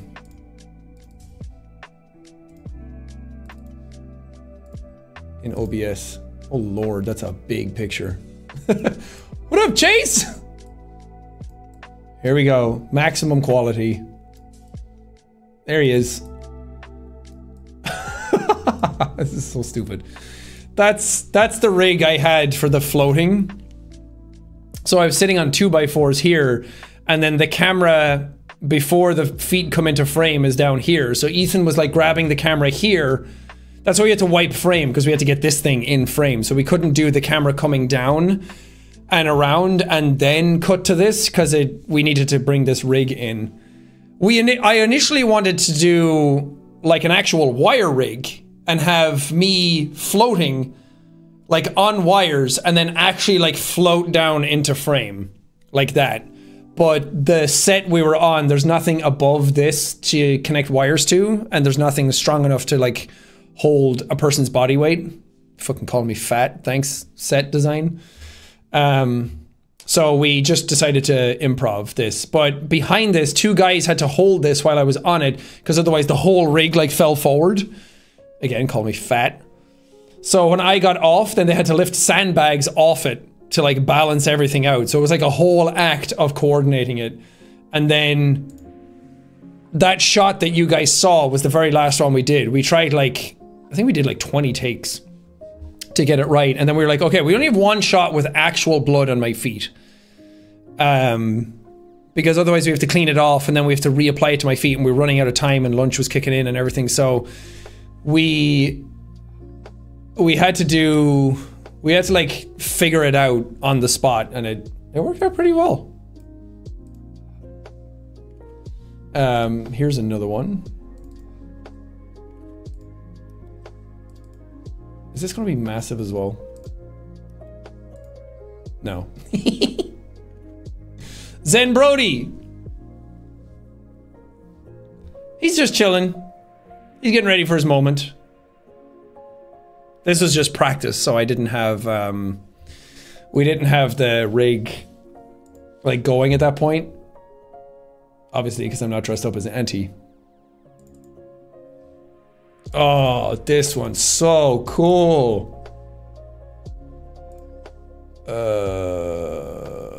God, I lost it. Hold on.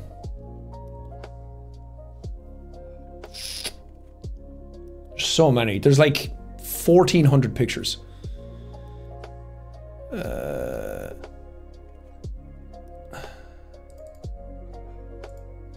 This one. That's so cool. Damn. I like that one. There's some like behind the scenes ones like this, like lighting tests, making sure everything looks right, moving the lights so it's the cap isn't like covering my face with the light too much. There's Ethan working his cameras. There's Mark checking out the camera.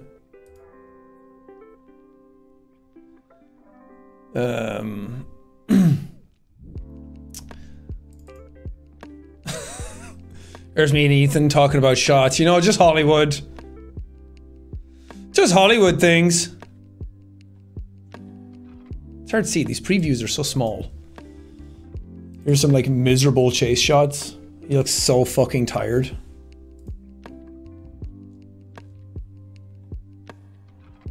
Yeah, here's a better look at the rig.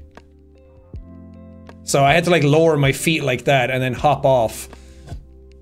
And the guys are in the back holding it down to make sure everything's balanced. So when I hop off, it doesn't all fly the other direction. Because we also had to keep the camera in place.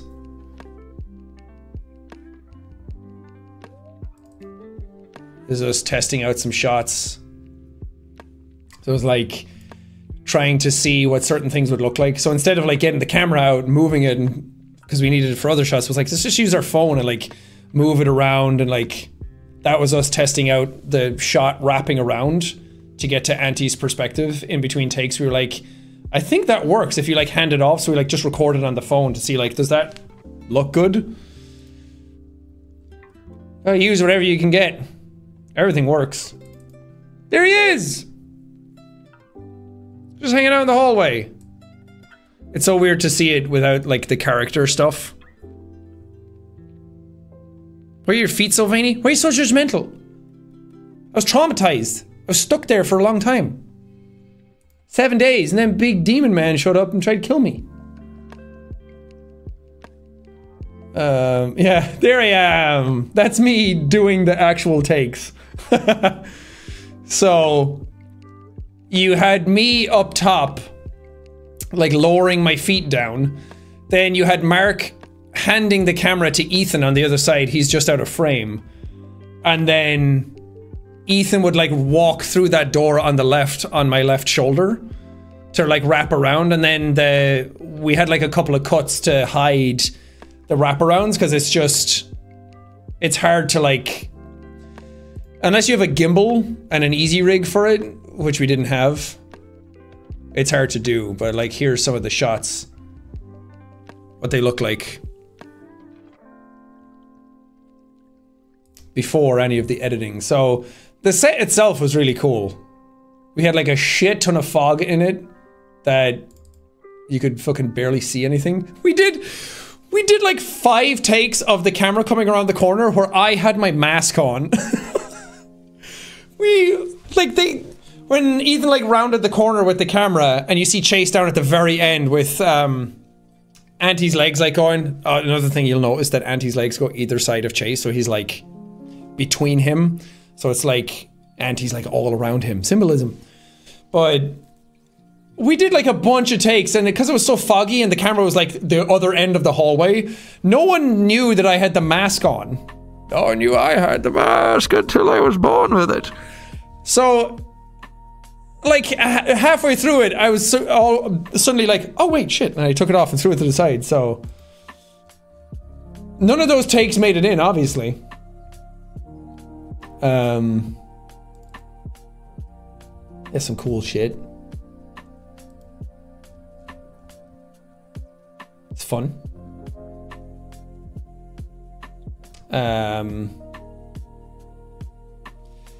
There's a couple of fun pictures with the stunt team, but you guys haven't seen that footage. I'll use it at some point. There's Chica.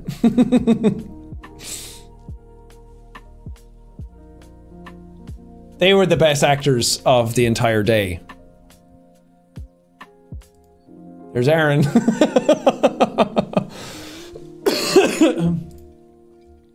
I'm glad Aaron seems like he was having a good time. So serious. So this was like, we did a take, and then I would come out and have to listen to the audio and like watch the shot and be like, okay, is it the way I want it to be? Is the acting good? Is the take good? Is the lighting good? Camera work good? There it is again, so serious.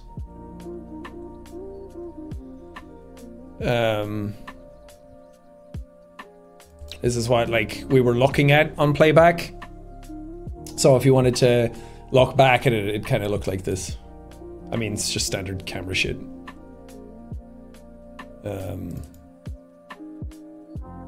I don't know, this is like the other side, so this is the part you never got to see.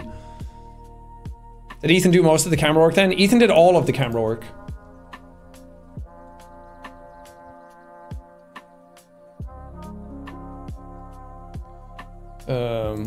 Here's me getting mic'd up by the sound guy. What kind of stuff haven't we seen? Here we are going over the script, because everyone on set has their own script to like go through to like see the beats of the scene, because if the camera needs to shift or the lighting needs to shift, you need to see the scene in full. So this is me going over the script with Ethan being like, okay, I'm going to get to here, and then we're going to do this, and then this, this, and this. Basically directing. Sad man. At least he has his tennis ball.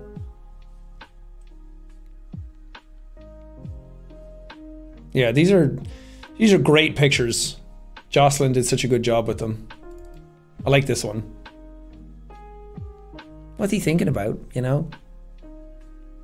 He's thinking about shitting and a pissing. Probably.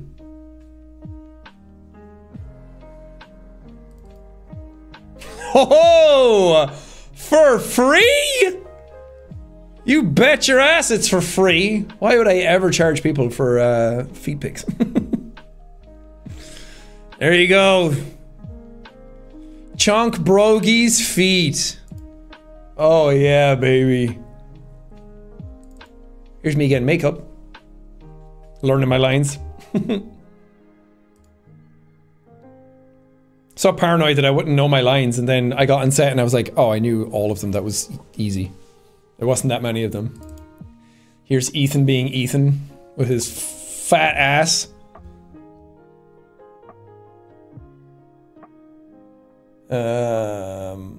What else? What else? What else?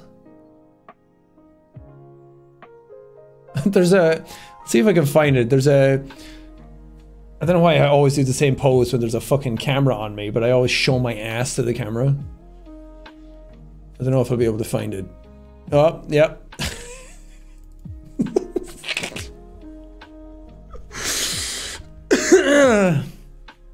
So the guys were talking about the shot and I was like, is this good? And Ethan's like testing it on camera. Giving birth to my creative genius.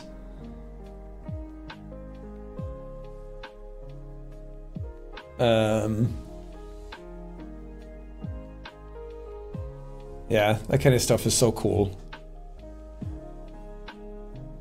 Because I'm always fascinated by the way stuff looks here versus how it actually turns out.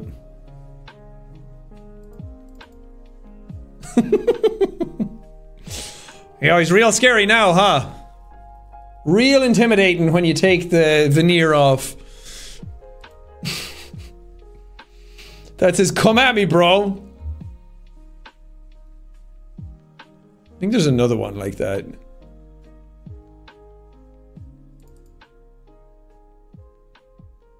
Now he's just stretching. Look at all those dead bodies in the back.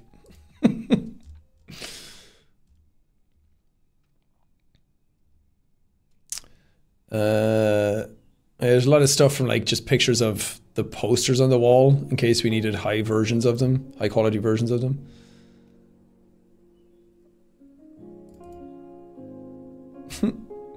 There's some like really high quality pictures of Aaron. I really have to send them to him.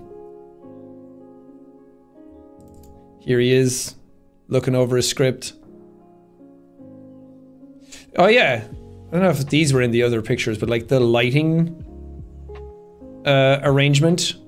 So these like reflectors, so it like reflects light back on your face to balance things out. I don't know if I have a picture of that. So like what I was seeing versus like this. So this is what I was like acting to. This big white sheet on the left and then a big black one on the right. Trying to make sure that the lighting is like balanced on your face. But this is me and Aaron making each other laugh. So a lot of the lighting was like just shooting from the hip.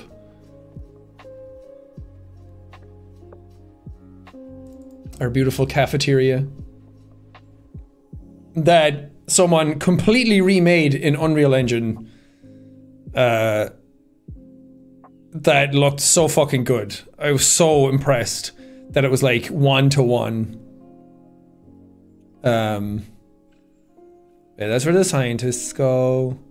That's the poster with Alter 5914 on it. Yeah, they were like, should we have top of the morning coffee in the background? And I'm like, no. As fun as that is, I don't want to like distract from it. I want it to be like serious. Again, more makeup. You know, as you go.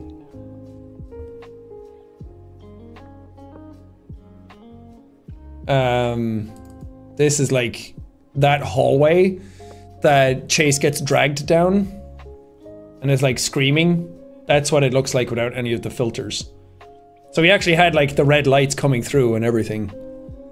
In case it didn't come across on camera as well.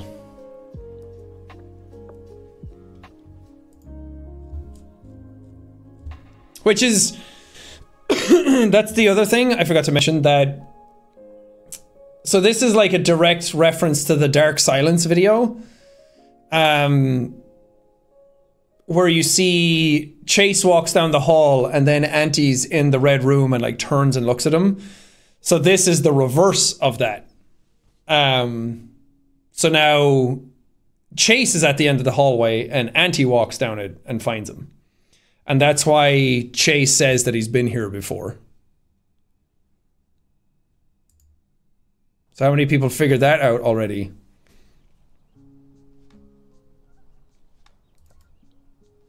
There I go. And dragged away.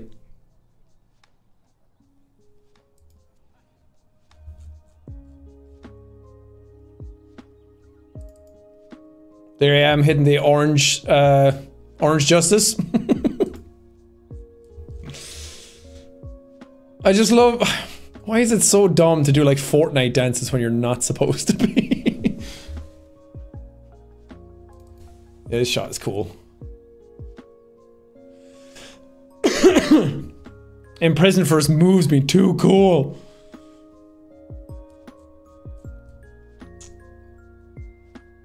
See if I can find another action shot of him. Yeah, being like dragged away.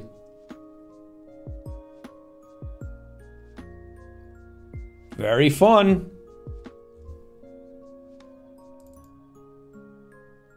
That's it with the doors open. And then there was like a removable piece of wall. So there's like a let's say like a 6 foot wide chunk of this wall beside Ethan that is just on wheels. So at the end of the door, you can just wheel it in behind you. So that's what was behind Chase.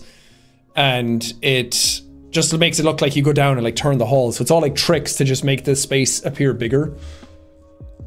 So we just had that up, blacked out the sides of it, and just pumped it full of fog.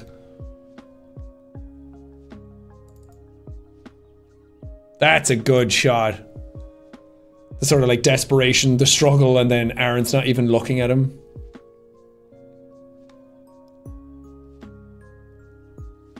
Love that.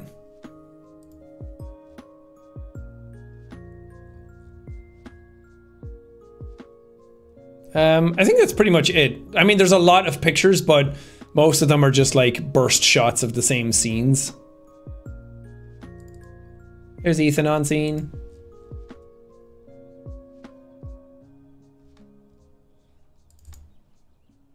Look at him go. They sometimes, here's the three of us looking over shots, making sure everything looks good. It was very fun. It's just fun to make shit, you know? What is this one? Oh, cool. It's Auntie waiting for the word action.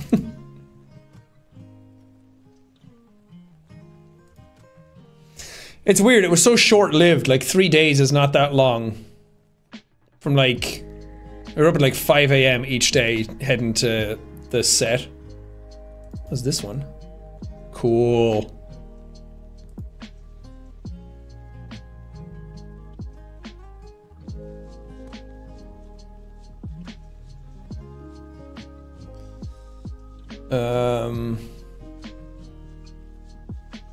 And then these ones, but I've like I've teased like the better versions of these. Are you gonna post these? I don't know. Maybe on Twitter, but after a while it's like, you're still posting these pictures?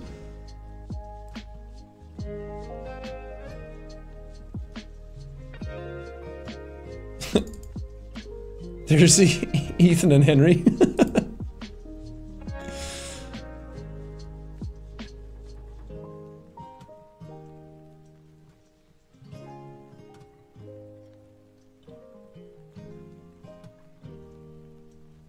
Oh, Aaron. What a cutie.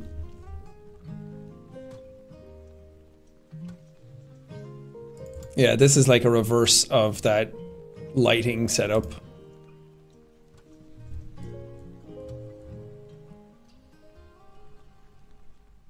And then me at the very end when it was all done. I love as well, when I uploaded the picture of me being done, everyone was like, why is his hair so weird? Why is he wearing a wig? Like, guys, I just went through hell and back. I just got dragged down a hallway. I've been wearing a hat a lot. You know? Why it does look like a wig.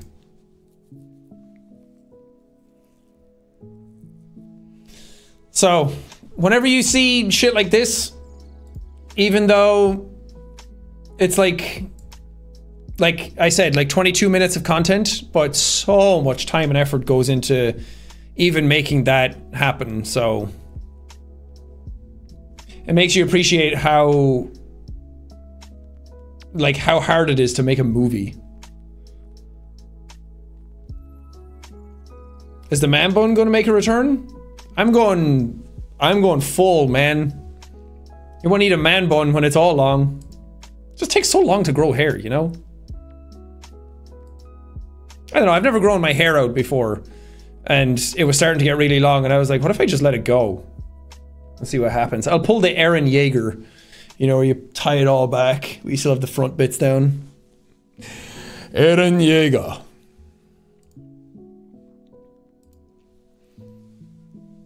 Do you wear wigs? No. Never have. They make me cough a lot. Tatakai. Eren.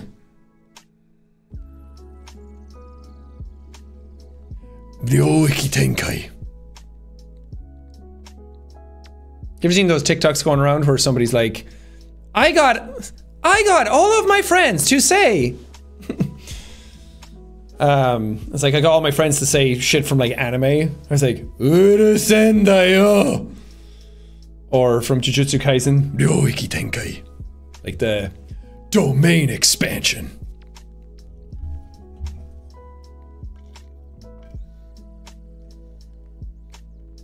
When will you wear wigs? That's a good reference.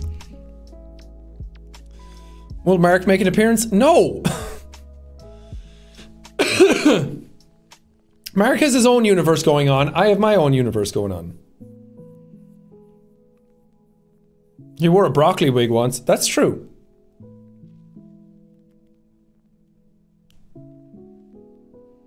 What's your favorite sound design part in Iris? Oh.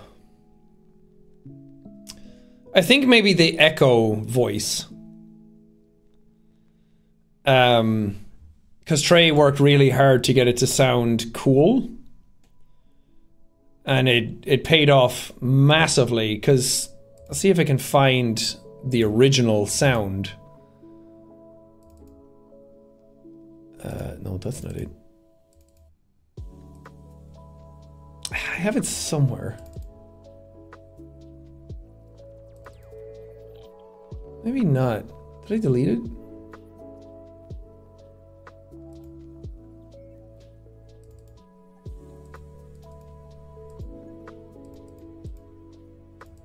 I don't know. But it's basically just like a lady going, oh, and that's kind of it. Oh shit, I really thought it would be in there. No. All gone. But yeah, I really like that because that was exactly what I wanted. I was like, it should be weird, ethereal. It should sound like somebody's actually talking to Chase, like in his head, but the audience can't hear it.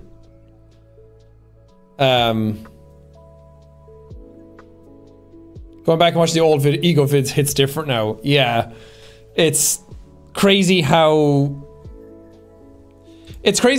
like low effort they are now when you go back and look at them.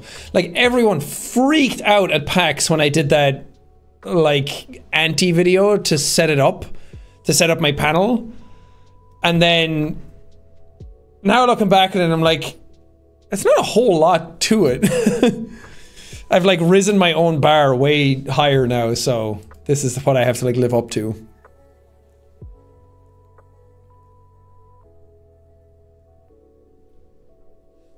But yeah, I am very glad that people enjoyed it and people had fun and people just had a cool experience out of it, because that's the whole low effort. You busted your ass. I mean, I did, but just back then I did. It was a lot of effort, but now it looks low effort in comparison, I was saying.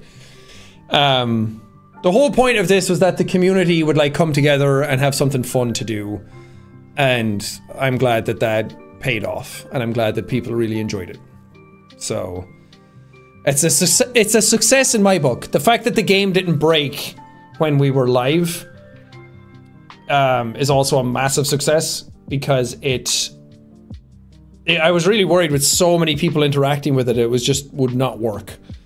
And there was a couple of moments where it like messed up, but it wasn't obvious what had happened, and you guys didn't realize that it was broken. I think we were broken, honestly. Yeah, I'm proud of where the ego stuff has kind of branched to. And I'm glad that people finally start getting to see some of the broader universe that we're building. I'm very proud of it. I think it's great, and I think there's a ton of potential in it, and there's so much more to come and so much more to see and do that I'm just excited for people to just interact with it more and get to like dive into that world a little bit more and see what we have up our sleeves. But yeah, that's gonna do it for me on the stream. I gotta go eat. And we've been streaming for 4 hours. That went by really quickly. But yeah, that was Project Iris. Thank you guys so much for watching it and making it what it was. And hopefully we can bring the ego hype back to the channel. It's been a really long time and very few and far between when these things have been happening, but hopefully this has given people enough to like chew on for a while and you can make up your own series. I'll be reading, so like lay your theories out as much as you want. Go nuts, because I love that shit. It's my favorite part of doing all of this, so I'm very excited to see what people are gonna write. But yeah, enjoy the rest of your day. And I guess I'll see you when I see you. Thanks, guys. Okay, bye-bye now. I leave. Okay, bye-bye.